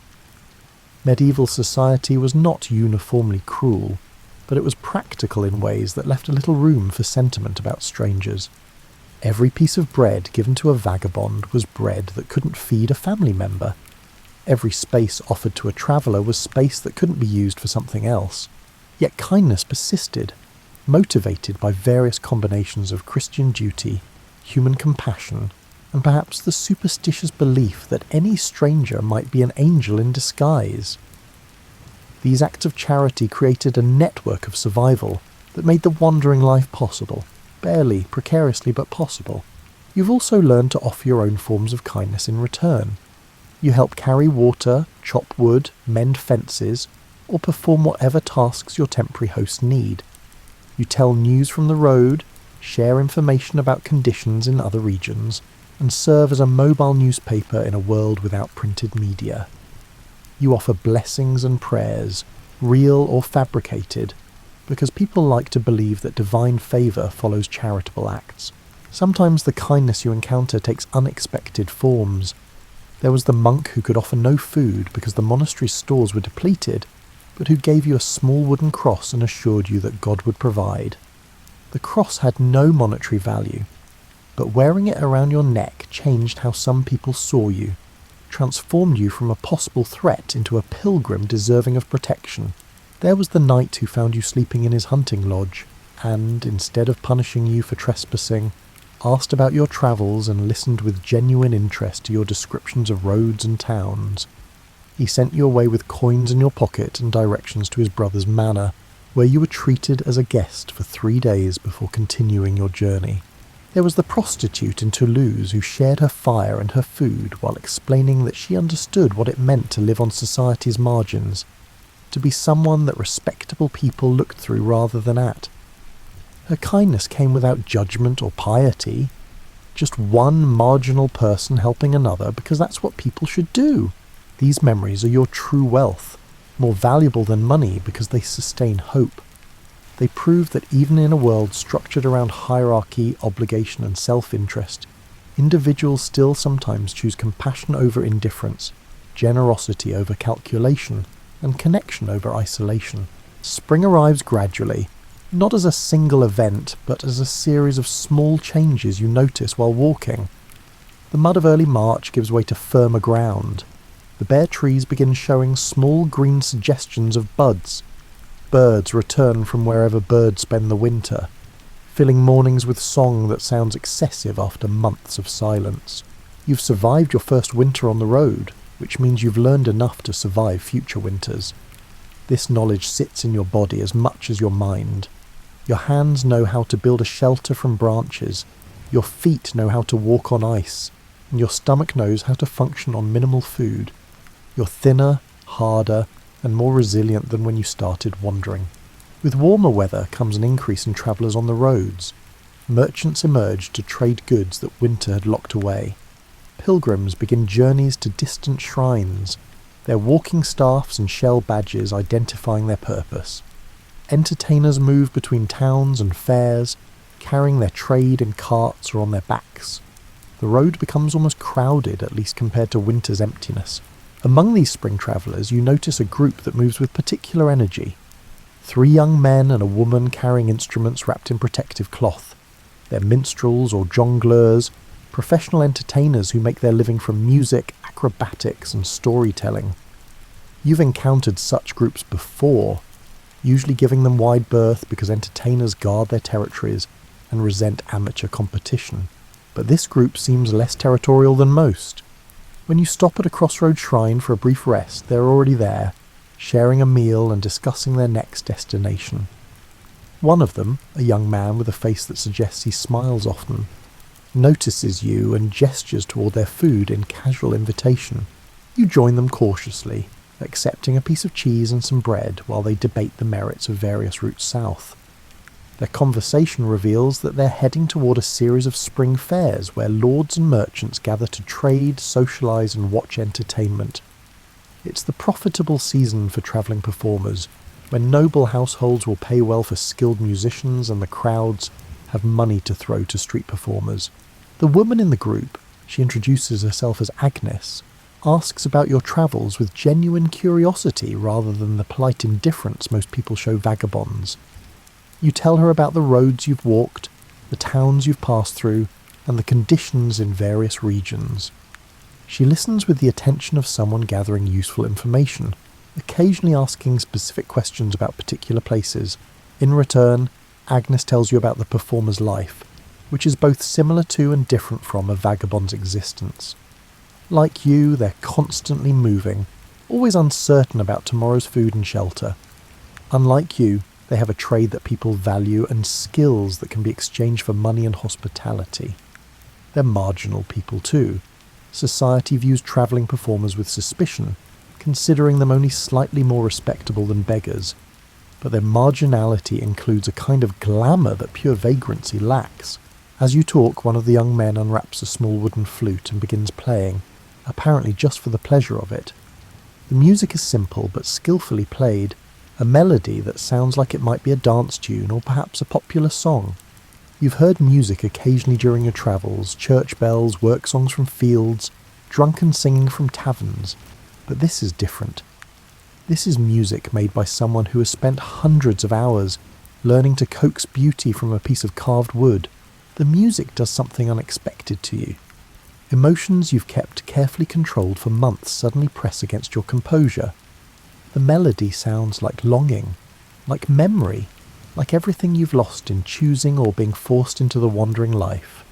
Your eyes sting with tears you refuse to let fall, and you look away toward the horizon until the moment passes. Agnes notices. Of course she notices, but says nothing, just pats your arm briefly in wordless understanding. When the song ends, she begins another, this one with words, something about a knight and a lady and a rose garden. Her voice is clear and practiced, the voice of someone who has sung this song dozens of times in halls and marketplaces. The group invites you to travel with them for a few days, and you accept gratefully. Walking with company is both easier and more complicated than walking alone.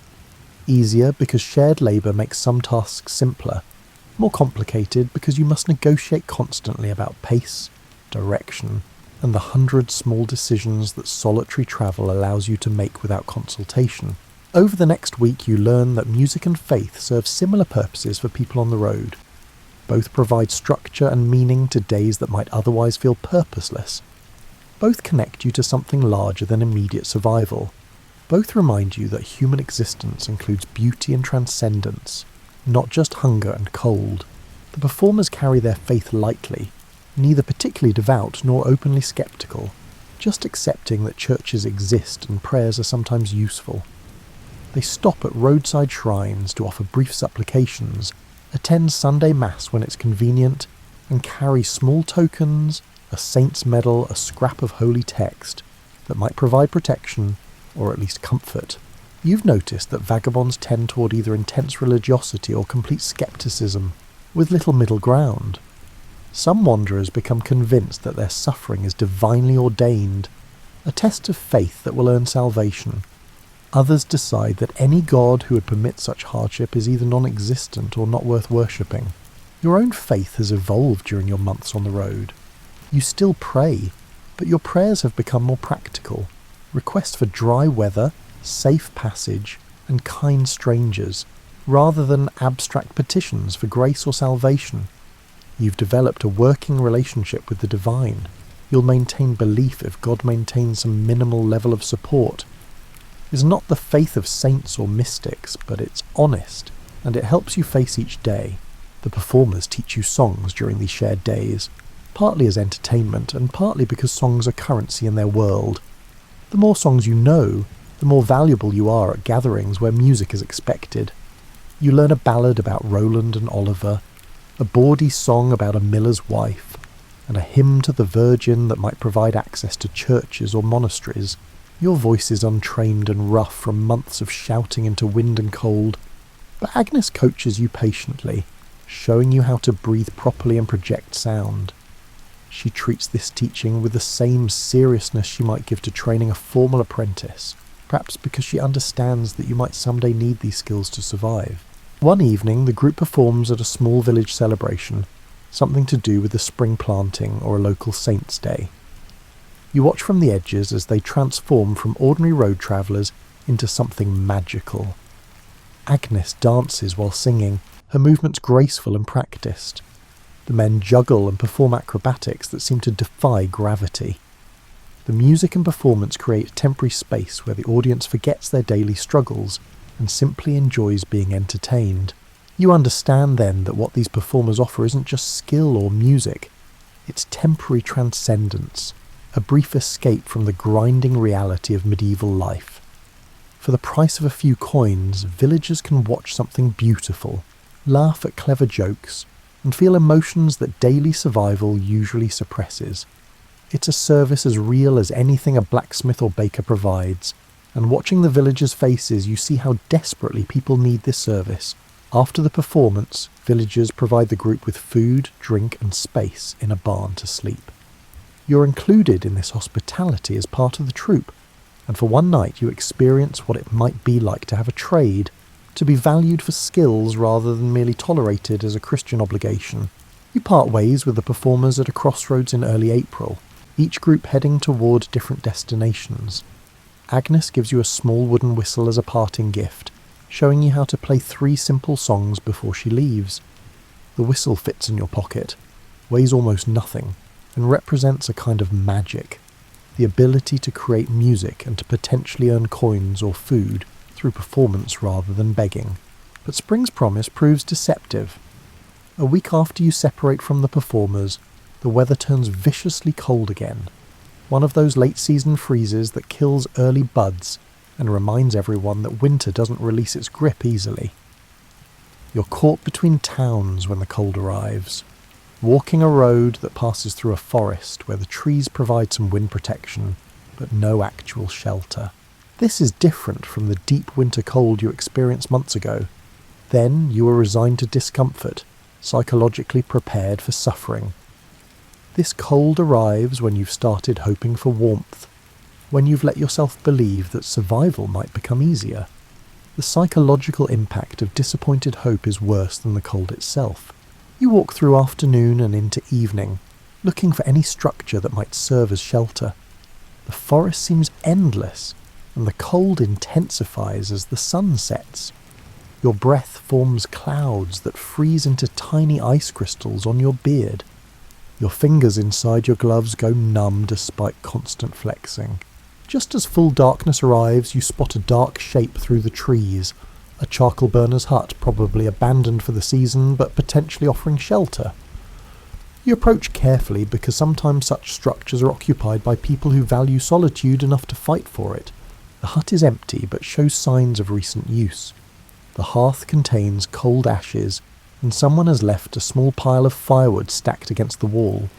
This presents both a gift and a moral dilemma. The wood clearly belongs to whoever built this shelter, and is probably stored here for their next visit. Taking it would be theft, a violation of the unspoken rules that govern survival in the wilderness. But the alternative is risking death from cold in the night ahead. You have flint and steel, acquired through careful trade, but no tinder or kindling. The wood in the hut is your only option for fire. After long consideration, you decide to take just enough wood to survive the night, resolving to leave something of value in return. You arrange your few possessions and realise you have almost nothing worth leaving. A bone needle, a leather strap, and the wooden whistle Agnes gave you. The whistle is your most valuable possession, but it's also the only thing you have worth the wood you need. You place the whistle carefully on the woodpile where the owner will find it, saying a brief prayer that they'll understand the exchange. Then you set about building a fire, using precious time and the last of your energy to coax flame from cold materials. The fire eventually catches, small at first but gradually growing as you carefully add wood. The warmth feels like being welcomed back into the world of the living. You hold your hands near the flames, watching the colour return to your fingers, feeling the deep ache as circulation resumes. With fire established, you begin preparing for the night ahead. You seal gaps in the hut's walls with handfuls of leaves and dirt, creating a slightly better barrier against the wind. You arrange stones around the fire to hold heat that will continue radiating after the flames die down. You prepare your sleeping area close enough to the fire for warmth, but not so close that a spark might catch your cloak. The night that follows is a study in careful fire management. You've learned that keeping a fire going through a cold night requires more skill than simply piling on wood. Feed it too much and you waste precious fuel. Feed it too little, and you risk waking to cold ashes and potential hypothermia. You've developed an internal clock that wakes you every few hours to check the fire and add wood as needed. Between these fire-tending intervals you sleep fitfully, your dreams filled with fragments of memory. You dream of a life before the road. Whether a real memory or a fantasy, you're no longer certain. The details have blurred over months of exposure to cold and hunger and the constant demands of survival. You dream of warmth, of abundance, of a place where tomorrow's shelter isn't a constant question. Just before dawn, you wake to find that the fire has burned down to glowing coals and the interior of the hut has grown cold again. You add the last of the wood, watching the flames rise and knowing that when this burns down, you'll need to continue walking regardless of temperature or conditions. The charcoal burner's generosity, even unintentional generosity, has bought you one night of survival, but nothing more. As grey light filters through gaps in the hut's walls, you emerge to find a landscape transformed by frost. Every surface glitters with ice crystals that catch the early light and scatter it in tiny rainbows. Trees that looked dead yesterday now seem encased in glass, each branch outlined in frozen perfection. It's breathtakingly beautiful and brutally cold in equal measure. Your breath forms clouds that hang in the still air as you stretch muscles stiffened by cold and uncomfortable sleep. You check your body for damage, testing fingers and toes for frostbite, examining hands for cracks in the skin that might become infected, and assessing your overall condition with the dispassionate attention of someone who knows their survival depends on maintaining this physical machine. Everything appears functional. You're cold, hungry and tired, but none of these conditions are life-threatening yet. You've learned to distinguish between discomfort and danger, between suffering that can be endured and damage that requires immediate attention. Before leaving the hut, you bank the coals carefully, hoping that the person who returns will find some residual warmth and understand that you respected their property as much as circumstances allowed.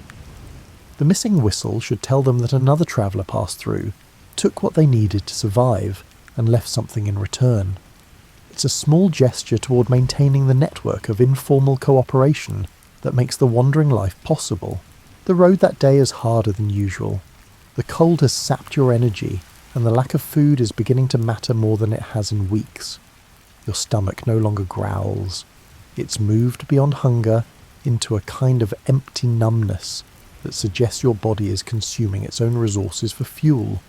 You've lost more weight, and your clothes hang loose on a frame that was never particularly substantial to begin with. Around midday you meet another traveller heading in the opposite direction, a monk travelling alone, which suggests either courage or foolishness depending on conditions and local banditry. He stops when he sees you, perhaps recognising in your appearance something that requires Christian intervention. The monk reaches into his bag and produces a small round of cheese and a piece of bread, which he offers without comment or expectation of thanks. You accept with a small bow, too weary for elaborate displays of gratitude. He makes the sign of blessing over you and continues on his way, having performed his charitable duty without fuss or ceremony. You eat half the food immediately, then carefully wrap the remainder in a piece of cloth for later. This discipline, saving food when you're desperately hungry, is one of the hardest lessons of the wandering life. The temptation to consume everything immediately is overwhelming, but experience has taught that having food tomorrow matters more than being slightly less hungry today. The road climbs into hills as afternoon progresses, and the extra effort required by the elevation makes your weakness more apparent. You find yourself stopping to rest more frequently, sitting on roadside rocks while your legs tremble from exertion that shouldn't be difficult for someone in good condition. This is when the wandering life becomes truly dangerous, when accumulated deprivation reaches the point where your body begins failing at basic tasks. You recognise the warning signs, the trembling legs, the dizziness when standing too quickly, and the way your thoughts occasionally scatter and refuse to focus. You're approaching the edge where survival stops being reasonably likely and becomes merely possible. As evening approaches, you spot the village ahead and make the calculation that every vagabond must make regularly. Will approaching this settlement result in charity or hostility? Some villages welcome travellers, seeing them as sources of news and opportunities for Christian virtue. Others view strangers as threats, potential thieves, or disease carriers who should be driven away before they cause problems. This village appears prosperous but not wealthy. The houses are maintained but modest. The church is stone but small, and the fields show signs of careful cultivation without excessive abundance. You approach slowly, making yourself as visible and unthreatening as possible, your hands empty and visible, your posture suggesting exhaustion rather than aggression. A group of men working in a field near the road look up as you pass. One of them, older, probably the village headman or someone of similar authority, walks over to intercept you. His expression isn't hostile exactly, but it's not welcoming either. It's the look of someone assessing a potential problem and deciding how to handle it. You stop and wait, understanding that running or even walking away would mark you as suspicious. The headman looks you over with experienced eyes, seeing the ragged clothes, the obvious exhaustion, and the hollow cheeks that speak of extended hunger. His calculation is visible on his face. Threat or unfortunate, obligation or discretionary charity. He asks where you're travelling from and where you're heading. You answer honestly because lies are usually detected and always make situations worse. You tell him you're heading south, looking for work or any situation that might offer more stability than the road provides. This is true enough, though you've learned that such situations rarely materialise for people in your condition. The headman nods slowly, then gestures toward the village. He doesn't offer specific hospitality, but he doesn't forbid your presence either. It's a middle ground that means you may pass through, perhaps find some charity, but don't cause problems or expect too much. You thank him and continue into the village, heading directly toward the church because that's the customary first stop for travellers seeking charity. The priest, when you find him in the small garden behind the church, is younger than you expected and has the kind of face that suggests he takes his Christian obligations seriously. He listens to your brief explanation, traveller, hungry, seeking shelter for the night, with attention that feels genuine rather than perfunctory. Then he nods and leads you to a small building adjacent to the church, clearly used for storage but with space enough for a person to sleep. The priest provides you with bread, ale, and a piece of salted fish, along with permission to sleep in the storage building. He doesn't linger to talk or preach. Some priests treat charity as an opportunity for captive evangelism, but this one seems to understand that exhausted travellers need food and rest more than spiritual instruction. Alone in the storage building, you eat slowly, making each bite last, rehydrating your body with the ale and feeling your strength begin returning as your stomach receives actual nourishment. The fish is salty enough to hurt your dried lips, but it's protein and fat, both of which your body desperately needs. As darkness falls, you arrange your cloak on the floor and lie down, feeling safer and warmer than you have in days. The storage building smells of grain and wood, comfortable smells that speak of human activity and abundance. Through the walls, you can hear village life continuing, voices calling to each other, a dog barking, and children playing some evening game before being called to bed. You're separate from this life, observing it from outside like someone looking through a window at a scene you can't quite enter. The wandering life creates this separation. You move through communities without belonging to them, benefit from their charity without earning their investment, and exist on their margins without penetrating their centres. True spring finally arrives in late April, unmistakable and insistent. The trees explode into green almost overnight. Flowers appear in meadows and along roadsides, splashing colour across a landscape that has been brown and grey for months. The air itself changes, carrying warmth and the smell of growing things, of earth waking up after winter's dormancy. With spring comes renewed energy and possibility. The road dries out, making walking easier. Wild foods appear, early greens that can be eaten raw, mushrooms in the forest, and berries beginning to form on bushes. You're still hungry most of the time, but the edge of desperation dulls slightly as the world provides small supplements to your diet. You notice changes in your own body as the weather improves. The constant cold that seemed to have settled permanently into your bones gradually dissipates. Your joints stop aching quite so intensely. Your skin, which had become grey and papery during winter, shows signs of returning health. You're still thin, still worn down by months of deprivation, but you're surviving. The roads become crowded with spring activity. Farmers move between fields, merchants transport goods to markets, and pilgrims resume journeys that winter had interrupted. You're no longer unusual, just one more person on a road full of people. Your poverty and wandering status less conspicuous among the general movement of spring. You fall into travelling company with a group heading toward a large town that hosts a spring fair. The group includes 2 merchants, their servants, and several other travellers who have attached themselves for safety in numbers. No one objects to your presence because you're clearly harmless, and groups generally welcome additional bodies to help watch for bandits. The merchants treat you with polite indifference. You're neither customer nor threat, just a background presence. Their servants are friendlier, perhaps recognising in you someone closer to their own social status than their masters. You help with small tasks around the evening camp, gathering firewood, hauling water, keeping the fire going, in return for being allowed to share their food and fire. One evening, as the group camps beside a stream, one of the servants asks about your travels. He's curious about the wandering life in the way that settled people sometimes are, interested in a lifestyle they simultaneously fear and romanticize. You tell him some of your experiences, editing out the worst parts because people don't really want to hear about frostbite and starvation. He listens with fascination, then admits that he sometimes thinks about leaving his position, taking to the road, and experiencing the freedom of having no master. You don't tell him that freedom and destitution often look identical from the inside. You don't mention the constant fear, the grinding hunger, or the cold that seems to hollow out your bones. Instead, you describe sunrises seen from hilltops, the satisfaction of walking all day under open sky, and the strange communities that form among travellers. Your description is honest without being complete, true without being whole. The wandering life does offer certain freedoms. Freedom from obligations, from schedules, and from the expectations that come with settled life.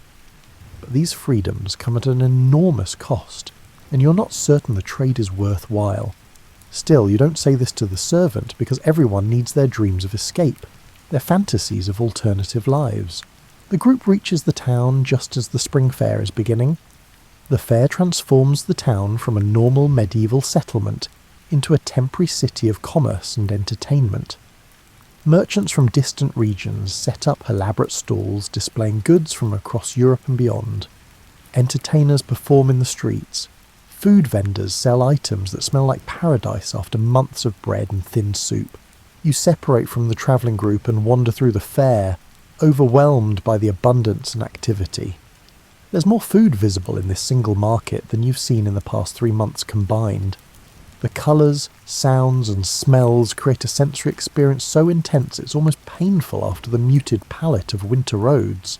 You have no money to purchase anything, but watching is free, and you station yourself near food vendors, where occasionally they'll offer samples to attract customers.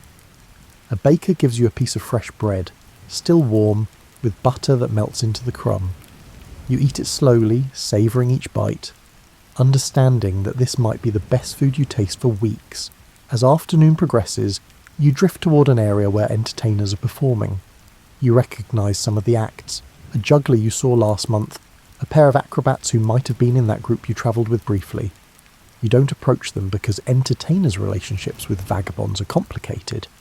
You occupy similar social territory, but they have marketable skills, while you have only your ability to survive. Then you spot Agnes from the troupe you travelled with, now performing with different partners. She's singing a ballad about a merchant's daughter and a sailor, her voice clear and trained, capturing an audience's attention with the confidence of someone who does this professionally. When she finishes, the crowd tosses coins that her partners collect in a hat. She sees you standing at the edge of the crowd and waves, gesturing for you to approach. You do so hesitantly, aware that you look even more ragged than when you travelled together, that you probably smell like old sweat and wood smoke, and that you represent the poverty most people prefer to ignore. But Agnes doesn't seem bothered by your appearance. She asks about your travels since you parted, listens to your brief summary, then reaches into her purse and produces a few small coins. You start to refuse.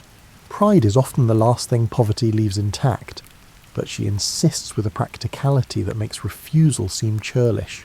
She also asks about the whistle she gave you. When you explain about the charcoal burner's hut, the cold night, and the trade you made for survival, she nods with understanding rather than disappointment. She reaches into her bag and produces another whistle, this one slightly smaller but similar in construction. Agnes spends a few minutes refreshing your memory on the simple song she taught you before, then shows you a new one, a tune that's apparently popular at spring fairs. The melody is simple enough that you can approximate it after a few tries, though your playing is rough compared to her practice skill.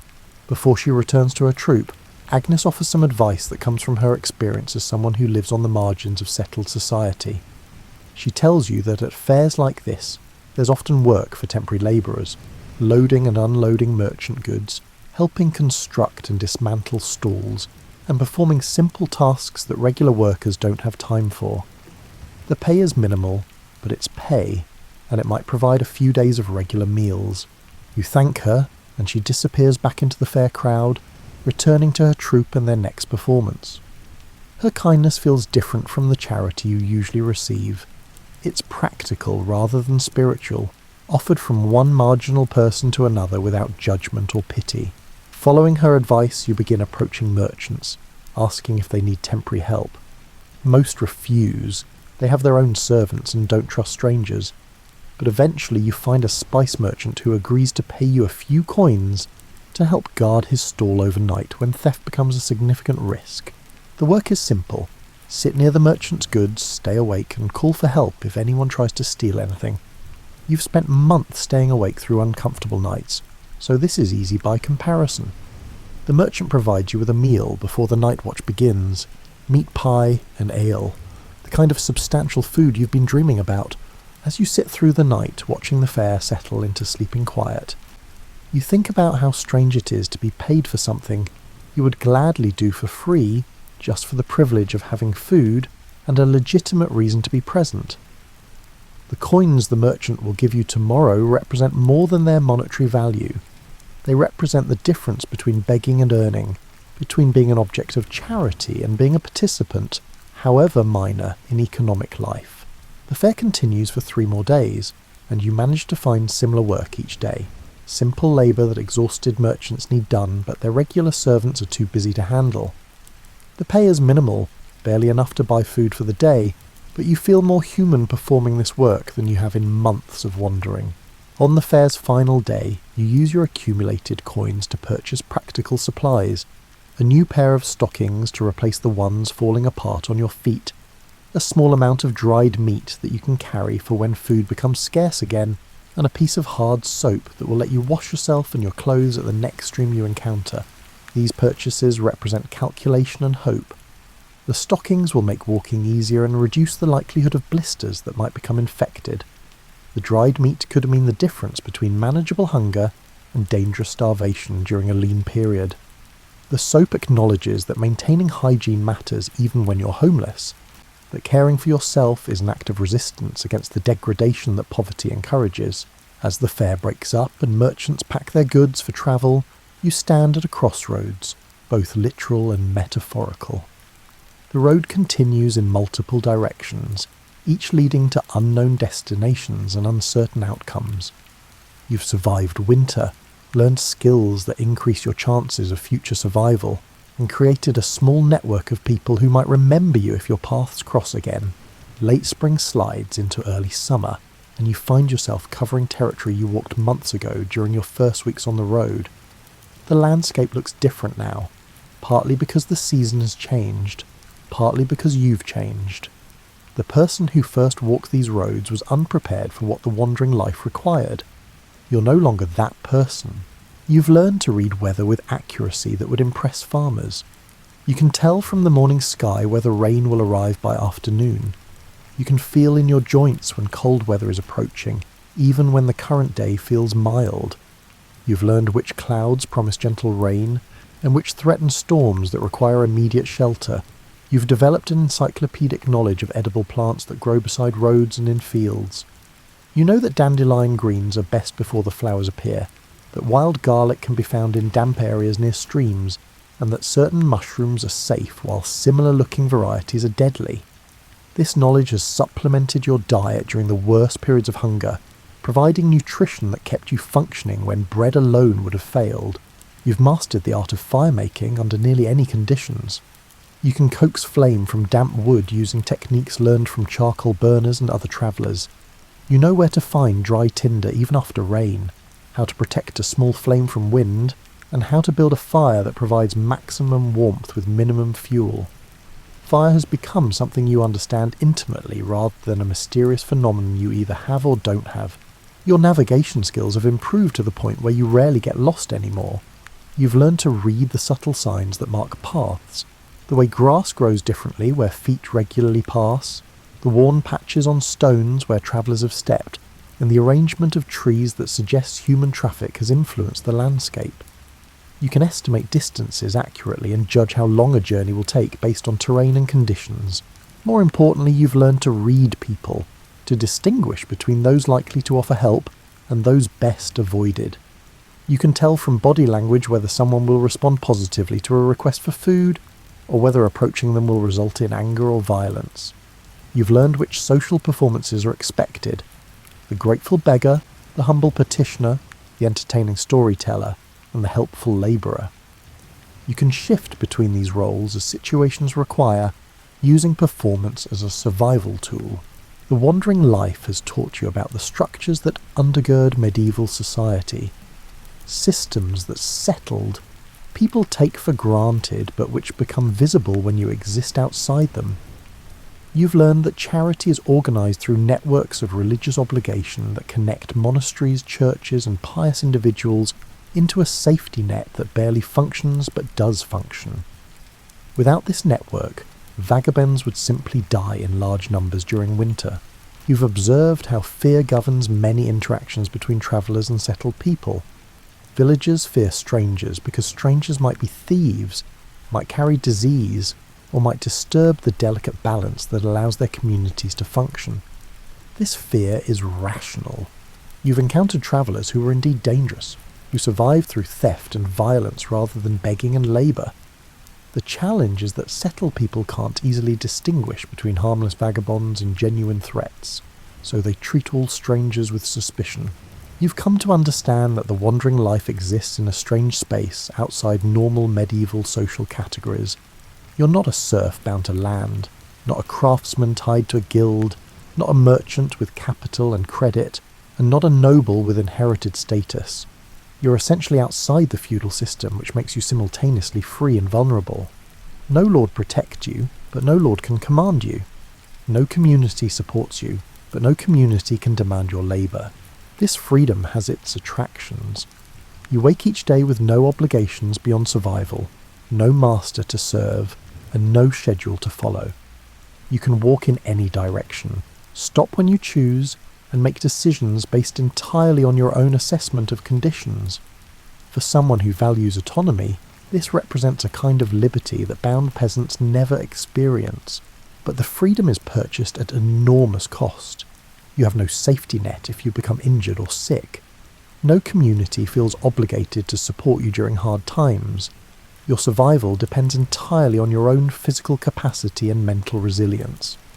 When either of these fails, as eventually they must, you will likely die somewhere beside a road, your body disposed of by strangers who don't know your name. These thoughts occupy you as you walk through a landscape transformed by summer abundance. The fields are heavy with growing grain that will be harvested in a few months. Orchards show fruit beginning to form, promising autumn plenty. The world looks generous and fertile, nature's wealth displayed in every direction. Yet you remain hungry, unable to access this abundance because it belongs to people and institutions that don't include you. The grain in fields has owners who will prosecute theft. The fruit on trees belongs to lords and monasteries that guard their property. Even the fish in streams are claimed by someone with greater right than yours.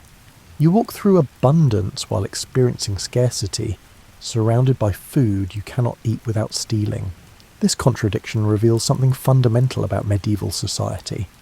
Poverty exists not because resources are insufficient, but because access to resources is controlled. There's enough food to feed everyone, enough shelter to house everyone, and enough clothing to keep everyone warm. But these resources are distributed through systems of ownership and obligation that exclude people like you. You've learned to navigate these systems carefully, taking small amounts that might be overlooked rather than large thefts that would provoke pursuit. You pick fruit from trees on the edges of orchards, rather than the interior. You glean grain from fields after harvest, collecting what the official gleaners missed. You fish from streams using techniques that leave no evidence of your presence. This stealing without stealing represents a survival strategy developed over months of necessity. The ethical complexity of this situation occasionally troubles you. You've taken food that belonged to others, justifying the theft through your own hunger. You've slept in barns and shelters without permission, arguing that empty space costs the owner nothing. You've used resources, firewood, water, sometimes tools, that weren't yours to use. These actions violate the property rights that medieval society considers fundamental, yet refusing to take these resources would mean death, and you're not ready to accept that outcome. So you continue to exist in this ethical grey area, taking what you need while trying to minimise harm and occasionally leaving small compensations when possible. You tell yourself that survival justifies these compromises, though you're never entirely convinced. As summer progresses, you find yourself gravitating toward a region you've passed through several times now. It's not home. You have no home, but it's becoming familiar territory, where you know which villages are generous and which monasteries provide reliable charity. You recognise landmarks and can anticipate conditions ahead.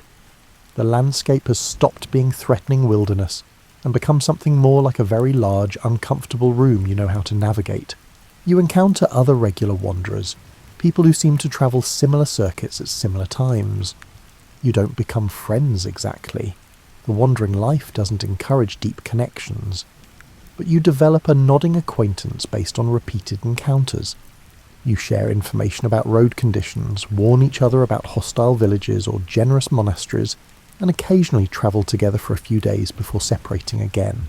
One of these semi-familiar faces is an older woman who walks with a pronounced limp, carrying all her possessions in a bag made from a piece of old sailcloth. You've encountered her 4 or 5 times now over the months, always moving in roughly the same circuit through a region that spans about 50 miles. She's more talkative than most vagabonds, willing to share stories from her decades on the road. She tells you that she started wandering after her husband died, and his lord reclaimed their cottage for a new tenant. That was 20 years ago, when she was still strong enough to work as a harvest labourer or dairymaid. Now she's too old and injured for sustained physical labour, so she survives almost entirely on charity and small thefts. Her life represents what your future might look like if you continue wandering. Decades of degradation, accumulating injuries, slowly diminishing capacity until some illness or winter night finally ends the struggle. It's not an encouraging vision, but she seems neither bitter nor defeated, just matter-of-fact about a life that has turned out differently than she expected. She offers you advice based on her experience. Never stay in one place long enough to become a burden that local authorities feel obligated to remove. Cultivate relationships with charitable individuals, but don't overstay their generosity. Learn multiple skills so you can offer labour in exchange for food rather than relying purely on begging. Maintain your teeth as long as possible because eating becomes difficult without them. This last piece of advice seems oddly specific until she demonstrates by pulling back her lip to show missing teeth that make eating anything except soft foods nearly impossible. She's matter-of-fact about this too, explaining that she mostly lives on bread soaked in ale now, supplemented by whatever can be mashed into edible pulp. It's another glimpse of what the wandering life does to bodies over time. You part ways at crossroads, and you continue walking into the long summer evening, thinking about futures and choices. The wandering life was never supposed to be permanent. It was supposed to be a temporary necessity until conditions improved enough to rejoin settled society. But months have passed, and you're no closer to that rejoining than when you started. The road has become less a temporary refuge and more a trap that's difficult to escape. Late summer brings its own challenges as roads bake hard under a sun that seems relentless. The dust that rises with each step coats your throat and turns your spit into mud. Water becomes a constant concern. Streams run lower, and you must sometimes walk miles out of your way to find drinking water that hasn't been reduced to a trickle or stagnant pool. You've learned to carry water when you find it, using a leather bottle acquired through trade with a cobbler who appreciated the news you brought from distant regions. The bottle holds perhaps 2 days' worth of water if you're careful, providing a buffer against desperate searches during the hottest parts of summer. The heat affects everyone on the road. Merchants move more slowly, travellers seek shade during the afternoon hours, and even animals seem less energetic. You adjust your walking schedule to match the weather, rising before dawn to walk during the cool morning hours, resting through the brutal afternoon heat, then walking again in the evening as temperatures moderate. This schedule means you often find yourself walking in near darkness, which creates its own risks. Night walking requires constant attention to avoid twisting an ankle or missing the road entirely. You've learned to read landscapes by starlight, to judge distances in darkness, and to distinguish between shadows that represent actual obstacles and those created by tired eyes. But night walking also has unexpected benefits. The roads are quieter, allowing you to hear approaching travellers long before you meet them. The cooler temperatures make long-distance walking less exhausting. Sometimes you encounter nocturnal animals, owls hunting from fence posts, foxes crossing roads on their own mysterious errands, and bats wheeling through the air in pursuit of insects. These encounters with wildlife provide strange comfort. You share the night with other creatures who exist outside human social structures, who survive through their own resourcefulness rather than community support. There's kinship in this marginal existence, a sense that the wandering life connects you to something older than medieval society's elaborate hierarchies. As summer peaks and begins its slow decline toward autumn, you notice subtle changes in the landscape. The grain in fields shifts from green to gold, Apples on trees begin showing colour. Birds start gathering in larger flocks, preparing for migration. These signs remind you that another winter is coming, that the survival cycle is beginning again, and that you need to prepare for months of cold and scarcity. This realization brings a familiar dread. You survived one winter, but it nearly killed you. The thought of enduring another winter on the road feels overwhelming. You find yourself thinking more seriously about alternatives, finding some kind of regular work, joining a monastery as a lay brother, or somehow rejoining settled society, even if it means accepting conditions you previously found intolerable. But these alternatives all require resources you don't have. Regular work requires that employers trust you enough to hire you despite your appearance and lack of references. Monasteries rarely accept wanderers as brothers without some kind of connection or dowry. Rejoining settled society requires money, connections, or skills that translate into stable employment, none of which you possess in sufficient quantity. You're caught in what feels like an inescapable cycle. You can't rejoin settled society because you lack resources, but you can't accumulate resources while wandering. The road that seemed like a temporary refuge has become something more like a prison with very wide walls. These dark thoughts occupy you as you walk toward a town that's hosting a late summer festival, something related to harvest predictions or a local saint's day. Festivals often provide opportunities for temporary work or unusual charity, so vagabonds gravitate toward them despite the crowds and occasional hostility from townspeople who resent sharing limited resources with outsiders. The town is larger than most you've visited, perhaps 1,000 residents with stone walls and multiple churches. It's prosperous in the way that successful medieval towns are prosperous. Well-maintained buildings, busy markets, and the sound of craftsmen working at their trades. You can hear the festival before you see it. Music, voices, and the general roar of crowd activity. You enter the town through gates that aren't being guarded because the festival has made authorities more relaxed about who enters. The streets are crowded with people from surrounding villages and regions, creating the kind of temporary anonymity that benefits vagabonds. In this mass of unfamiliar faces, you're just another traveller, not obviously different from hundreds of others. The festival includes the usual elements: food vendors, entertainers, merchants displaying goods, religious processions, and substantial drinking. You drift through crowds, observing but not participating, because participation requires money you don't have. Still, watching provides its own satisfaction. The colour and movement and energy feel nourishing after months of lonely roads and quiet fields. You spot someone who looks vaguely familiar. A man, perhaps your age, dressed well but not ostentatiously, watching the festival with the slightly detached expression of someone who's present physically but absent mentally. It takes you several minutes to place him, and when you do, recognition arrives with shock. He's from your old life, before the road. You knew him slightly, not friends exactly, but acquaintances who occasionally crossed paths in whatever capacity you functioned before becoming a vagabond. Seeing him here, solid and prosperous and settled, creates a strange collision between your past and present. He hasn't noticed you yet, and you have time to decide whether to approach him or disappear into the crowd. Approaching risks exposes how far you've fallen, and requires admitting that the life you once lived has been reduced to wandering and begging. But avoiding him means accepting that your old identity is completely lost, that you've been erased by the wandering life. After long consideration, you decide to approach. You make yourself as presentable as possible, brushing dust from your cloak, running fingers through your hair, straightening your posture from the habitual stoop of someone trying to appear smaller and less threatening. Then you move through the crowd toward him, watching as recognition slowly dawns on his face. His expression cycles through surprise, confusion, and something like embarrassment as he processes your appearance and obvious poverty. You greet him by name, keeping your tone casual, acting as though your meeting is ordinary rather than loaded with implications about success and failure.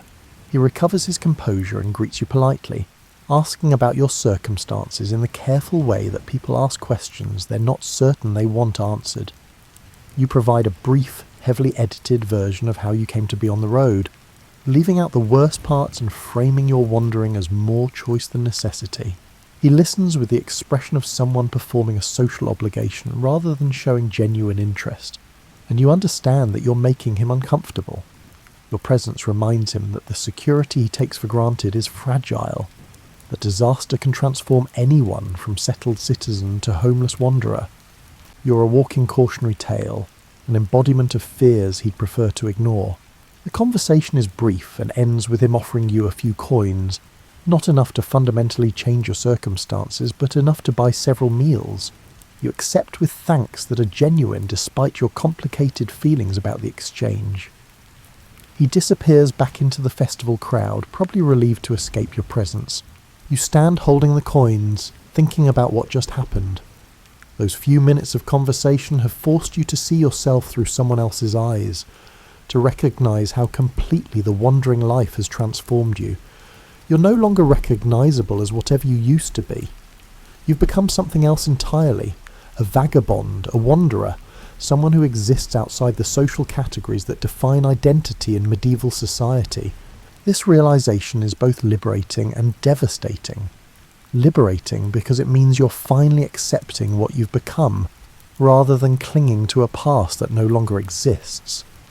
Devastating because it confirms that returning to your old life is probably impossible. You've travelled too far, changed too much, and become too alien to the world you once inhabited. You use the coins to buy food, not festival treats, but practical items like bread and cheese that will last for days. While eating, you watch the festival continue around you. All this celebration and abundance that you can observe but not fully join. You're present but separate, included but marginal, seeing everything while belonging nowhere. As evening arrives and the festival reaches its peak of drinking and celebrating, you slip away to find sleeping space in a stable on the town's edge. The stable keeper charges a small coin for space in the loft, and you pay it gladly, because sleeping indoors feels like luxury after months of exposed nights. Lying in the hay with festival sounds drifting in from the distance, you think about balance and survival. The wandering life requires constant adjustment, not too hopeful, which leads to devastating disappointment, but not too despairing, which leads to giving up entirely. You must find some middle ground where you accept your circumstances without being destroyed by them. You've survived this far through a combination of skill, luck, and stubborn refusal to quit. Perhaps that's enough. Perhaps the goal isn't to escape the wandering life or to thrive within it, but simply to continue, to wake each morning, to walk each day, to find shelter each night, to string together enough small victories that they add up to something we call life.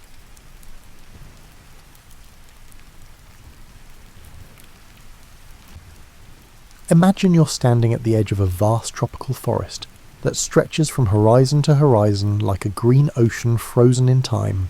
This is the Maya world, a realm that encompasses what we now call southern Mexico, Guatemala, Belize, and parts of Honduras and El Salvador. But forget your modern maps for a moment and see this land as the Maya did. Not as separate countries, but as one living, breathing ecosystem where every mountain, river and cenote held sacred meaning. The landscape here reads like poetry written by ancient gods. In the north, the Yucatan Peninsula spreads like a limestone platform, its surface so flat you might think giants used it as their dining table. Beneath this seemingly solid ground lies a hidden world of underground rivers and caverns, occasionally opening into cenotes, those magical circular pools of crystal clear water that look like doorways to the underworld. And in Maya belief, that's exactly what they were. Travel south, and the land begins to rumple and fold like a blanket pulled from sleep. Mountains rise in green waves, their peaks disappearing into clouds that seem perpetually caught in the act of kissing the earth. Rivers wind through valleys like silver ribbons, carrying stories from highland to lowland, from the cool mists of Guatemala's volcanic peaks to the humid embrace of Caribbean shores. The climate here doesn't follow the neat four-season schedule you might be used to. Instead, it dances to an older rhythm, the ancient waltz of wet and dry that has shaped life in the tropics for millions of years. From May through October, the sky opens like a vast reservoir, sending down rains that turn the world into a verdant paradise, where everything grows with almost embarrassing enthusiasm. Plants reach toward the sky with the urgency of children stretching for cookies on a high shelf, and the very air seems to pulse with life. Then comes the dry season, when the rains retreat and the sun rules unchallenged. The landscape doesn't exactly sleep during these months, but it does pause, conserve and prepare. Trees shed their leaves not from cold but from thrift, saving water like careful housekeepers storing supplies for lean times. It was during these dry months that the Maya traditionally did much of their building, when limestone could be quarried and mortar could dry properly under the patient sun. This alternating rhythm of abundance and restraint shaped Maya civilization in profound ways. They learned to work with water like master craftsmen, capturing rain in sophisticated reservoir systems, reading the subtle signs that predicted the arrival of storms, and treating water with the reverence it deserved in a land where it could mean the difference between feast and famine. The forests that covered this landscape were nothing like the orderly woodlands you might stroll through on a weekend hike. These were jungles with personality, dense, layered, and filled with more species than a medieval bestiary. Cecropia trees spread their umbrella leaves like giant parasols, while mahogany and cedar grew straight and proud, their trunks so vast that 20 people holding hands might not encircle them. Vines draped from tree to tree like nature's own suspension bridges, and somewhere in the canopy above, howler monkeys announced the dawn with calls that could be heard for miles. At ground level, the forest floor was a carpet of fallen leaves slowly returning to soil, punctuated by the occasional splash of colour from flowering plants that seemed to glow in the filtered sunlight. Orchids clung to tree trunks like jewelled brooches, while smaller trees and shrubs created a maze that only the most experienced travellers could navigate. This wasn't wilderness in the way we usually think of it. It was more like a vast three-dimensional garden that had been growing and changing for thousands of years, and threading through this green tapestry were the Maya themselves, who understood their environment with the intimacy of partners in a very long marriage. They knew which trees produced the best timber for construction, and which bark could be pounded into paper. They could read the forest like a library, identifying hundreds of plants that provided food, medicine, dyes, and tools. They understood that the jaguar's roar meant different things depending on the season, and they could predict weather patterns by watching the behaviour of butterflies. This deep environmental knowledge wasn't just practical, it was spiritual. The Maya saw their landscape not as a collection of resources to be exploited, but as a living community of which they were just one part. Every hill was a potential dwelling place for gods, every cave a portal to other worlds, every tree a potential ancestor. The very ground beneath their feet was sacred, formed from the bones and flesh of previous creations that had been swept away when the gods decided to try again. Understanding this worldview is crucial to understanding Maya civilization. These weren't people who saw themselves as separate from or superior to their environment. They were participants in an ongoing conversation between human intelligence and natural wisdom, between the needs of growing communities and the rhythms of seasons and centuries. Their cities weren't imposed upon the landscape. They grew from it, like particularly magnificent flowers in an already extraordinary garden. As you drift deeper into sleep tonight, picture this world. Vast forests breathing with the patient rhythm of geological time, limestone platforms honeycomb with hidden rivers, mountains wearing crowns of clouds, and scattered throughout this paradise, the first stirrings of one of humanity's most remarkable civilizations. The Maya were about to teach the world new ways of thinking about time, space, mathematics, and the delicate dance between human ambition and environmental wisdom. Let yourself float back through time, past the Spanish conquest, past the great classic Maya cities, past centuries and millennia, until you reach a moment roughly 4,000 years ago, when the first Maya-speaking people began to settle in this green paradise. Picture them arriving not as conquerors or colonists, but more like gardeners discovering the perfect plot for the most ambitious landscaping project in human history. These early Maya weren't the sophisticated astronomers and mathematicians they would eventually become. They were farmers and foragers, people whose greatest technologies were sharp obsidian blades and the patient knowledge of when and where to plant corn. But they carried within their communities something precious, a way of looking at the world that would eventually flower into one of humanity's most remarkable civilizations. The transformation from nomadic bands to settled villages happened gradually, like watching a slow-motion dance between human ingenuity and natural abundance. Somewhere around 2000 BCE, these early Maya made a discovery that would reshape their world. They figured out how to domesticate teosinte, a wild grass that looked nothing like modern corn but contained within its genetic code the potential to become humanity's most important crop. Imagine the patience this required. Teosinte produced tiny seeds, barely larger than rice grains, protected by cases so hard they could crack teeth.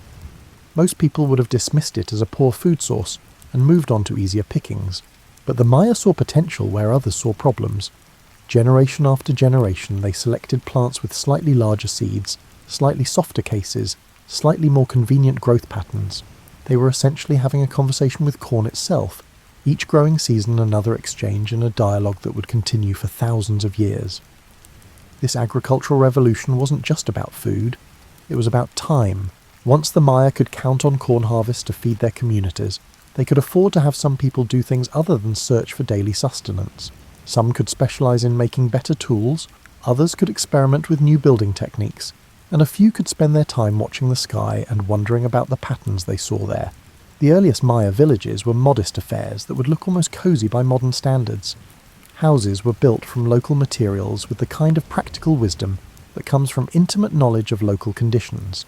Walls were made from wooden poles chinked with mud and stone, while roofs were thatched with palm leaves or grass in overlapping patterns that could shed even the most determined tropical downpour. These weren't architectural masterpieces, but they were perfectly adapted to their environment, cool in the heat, dry in the rain, and easy to repair when the occasional hurricane reminded everyone who was really in charge. What made these early settlements special wasn't their buildings, but their social organisation. Unlike many ancient societies that were strictly hierarchical from the beginning, early Maya communities seem to have been remarkably egalitarian. Archaeological evidence suggests that most families lived in similar houses, ate similar food, and had access to similar tools and luxuries. It was a society where leadership was probably based more on knowledge and consensus than on inherited power or accumulated wealth. But even in these early centuries, hints of the Maya genius were beginning to appear. They were experimenting with techniques for shaping stone, learning to read the subtle signs that predicted good farming weather, and developing increasingly sophisticated ways of organising their communities. Most importantly, they were beginning to develop the intellectual frameworks that would eventually support their incredible achievements in mathematics, astronomy, and architecture. The Maya creation story, which wouldn't be written down until much later, probably has roots in these early centuries. According to their mythology, the gods tried several times to create beings worthy of worship, first making humans from mud, who dissolved in the rain, then from wood, who lacked souls and were destroyed by a great flood. Finally, they created humans from corn dough, and these proved both durable and properly grateful to their creators. This story isn't just charming mythology, it reflects the Mayas' deep understanding of their relationship with corn and, by extension, with the natural world that supported them. They saw themselves not as masters of their environment, but as participants in an ongoing creation story where humans, plants, animals, and gods were all connected in an intricate web of mutual dependence. As centuries passed, these early Maya communities began to develop some of the cultural characteristics that would define their civilization. They started creating more elaborate pottery, decorated with designs that would evolve into the complex iconography of later Maya art. They began building their first ceremonial structures, modest platforms and plazas where communities could gather for religious ceremonies and social events. Most significantly, they began to develop their understanding of time as something cyclical rather than linear. While many cultures see time as an arrow flying toward an unknown destination, the Maya began to conceive of time as a series of interlocking wheels, where patterns repeated but never exactly replicated themselves. This insight would eventually lead them to create some of the most sophisticated calendars in human history. By around 1000 BCE, Maya society was beginning to show signs of the complexity that would characterize its later development. Some communities were growing larger and more specialized, with clear evidence of social stratification and occupational diversity. Trade networks were developing that would eventually connect Maya cities across hundreds of miles of jungle and mountain. And most intriguingly, the Maya were beginning to experiment with their first attempts at monumental architecture. These early buildings weren't the towering pyramids that would later astound Spanish conquistadors, but they represented something revolutionary. The organized effort of entire communities working together to create something that served no immediate, practical purpose. These structures were built for ceremony, for worship, for the creation of sacred spaces where humans could interact with the divine. They represented the moment when Maya society had produced enough surplus food and social organization to support pure human ambition, the desire to create something beautiful and meaningful that would outlast its creators. As you settle deeper into sleep, imagine these early Maya communities, small clusters of thatched roof houses scattered throughout the endless green of the jungle, smoke rising from cooking fires at dusk, children playing games that would teach them the skills they'd need as adults, and everywhere the patient work of building a civilization from the ground up. One corn kernel, one stone block, one shared insight at a time. Picture yourself floating high above the Maya world sometime around 600 CE, and prepare to be astonished. What had once been an endless green carpet of forest is now dotted with cities that seem to have grown from the jungle itself. Pyramid temples rise above the canopy like stone mountains dreamed into existence by particularly ambitious gods, their limestone surfaces gleaming white in the tropical sun. Plazas spread between buildings like perfectly manicured clearings, and everywhere you look, there are signs of a civilization operating at the height of its powers. This is the classic period, when Maya civilization reached what archaeologists like to call its peak. Though that word hardly does justice to what the Maya achieved. It wasn't just that they built bigger buildings or supported larger populations, though they did both. It was that they had created something entirely unprecedented. A collection of city-states that combined urban sophistication with sustainable agriculture, monumental architecture with precise scientific observation, and political complexity with genuine artistic achievement. Tikal, rising from the rainforests of Guatemala, was perhaps the most magnificent of these urban centres. Imagine a city that housed somewhere between 50,000 and 100,000 people at its peak, all of them living in a carefully planned urban environment that worked in harmony with the surrounding forest. The city's central ceremonial complex featured pyramids that reached heights of over 200 feet, taller than a 20-story building and visible from miles away through the jungle canopy. But Tikal wasn't just impressive for its size, it was remarkable for its sophistication. The Maya had solved problems that would challenge urban planners today. How do you provide clean water for tens of thousands of people in a tropical environment? Tikal's engineers created an intricate system of reservoirs, channels and settling pools that collected rainwater during the wet season and stored it through the dry months. The largest of these reservoirs could hold millions of gallons of water, and the entire system was designed with such precision that archaeologists are still discovering new components. How do you feed a large urban population without destroying the surrounding environment? The Maya developed what might have been the world's first sustainable agricultural system.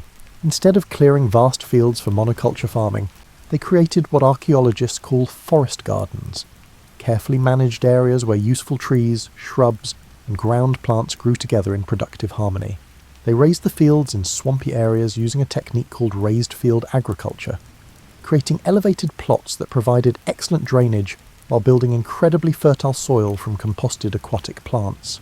The city itself was a masterpiece of urban design that would make contemporary city planners weep with envy.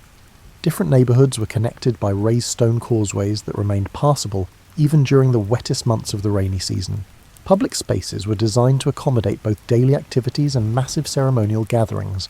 Residential areas ranged from modest compounds for ordinary citizens to elaborate palace complexes for the ruling elite. But even the humblest homes had access to clean water and adequate drainage. And then there was Palenque, nestled against the foothills of the Chiapas highlands like a jewel set in green velvet. Where Tikal impressed through sheer scale, Palenque achieved greatness through elegance and artistic refinement.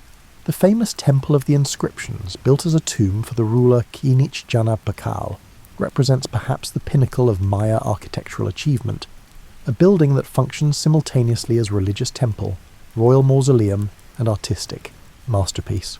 Palenque's artists and architects had developed techniques for creating spaces that felt both monumentally impressive and intimately human. The palace complex, with its unique tower that may have served as an astronomical observatory, created courtyards and galleries that would have been perfect venues for the court ceremonies that were central to Maya political life. Light and shadow played across carved relief sculptures with a precision that suggests the builders understood exactly how their creations would look at different times of day and different seasons of the year. Copan, in what is now Honduras, represented yet another approach to Maya urbanism. This city became famous for its incredible artistic achievements, particularly in sculpture and hieroglyphic writing. The hieroglyphic stairway at Copan contains over 2,500 individual glyphs, making it the longest Maya inscription ever discovered. But beyond its role as an ancient library, Copan was notable for its integration with the surrounding landscape. The city's ball court, where Maya played their ritual ball game, was positioned with such precision that the sun's movement during the day created changing patterns of light and shadow that probably had ceremonial significance. Each Maya city-state was unique, but they all shared certain characteristics that set them apart from other ancient urban centres. They were remarkably green cities, where buildings and plazas were integrated with carefully maintained groves of trees and gardens. They were also incredibly clean.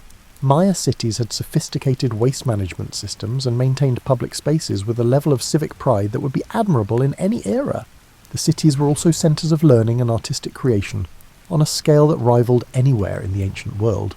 Maya scribes and artists worked in palace scriptoriums, creating books from bark paper and decorating buildings with murals that combined religious symbolism with historical narrative and pure artistic expression. These weren't just functional urban centres, they were conscious attempts to create beautiful spaces where human beings could live, work, and worship in environments that inspired rather than oppressed.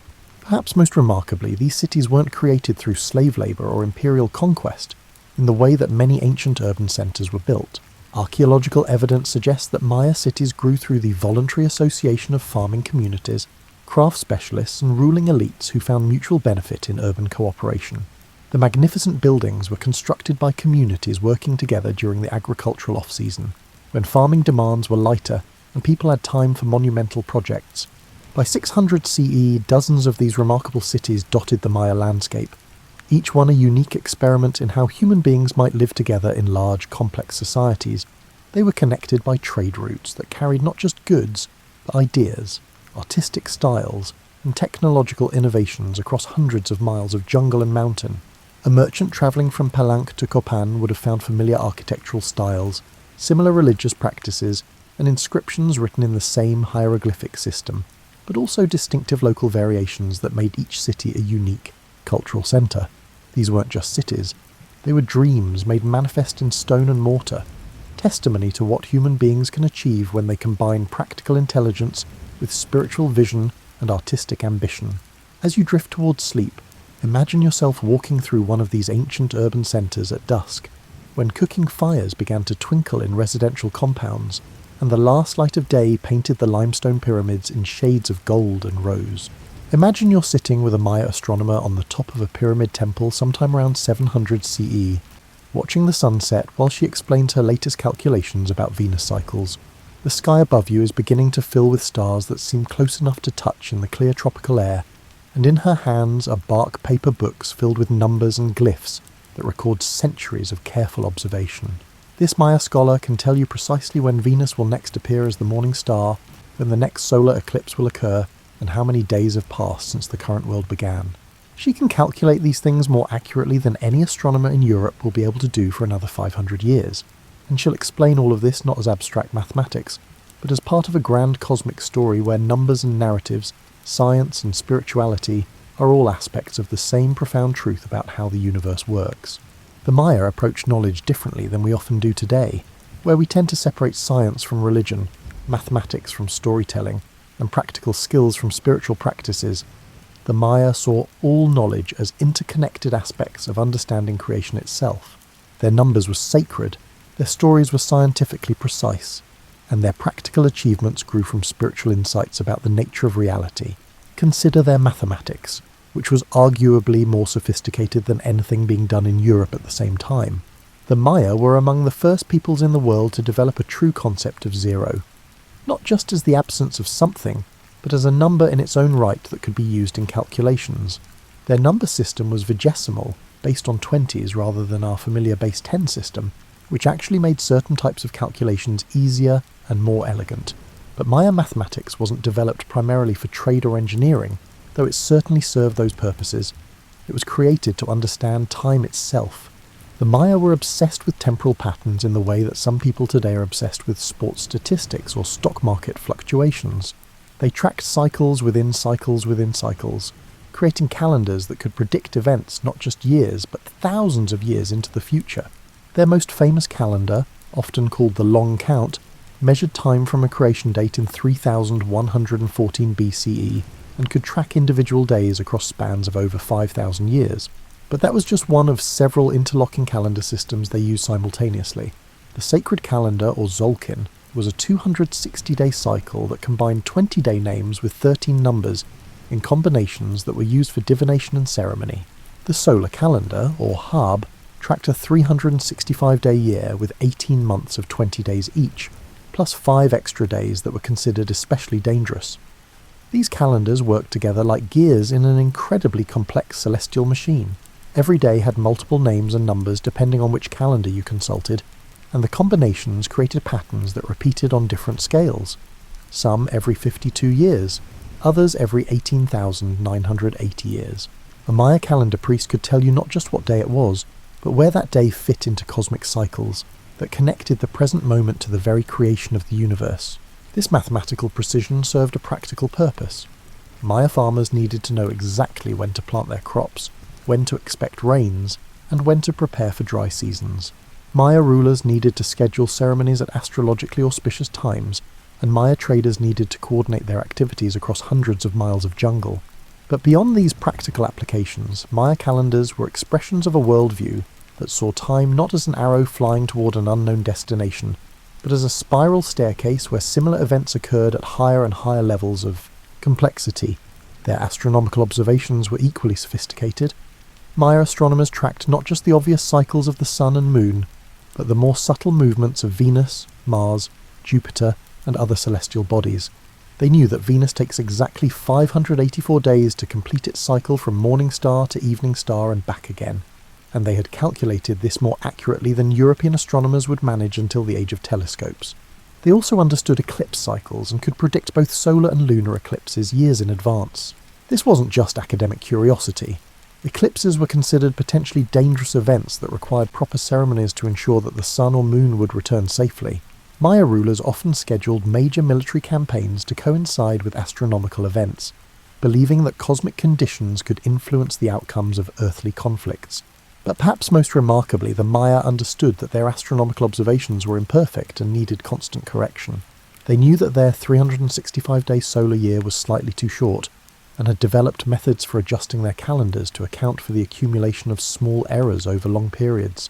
European calendars of the same period were less accurate and required frequent arbitrary adjustments that the Maya system handled automatically. Maya writing was equally sophisticated, representing one of only 4 or 5 writing systems that were independently invented in human history. Maya glyphs combined logographic symbols, representing whole words or concepts, with phonetic symbols, representing sounds, creating a flexible system that could express everything from mundane administrative records to complex philosophical and astronomical concepts. Maya books, written on bark paper and coated with lime plaster, covered subjects ranging from historical chronicles to astronomical tables to medical prescriptions. Sadly, Spanish conquistadors and missionaries destroyed most Maya books, considering them works of the devil. Only 4 complete Maya codices survive today, but these give us glimpses of a literature that was probably as rich and varied as that of any ancient civilization. The Maya conception of the universe was both scientifically sophisticated and deeply spiritual. They envisioned creation as a series of interconnected layers, with the earth floating like a turtle shell on a primordial sea, surrounded by a multi-layered heaven where various gods resided. Time moved in cycles, with each major cycle ending in destruction and renewal, as the gods experimented with new forms of creation. Humans, made from corn dough in the current creation, had a responsibility to maintain the universe through proper ceremony and ritual. Maya rulers weren't just political leaders, they were intermediaries between human and divine realms, responsible for ensuring that cosmic order was maintained through their actions and ceremonies. This worldview produced a unique approach to knowledge that modern scholars are still trying to fully understand. Maya scribes and priests were simultaneously scientists, historians, mathematicians, astronomers, and theologians. They saw no contradiction between precise observation and mythological narrative, between practical calculation and spiritual insight. As you settle into sleep, imagine yourself in a Maya scriptorium, surrounded by scholars working by the light of pine torches, carefully drawing glyphs that encode centuries of accumulated wisdom about astronomy, mathematics, history, and the fundamental nature of reality itself. Picture books filled with numbers that track the movements of planets, and stories that explain why those movements matter, all preserved in a writing system that was among humanity's greatest intellectual achievements. Let the morning mist in your mind's eye part to reveal a typical day in a classic Maya city, perhaps sometime around 750 CE. The sun is just beginning to filter through the forest canopy, and you can hear the daily symphony beginning. Howler monkeys announcing the dawn from the treetops, the soft slap-slap of women shaping corn tortillas, the scrape of obsidian blades against stone as craftsmen prepare for their day's work, and the gentle murmur of early market conversations. You're standing in a residential compound that houses an extended Maya family, perhaps 20 or 30 people spread across 3 generations, all living in interconnected buildings arranged around a central courtyard. The architecture here tells a story of practical wisdom accumulated over centuries. The houses are raised on low stone platforms that keep floors dry during the rainy season, with walls of stone and mortar supporting roofs thatched with palm fronds laid in overlapping patterns that can shed the heaviest tropical downpour. The day begins, as it has for countless generations, with the preparation of corn. This isn't just breakfast. It's a sacred act that connects the family to the gods who created humans from corn dough. The woman of the house rises before dawn to begin the process of making masa, the corn dough that forms the basis of almost every Maya meal. First, she boils dried corn kernels with lime, a technique that not only softens the corn but makes its nutrients more accessible to human digestion. The Maya discovered this process independently, and it's still used today in traditional Mexican cooking. While the corn boils, she tends to the cooking fire, feeding it with carefully selected hardwoods that burn hot and clean. Maya cooking fires were marvels of efficiency, designed to provide maximum heat with minimum smoke. Important in houses where the kitchen might be just steps away from the sleeping areas. The hearth itself is typically composed of 3 stones arranged in a triangle, a design so practical that it's still used in rural Guatemala and Mexico today. As the corn cooks, other family members begin their daily routines. The men might head to the family's agricultural plots, which could be anywhere from a few hundred yards to several miles from the residential compound. Maya farming was incredibly sophisticated, adapted to make the most of local conditions. In areas with good drainage, they used raised beds that could be intensively cultivated year after year. In swampy areas, they created raised fields that turned seasonal wetlands into some of the most productive agricultural land in the ancient world. But Maya men didn't just grow corn. A typical family plot might include dozens of different food plants, beans that climbed up corn stalks and fixed nitrogen in the soil, squash that spread along the ground and provided both food and storage containers, chili peppers that added flavour and helped preserve food, and fruit trees that provided everything from avocados to cacao beans. This polyculture approach wasn't just more sustainable than monoculture farming, it also provided better nutrition and greater food security. Maya women, meanwhile, were equally busy with activities that required just as much skill and knowledge. After grinding corn into mesa on stone metates, grinding stones that were often family heirlooms passed down through generations, they would shape the dough into tortillas or tamales, flavouring them with beans, meat, vegetables, or even chocolate for special occasions. But food preparation was just one aspect of women's work. Maya women were also responsible for textile production, which in the ancient Maya world was both a practical necessity and a high art form. Using backstrap looms that could be set up anywhere, Maya weavers created textiles so fine that Spanish conquistadors compared them favourably to the best European silks. The cotton or agave fibres were often dyed with colours extracted from local plants, insects, and minerals, creating textiles that served as markers of social status, regional identity, and artistic achievement. Children in Maya households learned through participation rather than formal instruction. A 5-year-old might help sort beans or feed chickens, while older children gradually took on more complex responsibilities. Boys learned farming techniques, construction skills, and perhaps specialised crafts from their fathers and uncles. Girls learned food preparation, textile production, and household management from their mothers and aunts. But both boys and girls learned the basics of Maya mathematics, astronomy, and calendar calculation, knowledge that was considered essential for proper participation in Maya society. Education also included learning to read at least some Maya glyphs, though full literacy was probably limited to scribes, priests, and nobles. Most Maya families would have known enough glyphs to read calendrical dates, recognize the names of gods and rulers, and understand basic religious and administrative texts. This level of literacy was actually quite remarkable for the ancient world, where reading and writing were often restricted to tiny educated elites. The Maya workday was structured around the natural rhythms of tropical life. People rose before dawn, when the air was cool and the forest was quiet. The most strenuous work was done in the morning and late afternoon, with a long rest period during the hottest part of the day. This wasn't laziness. It was intelligent adaptation to a climate where working through the midday heat could be genuinely dangerous. Markets were central to Maya daily life, serving not just as places to buy and sell goods, but as social centres where news was exchanged, marriages arranged, and community decisions discussed. A typical Maya market was a riot of colour, sound, and smell that would overwhelm most modern shoppers. Vendors displayed pyramids of chili peppers in every shade from deep red to bright yellow, baskets of cacao beans that served both as flavouring and currency, jade ornaments that caught the light like trapped sunbeams, and textiles whose intricate patterns told stories of gods, heroes, and cosmic events. The diversity of goods available in Maya markets testifies to the sophistication of their trade networks. Obsidian blades from Guatemala, jade from the mountains of Honduras, Quetzal feathers from highland cloud forests, salt from coastal lagoons, and seashells from both Pacific and Caribbean coasts all found their way to markets hundreds of miles from their sources. Maya merchants travelled on foot along jungle paths and stone causeways, carrying goods in large baskets supported by tumplines across their foreheads, a carrying technique that distributed weight so efficiently that a single porter could transport loads that would challenge a pack mule. Evenings in Maya communities were times for social activities that reinforced community bonds and transmitted cultural knowledge.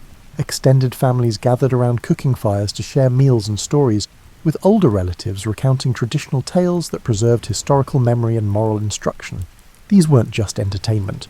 They were the primary means by which Maya communities maintained their cultural identity across generations. Religious observances were woven throughout daily life in ways that would seem natural to the Maya, but might surprise modern observers. Every significant activity began with small ceremonies acknowledging the gods and spirits who governed different aspects of life. Farmers offered prayers and small gifts to the rain god before planting. Craftsmen blessed their tools before beginning important projects, and families performed daily rituals to honour their ancestors and maintain spiritual protection for their homes. The Maya day ended as it began, with ceremony and gratitude.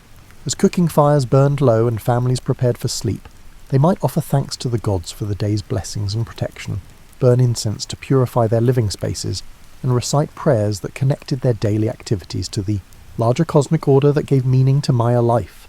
As you drift towards sleep yourself, imagine the gentle sounds of a Maya evening, the soft conversations of families settling in for the night, the distant call of night birds in the forest, the whisper of wind through palm thatch roofs, and, underlying it all, the quiet confidence of a people who had learned to live in harmony with their environment and with each other.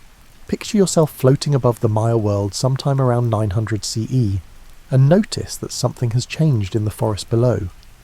The great cities that once gleamed white through the canopy are beginning to show signs of abandonment. Some pyramids are already being reclaimed by vines and young trees. Plazas that once hosted thousands of people for religious ceremonies now stand empty except for the occasional deer or jaguar, picking its way carefully across ancient stone paving. This is one of archaeology's most fascinating mysteries, the so-called Maya collapse, though that word suggests something more dramatic and sudden than what actually occurred. The Maya didn't disappear overnight like characters in a fairy tale. Instead, their civilization underwent a gradual transformation that archaeologists are still trying to fully understand. The changes began subtly, like a symphony gradually shifting from major to minor key. In some cities, fewer new monuments were erected. In others, construction projects were left unfinished, as if the workers had simply put down their tools one day and walked away. Trade routes that had connected Maya cities for centuries began to show less traffic. The careful maintenance that had kept urban water systems functioning started to slack off. By around 900 CE, many of the great classic Maya cities had been largely abandoned, their populations scattered to smaller settlements or migrated to new regions entirely. It was as if the Maya had decided that urban life, which had served them so well for over 1,000 years, was no longer worth the effort it required. What caused this dramatic shift? Archaeologists have proposed numerous theories, and the truth probably involves a combination of factors rather than any single catastrophe. Climate data suggests that the Maya world experienced a series of severe droughts during the 8th and 9th centuries, some lasting for decades. For a civilization that depended on carefully managed water systems, these droughts would have posed enormous challenges.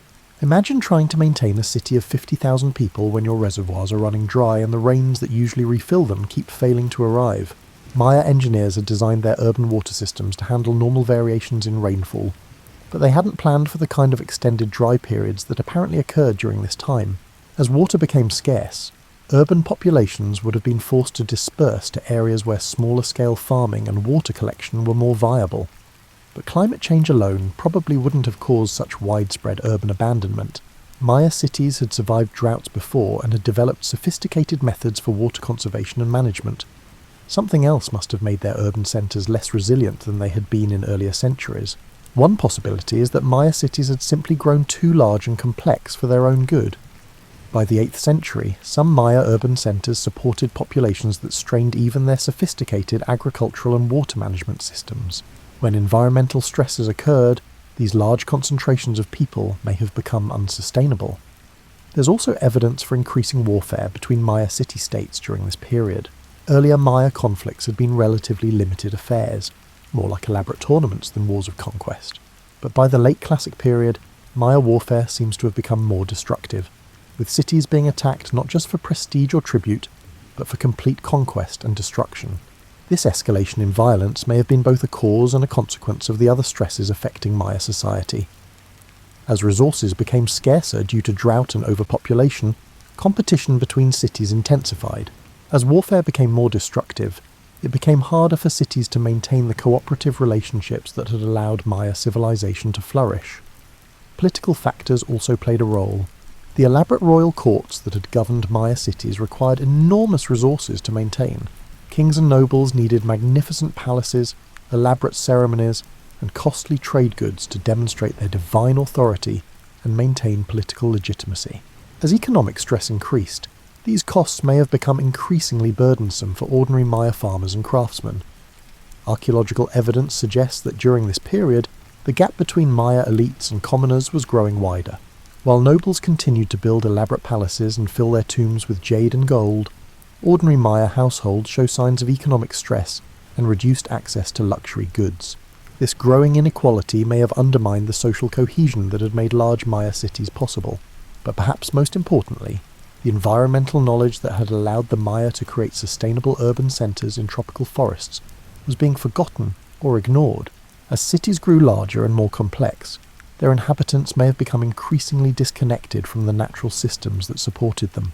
The careful balance between human needs and environmental capacity that had characterized earlier Maya civilization seems to have been disrupted. However, it's crucial to understand that what archaeologists call the Maya collapse wasn't the end of Maya civilization, it was a transformation. While the great cities of the Classic period were being abandoned, Maya communities were adapting and evolving in new directions. Some moved to areas that were less affected by drought. Others developed new forms of political organization that were more resilient to environmental stress, and many simply returned to the smaller scale, more sustainable ways of life that had characterized earlier periods of Maya history. In the northern Yucatan, Maya civilization experienced what archaeologists call a renaissance during the post-Classic period. Cities like Chichen Itza and later Mayapan became major centers of trade, learning, and political power. These northern cities developed new architectural styles, new forms of political organization, and new relationships with other Mesoamerican civilizations. The Maya of the post-Classic period were different from their Classic predecessors, but they weren't lesser. They had learned from the experiences of the Classic cities and developed more flexible, adaptable approaches to urban life. Instead of the highly centralized city-states of the Classic period, post-Classic Maya society was organized around looser confederations of cities and towns that could better weather political and environmental crises. Trade became increasingly important during this period, with Maya merchants establishing commercial networks that extended from central Mexico to Panama. Maya traders, travelling in large ocean-going canoes, carried goods along the Caribbean and Pacific coasts, connecting Maya communities with other Mesoamerican civilizations and adapting to new technologies and ideas from across the region. The Maya also continued their scientific and intellectual achievements during the post-Classic period. Astronomers at Chichen Itza created new observatories and refined their understanding of celestial cycles. Scribes continued to develop Maya writing and created new types of books that preserved historical, astronomical, and religious knowledge. Artists developed new styles that combined traditional Maya themes with influences from central Mexico and other regions. Perhaps most importantly, Maya communities during this period developed a more decentralized, resilient approach to civilization that helped them survive challenges that might have destroyed more rigid societies. When Spanish conquistadors arrived in the 16th century, they found not a collapsed civilization but a diverse, adaptable collection of Maya communities that had been successfully managing the challenges of tropical life for over 3,000 years. The Spanish conquest was devastating for Maya communities, but it wasn't completely destructive. Many Maya communities retreated to remote areas where they maintained traditional ways of life, with minimal outside interference. Others adapted to colonial rule while preserving essential aspects of Maya culture, language, and identity. In the dense forests of the Petén region of Guatemala, some Maya communities remained effectively independent until the late 19th century. These communities maintained traditional agricultural practices, continued to use Maya calendars and writing systems, and preserved religious practices that connected them to their ancient heritage. The transformation of Maya civilization during the late Classic and post-Classic periods offers important lessons about resilience and adaptation. The Maya response to environmental and social stress wasn't to desperately cling to unsustainable practices, but to thoughtfully adapt their society to changing conditions. They demonstrated that civilizations, like living organisms, can survive by changing rather than by remaining static. This ability to adapt while maintaining cultural continuity helps explain why Maya civilization has persisted for over 4,000 years. Today, millions of people in Mexico, Guatemala, Belize, and Honduras continue to speak Maya languages, practice traditional agriculture, and maintain cultural practices that connect them to their ancient heritage. They are living proof that the Maya didn't disappear, they evolved. As you continue drifting towards sleep, imagine this great transformation. Cities gradually returning to forest, families making difficult decisions about where to build new lives, communities adapting their ancient wisdom to new circumstances, and, throughout it all, the patient work of cultural preservation that ensured Maya civilization would survive to inspire and inform future generations. In the gentle quiet of your bedtime contemplation, let yourself consider one of history's most remarkable phenomena, how a civilization that supposedly collapsed over 1,000 years ago continues to influence the world in ways both profound and, surprisingly, practical. The Maya legacy isn't something locked away in museums or buried under jungle vines. It's woven into the fabric of modern life in ways you encounter almost daily without realizing it. Every time you bite into a piece of chocolate, you're participating in a tradition that the Maya perfected over 2,000 years ago. The cacao tree, which the Maya called the food of the gods, was first domesticated in the Maya world. But the Maya didn't just discover chocolate, they elevated it to an art form. They created dozens of different ways to prepare cacao, from bitter ceremonial drinks reserved for nobles and priests to sweet treats that were probably not too different from modern hot chocolate. Maya chocolate preparation was so sophisticated that Spanish conquistadors initially couldn't figure out how to recreate it. The Maya had learned to ferment cacao beans to develop their full flavour, to roast them at precisely the right temperature, and to combine them with vanilla, chili peppers, and other flavourings in proportions that created complex, nuanced beverages that were both delicious and nutritionally rich. When you see single-origin chocolate in upscale stores today, you're seeing a return to Maya principles of chocolate making that emphasize the unique characteristics of cacao from specific regions. The mathematical concepts the Maya developed continue to influence how we think about numbers and time. Their invention of zero as a placeholder and mathematical concept was one of the most important intellectual achievements in human history. This innovation, developed independently from similar discoveries in India, made possible the kind of complex calculations that underlie everything from computer programming to space exploration. Maya calendar systems, with their precise tracking of multiple overlapping cycles, provided intellectual frameworks that still influence how anthropologists, historians, and even computer scientists think about time and periodicity. The Maya understanding that time moves in cycles rather than straight lines has become increasingly relevant in an era when we're beginning to recognize that human activities follow cyclical patterns that need to be understood and managed sustainably. Modern agricultural science has rediscovered many Maya farming techniques and found them remarkably sophisticated. The raised field agriculture that the Maya used to farm in wetlands is now being studied as a model for sustainable farming in areas threatened by climate change and rising sea levels. Maya polyculture techniques, growing multiple crops together in mutually beneficial combinations, are being adapted by organic farmers and permaculture practitioners around the world. The Maya understanding of forest management has also proven remarkably prescient. Modern ecologists studying the forests of Central America have discovered that many areas that appeared to be virgin wilderness are actually the result of thousands of years of careful Maya forest management. The Maya had learned to enhance natural forest productivity by selectively encouraging useful species, creating forest gardens that were more productive and diverse than unmanaged natural forests.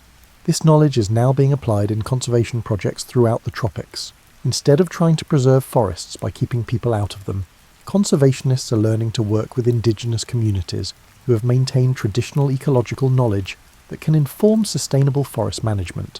The Maya approach to living within natural systems rather than trying to dominate them has become a model for sustainable development in tropical regions around the world. Maya architectural techniques continue to inspire modern builders and architects. The corbel arch technique that the Maya perfected, creating arches and vaults by gradually projecting stones inward until they meet at the top, is being studied by architects interested in creating earthquake-resistant buildings using local materials. Maya understanding of how to construct large buildings that could withstand both tropical storms and seismic activity has applications in modern earthquake and hurricane engineering. The Maya approach to urban planning, which integrated cities with natural water management systems and maintained green spaces throughout urban areas, has become a model for sustainable city design. Urban planners studying Maya cities have been impressed by their sophistication in managing stormwater, providing public spaces, and creating neighbourhoods that functioned as integrated communities, rather than just collections of individual buildings. Maya astronomical knowledge continues to inform our understanding of ancient science, and to provide alternative perspectives on humanity's relationship with the cosmos. Maya astronomers' precise observations of planetary cycles, their accurate predictions of eclipses, and their sophisticated understanding of calendar calculation demonstrate that scientific knowledge can develop along different paths than those followed by European traditions. This has implications beyond historical curiosity, as modern science increasingly recognizes the value of traditional ecological knowledge. Maya astronomical and mathematical traditions provide examples of how indigenous knowledge systems can complement and enhance Western scientific approaches. Maya calendar specialists working today in Guatemala and Mexico maintain knowledge that spans thousands of years and provides insights into long-term environmental and social cycles that short-term scientific observation might miss. The Maya writing system, once considered too complex to be fully deciphered, has become a model for understanding how human communication systems develop and change over time, transmitting information. Maya literature, as we've come to understand it through deciphered texts, has enriched our understanding of ancient American intellectual traditions. Maya poetry, historical narratives, and scientific texts demonstrate levels of literary sophistication that rival anything produced in the ancient world. The Popol Vuh, the Maya creation story that was preserved through the colonial period, has become recognized as one of the world's great mythological texts, offering insights into Maya philosophy and cosmology that continue to influence writers, artists, and thinkers around the world. Perhaps most importantly, Maya civilization provides a powerful example of how human societies can develop along pathways different from those we're familiar with in European and Asian civilizations. The Maya created urban centers without wheeled vehicles or large domesticated animals, developed sophisticated mathematics without a base 10 number system, and maintained complex societies for thousands of years using sustainable agricultural practices in tropical environments. This alternative model of civilization has become increasingly relevant as modern societies grapple with questions about sustainability, environmental management, and social organization. The Maya example demonstrates that high levels of cultural achievement, sophisticated technology, and complex social organization don't require the exploitation of natural resources or the domination of natural systems that characterized many other ancient civilizations. Today, over 6 million people in Mexico, Guatemala, Belize, and Honduras continue to speak Maya languages and maintain cultural practices that connect them directly to their ancient heritage. These modern Maya communities aren't living museums preserving ancient ways. They're dynamic cultures that continue to adapt traditional knowledge to contemporary circumstances. Maya communities today are leaders in sustainable agriculture, forest conservation, and cultural preservation.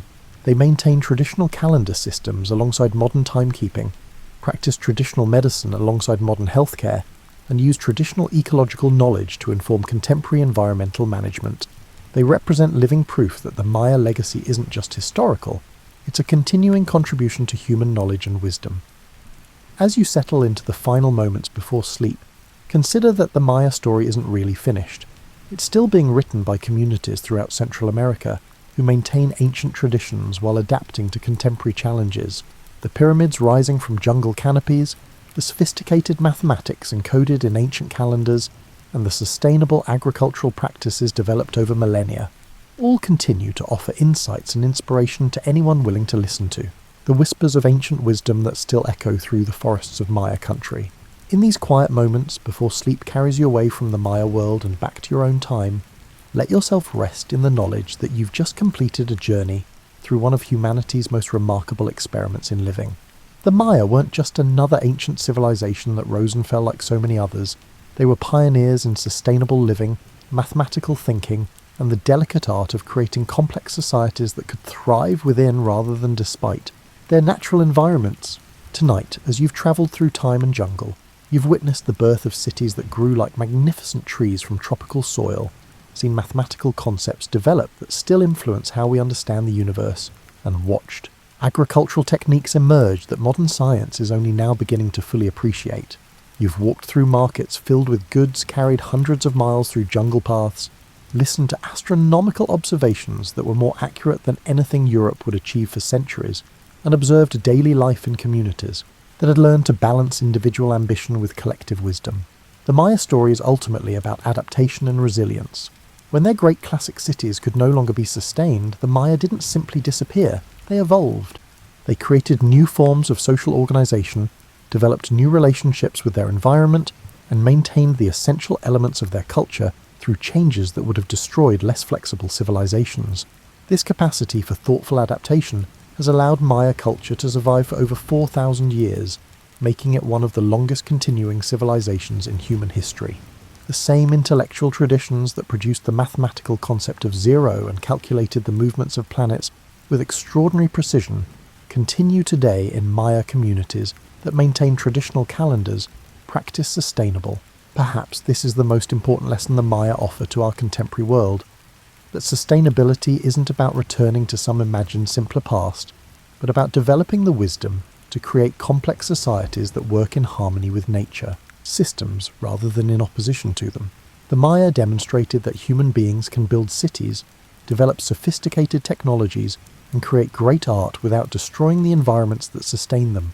As you drift into dreams, you might find yourself walking through a Maya forest garden, where useful trees, food plants, and medicinal herbs grow together in productive harmony.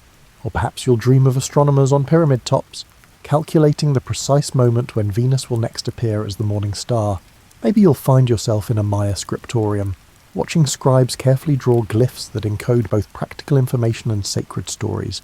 These dreams connect you to a continuous human story, one that includes the Maya farmer who developed new varieties of corn, the Maya engineer who designed water systems that functioned for centuries, the Maya mathematician who first understood that zero could be a number, and the Maya artist who combined practical knowledge with spiritual vision to create beauty that still moves us today. The forest that covers much of the ancient Maya world continues to grow and change, but it still holds the echoes of their achievements. Pyramids rise through the canopy like stone mountains, their limestone blocks slowly returning to the earth from which they came. Raised agricultural fields, abandoned for centuries, have become unique ecosystems where ancient human wisdom continues to shape natural processes, and in communities throughout Central America, Maya languages continue to be spoken, Maya calendars continue to mark the passage of sacred time, and Maya knowledge continues to offer insights into sustainable ways of living. Tomorrow, when you wake and perhaps glance at your calendar to plan your day, remember that you're using a system refined by Maya mathematicians who understood that time moves in cycles rather than straight lines. When you enjoy chocolate with your breakfast, remember that you're participating in a tradition that the Maya elevated to high art.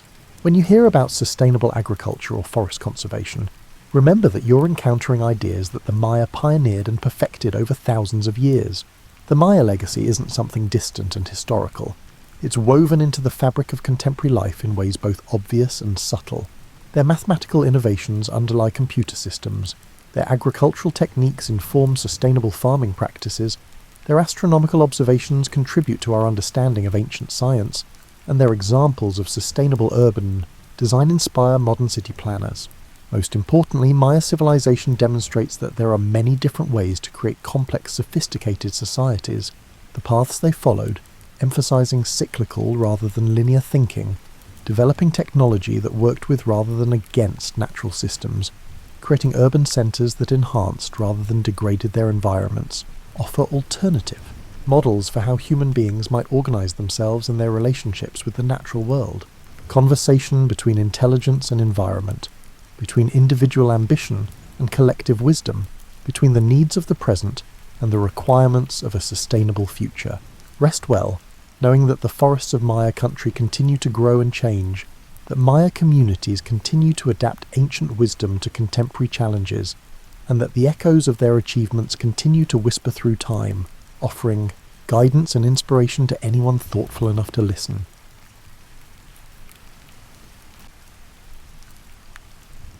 Now, close your eyes for a moment and imagine stepping through a low doorway into another world. The year doesn't matter much. It could be 1650 or 1850, because some things about English pubs remained beautifully consistent across the centuries. The first thing that would strike you is the light, or rather the particular quality of dimness punctuated by warm spots of illumination. Before electricity transformed our nights into perpetual day, pub lighting came from fireplaces, candles, and, later, oil lamps. This wasn't the harsh, revealing light of modern life that shows every imperfection. This was light that softened edges, created pools of shadow, and made faces glow amber in the firelight. The dancing flames cast moving shadows on walls darkened by centuries of smoke, creating an atmosphere that was less about seeing clearly and more about feeling safe.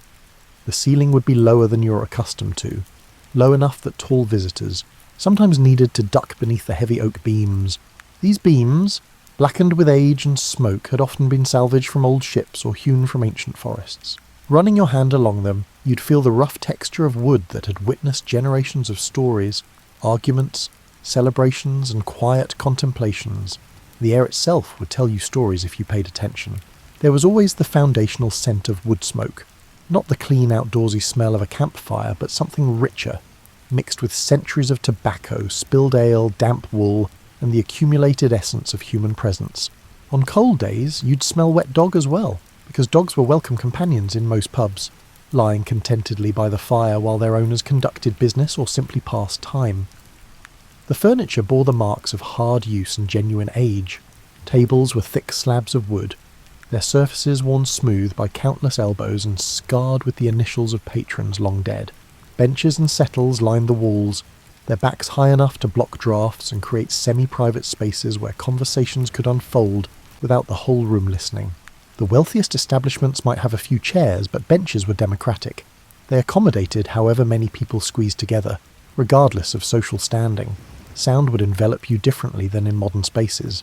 Without the constant hum of refrigeration, air conditioning, or electronic devices, the acoustic texture of a pub was entirely human and organic. There was the crackle of the fire, the clink of pewter tankards, the scrape of benches on worn floorboards, and the murmur of conversation that rose and fell like a tide. Laughter would burst forth suddenly, then fade back into the general hum. Someone might be singing in the corner, not performing, but simply singing because that's what people did when they felt content and slightly warm from ale. The fireplace dominated most pub rooms, and it was genuinely necessary rather than decorative. English weather has never been known for warmth, and buildings before modern insulation were only marginally better than being outside. The fire was where new arrivals gravitated first, holding cold hands toward the flames and stamping feeling back into feet that had walked muddy roads. The hearth was also where food was cooked, filling the room with smells that made your stomach remember how hungry you were. You'd notice that everyone seemed to know everyone else, or at least everyone knew the publican. The keeper of the establishment wasn't just a bartender in the modern sense. They were a community banker, information hub, amateur counsellor, and sometimes peacekeeper. They knew who could be trusted for a loan, whose crops had failed, which families were feuding, and where a traveller might find work or lodging. The pub existed in a particular relationship with time that we've largely lost.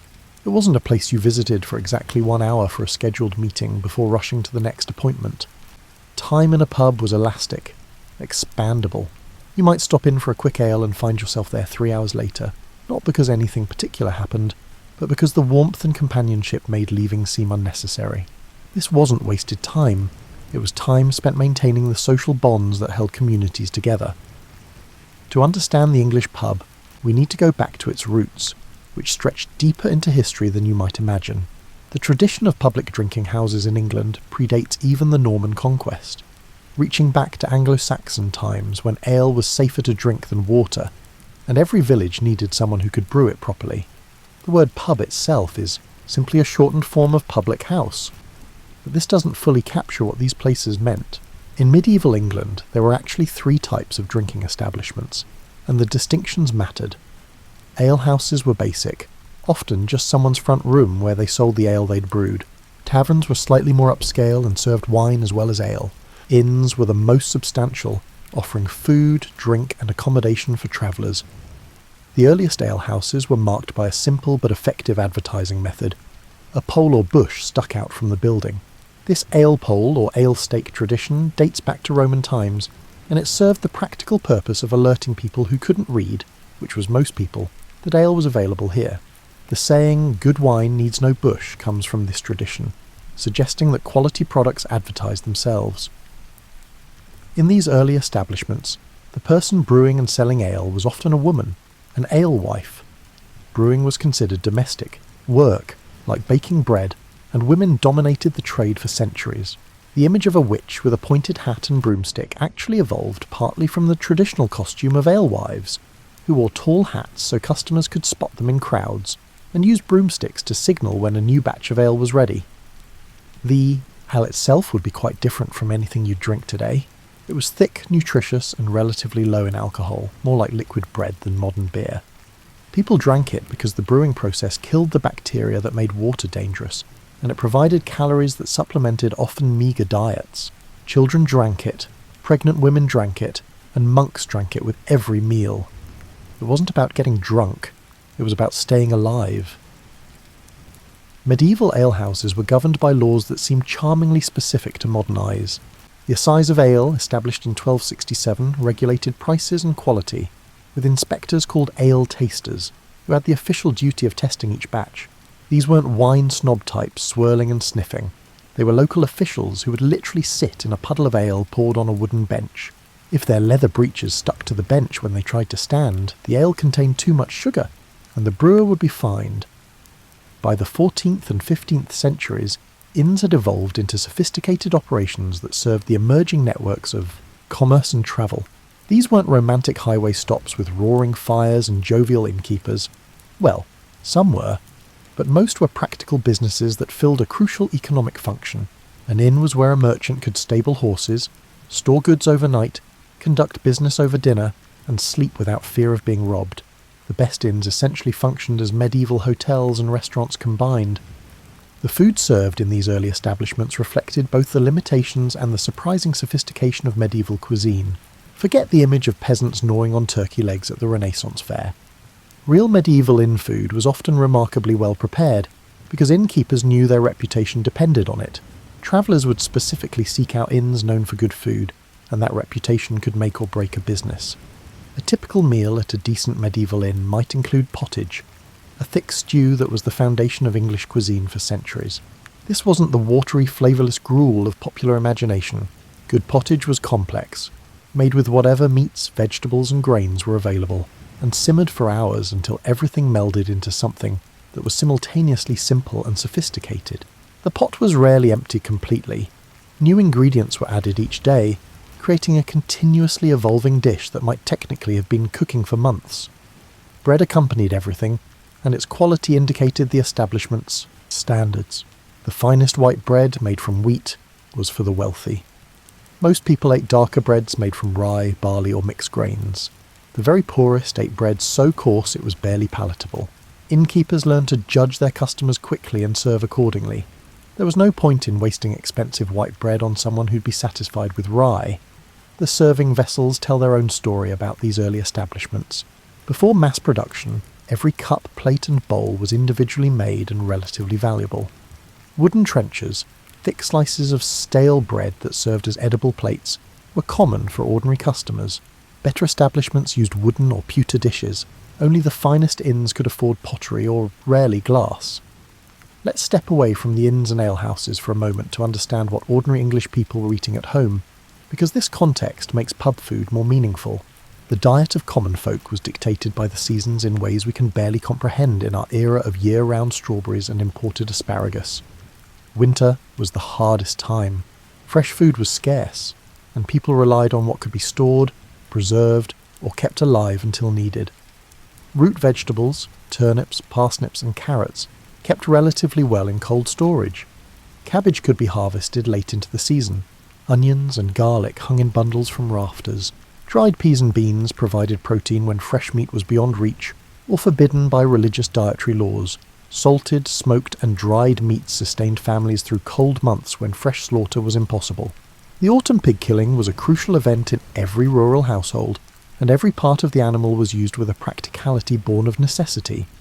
Hams and bacon were salted and smoked. Sausages were made from scraps and organs. Blood became black pudding. Even the bladder was useful as a storage container. Spring brought what was called the hungry gap, that period when winter stores were depleted but new crops hadn't yet matured.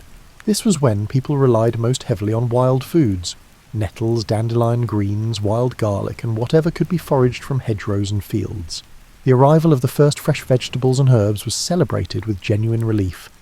Summer and autumn were times of relative abundance, when fresh vegetables, fruits and berries were available to supplement the basic diet of bread and pottage. People preserved everything they could, making jam, pickling vegetables, drying fruit, because they knew winter would come again with its limitations. Cheese was more important in the English diet than we often realise. It was protein that could be stored for months, improving with age rather than spoiling. Every region had its traditional cheese, and people took fierce pride in local varieties. A piece of cheese, some bread and an onion constituted a meal that satisfied both stomach and soul. Dairy products in general played a crucial role. Butter, cream, milk and cheese weren't luxuries but staples that made the difference between adequate nutrition and hunger. The phrase bread and butter wasn't just an idiom, it literally described what many people ate for breakfast every single day. Meat consumption varied enormously by class and season. Wealthy people ate meat regularly, sometimes multiple times a day. Poor labourers might taste fresh meat only a few times a year, usually at festivals or celebrations. Game, rabbits, birds and deer, was theoretically reserved for landowners, but poaching was common enough that many families supplemented their diet with accidentally acquired protein. The spice trade had profound effects on English cuisine, though not always in the ways you might imagine. Contrary to popular belief, spices weren't primarily used to mask the taste of rotten meat. Food preservation was too important for people to deliberately eat spoiled food. Instead, spices were status symbols and flavour enhancers that wealthy people used to demonstrate sophistication and worldliness. Common folk had their own flavouring arsenal. Herbs from the garden or hedgerow. Parsley, sage, thyme and rosemary weren't just a pretty song. They were the foundation of English seasoning. These herbs grew readily in the English climate and transformed simple dishes into something more interesting. A pot of beans cooked with an onion, and some thyme became a meal worth anticipating rather than just enduring. Cooking methods reflected both technology and fuel availability. Open hearth fires were standard until remarkably recently. Even in the late 18th century, many homes still cooked everything over an open flame. This required genuine skill. You couldn't just turn a dial to adjust temperature. You learned to judge heat by holding your hand above the fire, to arrange coals for different cooking temperatures, and to use the ambient heat of the hearth for slow cooking while using direct flames for faster work. Baking was often done communally, because few households had their own ovens. Village bakeries would bake bread for families who brought their own dough, or families would bring prepared dishes to be cooked in the baker's oven after the day's bread was done. This created a community rhythm where certain days were baking days, and the smell of fresh bread would fill the village. Fast forward to the 18th and 19th centuries, and English pubs had evolved into something we'd recognise more readily today while still maintaining connections to their medieval roots. The Georgian and Victorian eras saw pubs become increasingly sophisticated, differentiated, and central to social life across all classes. Georgian pubs, those operating during the reigns of the 4 King George, from 1714 to 1830, developed distinct personalities based on their clientele.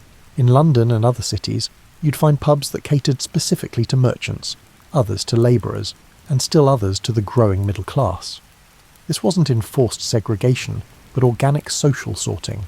People gravitated toward establishments where they felt comfortable, where their occupation and social standing aligned with other patrons. The food served in Georgian pubs reflected England's growing prosperity and expanding global trade. Coffeehouses had emerged as competitors to traditional alehouses, and pubs responded by improving their food offerings. A respectable Georgian pub might serve meat pies that were genuinely worth ordering, not just fuel to soak up alcohol. Roast beef was becoming the dish that defined English identity, served in thick slices with Yorkshire pudding and gravy. Victorian pubs took this evolution further, often becoming quite grand establishments with etched glass, polished brass, and multiple rooms serving different purposes. The snug was a small private room often used by women, who were increasingly accepted as pub patrons, though still somewhat segregated from the main drinking area. The saloon bar was slightly more upscale than the public bar, charging a penny or two more per drink in exchange for better seating and more refined surroundings. Food in Victorian pubs ranged from basic to surprisingly sophisticated. The humblest offerings included bread and cheese, perhaps with pickled onions or chutney. Many pubs served a simple ordinary, a set meal at a fixed price, usually featuring whatever the kitchen had made that day. This might be stew, pie, sausages with mashed potatoes, or the eternal favourite, fish and chips. Actually, let's pause on fish and chips for a moment, because this dish tells us something important about Victorian England and pub culture. Fried fish had been sold by street vendors for decades, while chips, thick-cut fried potatoes, were a separate tradition. The genius of combining them emerged in the 1860s, creating a meal that was hot, filling, cheap, and could be eaten without utensils while wrapped in newspaper. Pubs quickly adopted this combination, and it became as fundamental to English identity as tea or the monarchy. The quality of pub food varied wildly, and Victorians developed codes for evaluating establishments. A pub with sawdust on the floor was marking itself as basic. The sawdust soaked up spills and was swept out daily. Bare floorboards suggested slightly higher aspirations. Carpet indicated genuine pretensions to gentility. These weren't arbitrary markers, but practical signals about what kind of experience and what kind of food quality you could expect. Pub kitchens in the Victorian era were gradually modernising, though they remained far from today's standards. Coal-fired ranges were replacing open hearths, allowing more precise temperature control and multiple dishes to be cooked simultaneously. Refrigeration was still primitive or non-existent, so pubs relied on cool cellars, daily deliveries of fresh ingredients, and cooking methods that preserved food through heat or preservation. The pub lunch became an institution in Victorian England, particularly in cities. Office workers, shop assistants, and labourers would stream into pubs at midday for a quick meal, and perhaps a pint before returning to work.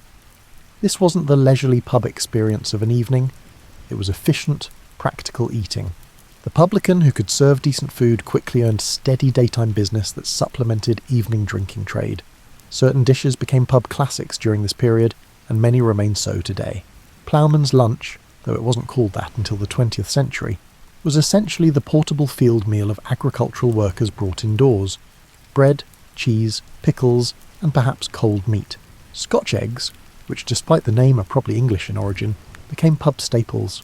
Pork pies, sausage rolls, and various savoury pastries filled the role that sandwiches fill today. The Victorian pub also became the centre of an emerging tradition, the pie and mash shop culture that paralleled pub dining.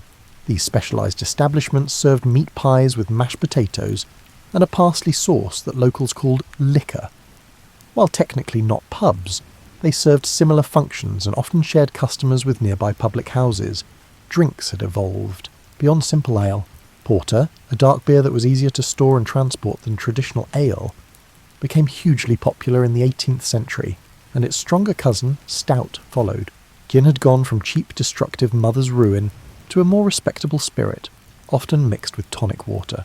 Wine was available in better establishments, though beer remained the democratic drink of choice across all classes.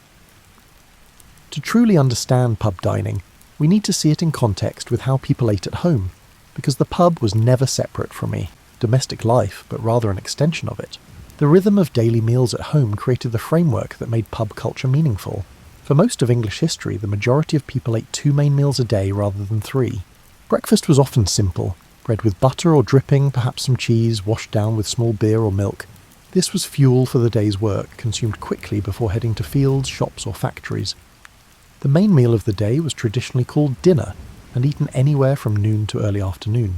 This was the substantial meal, the one where families gathered if work allowed. For rural labourers, dinner might be brought to the fields: bread, cheese, cold meat if available, and a drink to wash it down. For those who worked near home, dinner meant returning to a hot meal prepared by whoever managed the household. These home dinners centred around the same pottages, stews and pies that we've mentioned, because these dishes made economic sense. You could cook them in one pot, they improved with time, and they stretched expensive ingredients like meat by combining them with cheaper vegetables and grains. A skilled cook could make a small amount of meat flavour an entire pot of stew that would feed a family for days.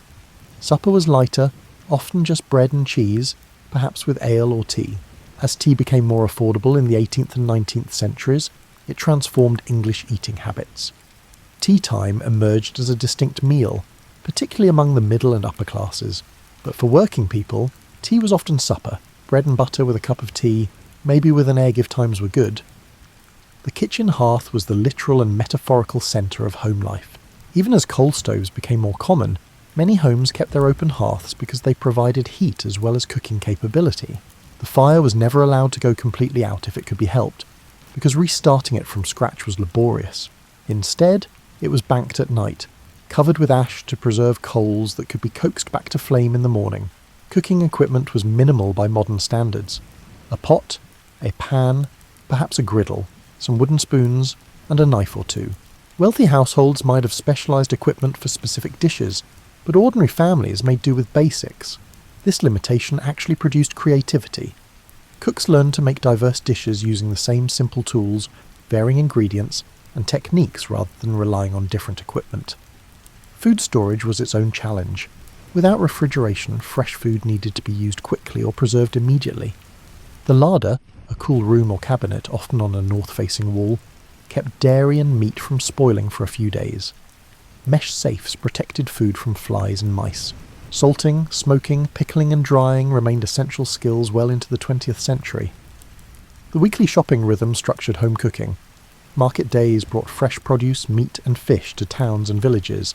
Savvy shoppers learned to time their purchases, arrived too early and prices were high, arrived near closing and selection was poor but bargains could be found. Whatever you bought on market day determined what you'd eat for the next week. Seasonal eating wasn't a lifestyle choice but an unavoidable reality. Spring lamb, summer berries, autumn apples, winter root vegetables. The year rotated through its ingredients with rigid predictability. This created anticipation that we've largely lost. The first strawberries of summer genuinely meant something when you hadn't eaten anything fresh and sweet for months. The first autumn apples were celebrated because they represented abundance after the hungry gap of late summer. Baking day was a weekly ritual in homes that had ovens. Bread was baked in quantity, enough loaves to last the week, growing increasingly stale but remaining edible. Pies, both sweet and savoury, were baked for eating throughout the week. Cakes and biscuits were luxuries for special occasions, but when they appeared, they marked celebrations worth remembering. The communal nature of food extended beyond individual households. Neighbours shared surpluses, too many eggs, extra milk, a glut of garden vegetables. This wasn't charity but practical mutual support. You shared when you had extra, knowing others would share with you when your circumstances reversed. These informal networks of food sharing built and maintained community bonds that were as important as the food itself. Understanding these home rhythms helps explain why people went to pubs. It wasn't primarily about the food. Most people could feed themselves more cheaply at home. Pubs offered something else. Warmth without using your own fuel, light without burning your own candles, companionship beyond your immediate family, news from the wider world, entertainment, and a break from the domestic routine that structured so much of life. The way people ate, the customs, traditions, and unspoken rules that governed meals, tells us as much about English life as what they ate. These traditions evolved over centuries, mixing practical necessity with social meaning to create eating customs that shaped how people understood their place in the world. Table manners in England developed gradually from medieval times onward, but they weren't the rigid, anxious affairs that Victorian etiquette books might suggest. Most people's table manners were simply habitual practices passed down through families, designed to make communal eating work smoothly, rather than to exclude anyone. The concept of courses, separate dishes served in sequence, was initially an upper-class practice that slowly filtered down through society. In ordinary homes, everything appeared on the table at once: the stew or joint of meat, the vegetables, the bread and the cheese. You helped yourself to whatever you wanted in whatever order made sense. This wasn't chaos, but a different organisational principle. Abundance displayed simultaneously rather than rationed sequentially. Eating utensils evolved more slowly than you might imagine. Forks didn't become common in England until the 17th century, and even then many people continued eating with a knife and spoon, using bread to push food onto the spoon. The fork was initially seen as affected, even effeminate. Real English people didn't need fancy Italian implements to eat their dinner, but gradually forks proved their utility, and by the Victorian era, elaborate place settings with multiple specialised forks had become status symbols. The proper way to hold utensils varied by class and period. Continental style, fork in left hand, knife in right, tines down, was considered more sophisticated than switching hands after cutting. But in pubs and ordinary homes, people ate however was comfortable and effective. The anxiety about correct utensil use was largely a middle-class preoccupation, as the aspiring middle classes used etiquette as a way to distinguish themselves from working classes below and demonstrate their fitness for higher social status. Grace, before meals, was standard practice across most of English society, though the elaborateness varied. In religious households, grace might be a formal prayer thanking God for providing sustenance. In less devout homes, it might be a quick mumbled formula, more habit than heartfelt devotion. But the pause before eating, the acknowledgement that food was not to be taken for granted, remained nearly universal. Toasting traditions in pubs developed their own complex customs. The simple act of raising glasses before drinking became layered with meaning and ritual. You made eye contact while toasting. To skip this was considered bad luck or even an insult. You never toasted with an empty glass, and you never toasted with water. This superstition came from the belief that toasting with water condemned the recipient to a watery death. The round system, where each person in a group takes turns buying drinks for everyone, became fundamental to English pub culture. This wasn't just about fairly distributing costs. It was a social bonding mechanism that kept groups together and created obligations of reciprocity. Leaving before you'd bought your round was a serious breach of pub etiquette that marked you as untrustworthy. Seasonal foods came with their own traditions and meanings. Goose at Michaelmas, September 29th. Oysters in months with an R. Hot cross buns on Good Friday. Pancakes on Shrove Tuesday. These weren't just culinary customs, but ways of marking time, connecting to the agricultural calendar, and participating in communal rituals that transcended individual households. Christmas dinner traditions evolved over centuries into the elaborate meal we recognise today. The centrepiece shifted from peacock to swan to goose, and finally to turkey as these birds became available and affordable. But the principle remained constant. Christmas was when you ate better than any other day of the year, when even poor families tried to provide something special, and when the usual scarcity was temporarily suspended in favour of deliberate abundance. The tradition of cold collation for Sunday supper reflected religious prohibitions against working on the Sabbath. Since cooking counted as work, Saturday's cooking provided cold meats, pies, and other dishes that could be eaten Sunday without further preparation. This practical religious observance created its own distinct cuisine of cold dishes that were meant to be delicious at room temperature. Funeral foods, the meals served after burying the dead, followed their own traditions. Ham was common and practical because it could be prepared ahead and served cold to any number of mourners. The funeral meal wasn't about elaborate cooking, but about gathering community, sharing grief, and acknowledging that life continued despite death. Food at these occasions served social purposes beyond mere nutrition. Harvest traditions brought communities together around shared meals that celebrated successful gathering of crops. Harvest suppers, though declining by the Victorian era, had been central to rural life for centuries. The farmer who employed harvest workers was expected to provide a feast at harvest's end, not from generosity but from obligation. These meals acknowledged the interdependence of farmer and labourer, land and community. The pub fit into all these traditions as a space where communal eating and drinking could occur outside the home. It was where harvest suppers might be held if the farmer's barn was inadequate, where workers could celebrate completion of a project, where community organisations met over meals, and where travellers could participate in local food customs even though they were strangers. As you finish your tea and prepare to drift into sleep, let's trace how these old traditions echo into our present, shaping how we eat and drink in ways we rarely recognise. The pub and its associated food culture aren't just historical curiosities, they're living traditions that continue evolving while maintaining connections to centuries past. The modern pub meal owes obvious debts to its ancestors: fish and chips, meat pies, ploughman's lunch and Sunday roast. These dishes survive because they genuinely work. They're satisfying, relatively economical, and compatible with the social atmosphere that defines pub dining. But they've also evolved. Modern pub food often includes international influences that would have bewildered 18th century publicans: curry, pasta, and burgers. Yet these additions exist alongside traditional dishes, creating a menu that honours history while acknowledging contemporary tastes. The gastropub movement of recent decades represents both change and continuity. These establishments elevate traditional pub food using refined techniques and quality ingredients, but the underlying concept, gathering in a public house to eat well-prepared food while enjoying drinks and companionship, remains unchanged from medieval alehouses. Your great-great-great-grandparents would understand the appeal, even if they'd be confused by the foam garnishes. Certain eating rhythms persist despite massive social changes. The Sunday roast, though threatened by modern lifestyles, remains an institution in many families and pubs. It connects contemporary English people to centuries of tradition. That same desire for a substantial communal meal that marks the week's transition from work to rest. The specific dishes may vary, but the underlying pattern endures. The round system in pubs continues, though younger generations sometimes resist its obligations. This tradition survives because it serves social functions beyond economic fairness.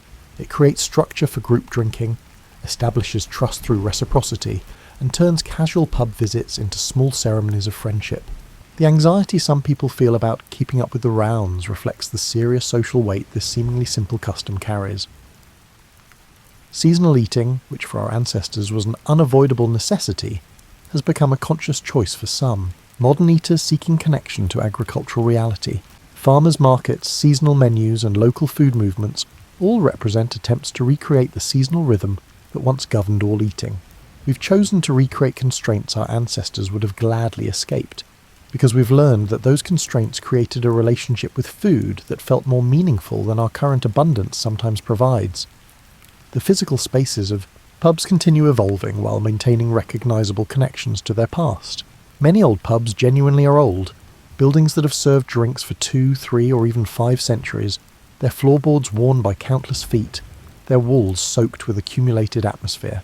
Others are modern constructions designed to evoke historical ambience through exposed beams, fireplaces and architectural details that reference traditional pub design.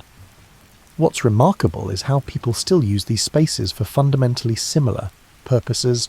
You go to a pub to escape home temporarily, to see friends, to mark occasions both significant and trivial, and to participate in community life beyond your immediate family.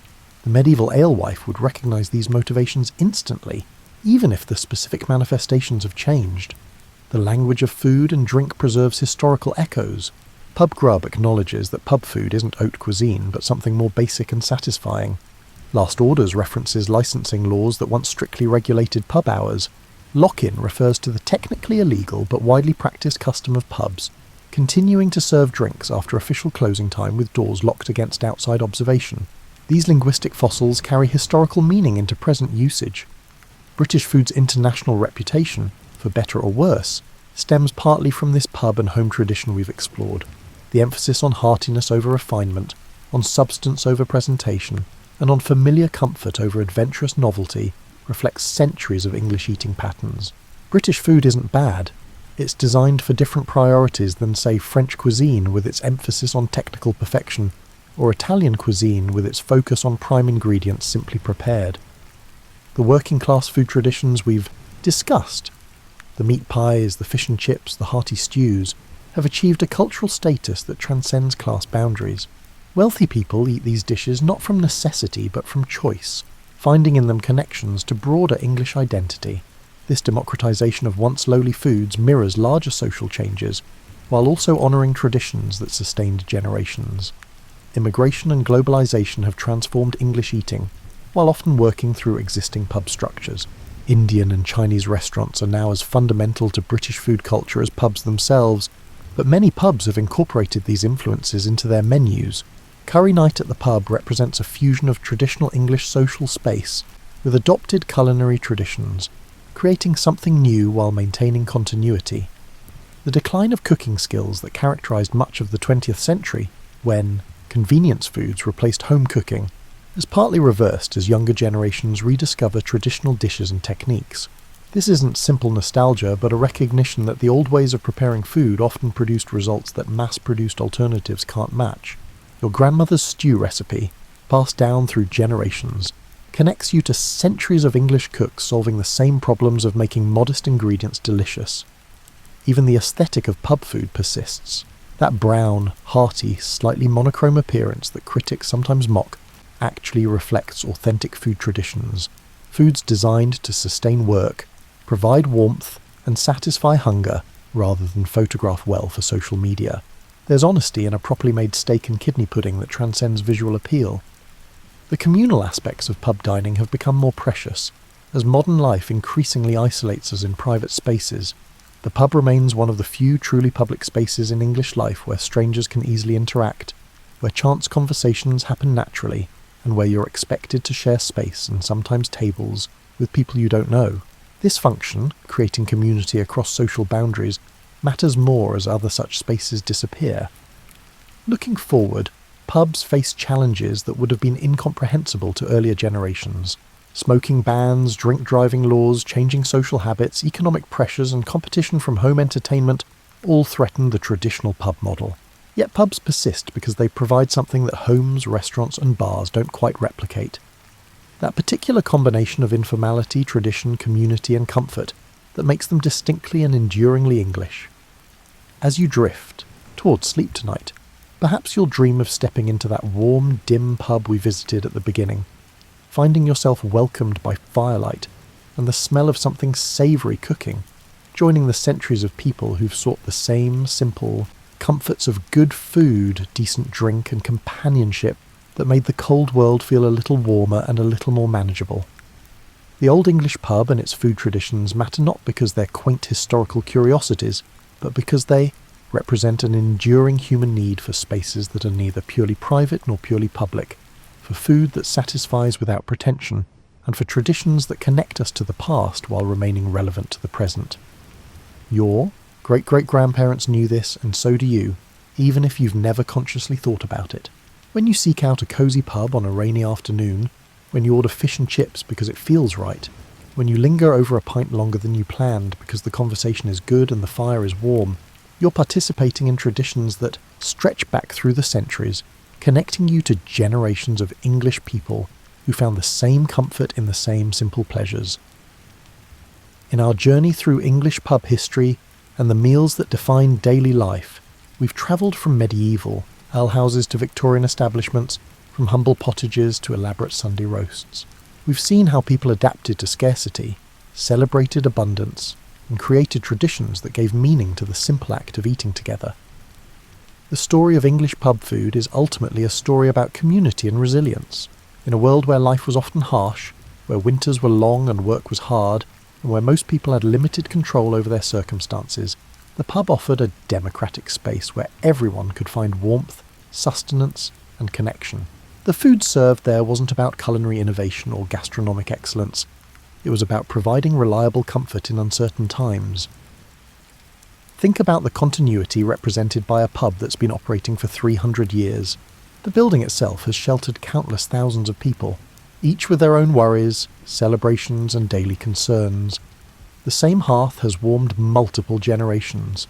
The same basic dishes, refined and adapted but recognisably continuous, have satisfied hunger across centuries. That kind of institutional memory, embedded in physical space and culinary tradition, creates a sense of permanence that our modern world rarely provides. The meals we've discussed, the stews and pies, the roasts and puddings, the bread and cheese and, weren't just fuel, they were expressions of ingenuity, making the most of limited ingredients through skill and patience. They were demonstrations of care, whether in the alewife brewing a wholesome batch of ale, or the pub cook preparing a proper meat pie. They were vehicles for tradition, connecting people to their parents and grandparents, and the long chain of ordinary folk stretching back into history. What's beautiful about pub food traditions is their essential democracy. Unlike haute cuisine, which has always been the province of the wealthy, pub food was available to anyone who could afford a few pennies. The labourer and the merchant might sit at different tables, but they were eating in the same room, drinking from similar tankards, and sharing the same basic experience. Food in the pub was a levelling force, reminding everyone of their shared humanity. The seasonal rhythms we've explored created a relationship with time that modern life has largely erased. Our ancestors lived in intimate connection with the agricultural year, experiencing real hunger in late winter and genuine relief when spring vegetables appeared. They understood in their bodies what we mostly know intellectually, that food comes from the earth, requires labour and time, and that abundance is never guaranteed. This knowledge shaped not just what they ate, but how they thought about life itself. The domestic cooking we've discussed, the careful management of limited resources, the skill required to feed a family from a single pot over an open fire, the preservation techniques that made summer abundance last through winter scarcity, represents a form of expertise that's rapidly disappearing. These weren't simple people making simple food. They were highly skilled practitioners managing complex challenges with limited tools. The dismissal of traditional English cooking as boring or unrefined often reflects ignorance about what those cooks were accomplishing under difficult circumstances. The customs and traditions surrounding meals, the graces and toasts, the seasonal dishes and communal feasts, the elaborate etiquettes and simple courtesies created structure and meaning around eating. They transformed mere consumption into something richer. Ritual, celebration, community building and cultural transmission. When you raise a glass in a toast or share a Sunday roast with family, you're not just eating and drinking, you're participating in practices that connect you to centuries of human culture.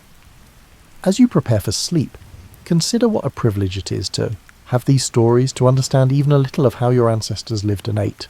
The medieval alewife, the Georgian publican, the Victorian cook, and the countless ordinary people who brewed ale, baked bread, tended fires, and created meals under circumstances we can barely imagine. They weren't so different from us. They wanted warmth, security, good food, companionship, and a sense that their lives mattered. They found these things in many of the same ways we do, by gathering together, sharing meals, maintaining traditions, and creating spaces where community could flourish. The English pub, with its worn floors and scarred tables, its traditional dishes, and timeless atmosphere, represents continuity in a changing world. It's a reminder that some human needs remain constant across centuries. The need to escape home occasionally, to see friends, to mark the passage of time with small ceremonies, and to experience the particular comfort that comes from familiar food in a familiar place surrounded by people who share your understanding of how things should be. Modern threats to pubs, economic pressures, changing habits, generational shifts, matter because they threaten not just businesses but living links to the past. When an old pub closes, it's not just a commercial failure. It's the severing of connections that have been maintained for generations, the silencing of stories that those walls have held, and the ending of traditions that have sustained communities through wars, plagues, and countless personal tragedies and triumphs, but pubs survive, adapting as they always have. The gastropubs, the renovated traditional pubs, and even the modern establishments that reference pub traditions all represent the continuing evolution of an institution that has proven remarkably resilient. As long as people want to gather in public spaces, to share food and drink, and to participate in traditions that connect them to something larger than themselves, the pub in some form will endure. The legacy of Old English eating extends beyond specific dishes or establishments. It's embedded in language, social customs, cultural identity, and collective memory. It shapes how English people think about hospitality, community, and the proper relationship between public and private life. It influences what feels like comfort, what tastes like home, and what seems like an appropriate way to mark occasions both momentous and mundane. Understanding this history enriches your own eating experiences. That pub meal you enjoyed last month connects to centuries of tradition. The Sunday roast you make for family participates in rituals that have defined English weekends for generations. The cup of tea you're perhaps holding right now links you to the transformation of English drinking habits that occurred in the 18th and 19th centuries. Nothing you eat exists in isolation. Every dish, every meal, every food tradition carries history within it. As you sink deeper into your pillow, let your mind drift through the scenes we've visited. The medieval alehouse with its earthen floor and simple ale, the Georgian inn with its roaring fire and savoury pies, the Victorian pub with its etched glass and elaborate dishes, and the countless homes where ordinary people perform daily miracles of transforming modest ingredients into satisfying meals. Imagine the hands that kneaded bread, stirred pottage, poured ale, and tended fires. Imagine the conversations, the laughter, the tears, and the countless moments of human connection that occurred around food and drink. These people are your ancestors, if not by blood, then by culture. Their ingenuity shaped the world you inherited. Their traditions inform practices you follow without thinking. Their struggles and solutions created foodways that still sustain both body and spirit. In understanding their lives, you understand something essential about human resilience, creativity, and the eternal importance of gathering together to share sustenance. Sleep well, and may you dream of warm fires, hearty meals, and the comforting certainty that some things, hospitality, community, the simple pleasure of good food shared with others, remain constant even as everything else changes. Tomorrow, when you eat breakfast, when you prepare lunch, when you perhaps stop at a pub for dinner, you'll carry these stories with you, seeing in your own meals echoes of centuries of English eating. The warm glow of the Old English pub, whether you find it in an actual historical establishment or simply in the traditions and dishes that have survived into the present, remains a beacon of human warmth in a sometimes cold world. It reminds us that we're not alone, that others have faced the same challenges we face, and that the simple acts of eating, drinking, and gathering together have sustained humanity through everything history has thrown at us. And so, we raise a final toast to the alewives and innkeepers, the cooks and publicans, the farmers and bakers, and the countless ordinary people whose skill and care gave us the traditions we cherish. To the pubs that have sheltered us across centuries, to the meals that have sustained us, to the customs that connect us, to the past that lives on in every familiar dish, every raised glass, and every gathering of friends and strangers in that peculiarly English space where everyone is welcome. May those traditions continue, evolving but never entirely disappearing, connecting future generations to the wisdom and warmth of the past. And may you find, whenever you need it, a cosy pub with a warm fire, good food, and the kind of companionship that reminds you what really matters in this brief, precious life. Rest well. The fire is banked, the doors are locked, and tomorrow is another day. But tonight you've travelled through time and returned safely home, carrying with you the stories of how your ancestors lived, ate, and found comfort in a world very different from ours, yet fundamentally the same. Sweet dreams, and may you always find a warm welcome in any pub you enter.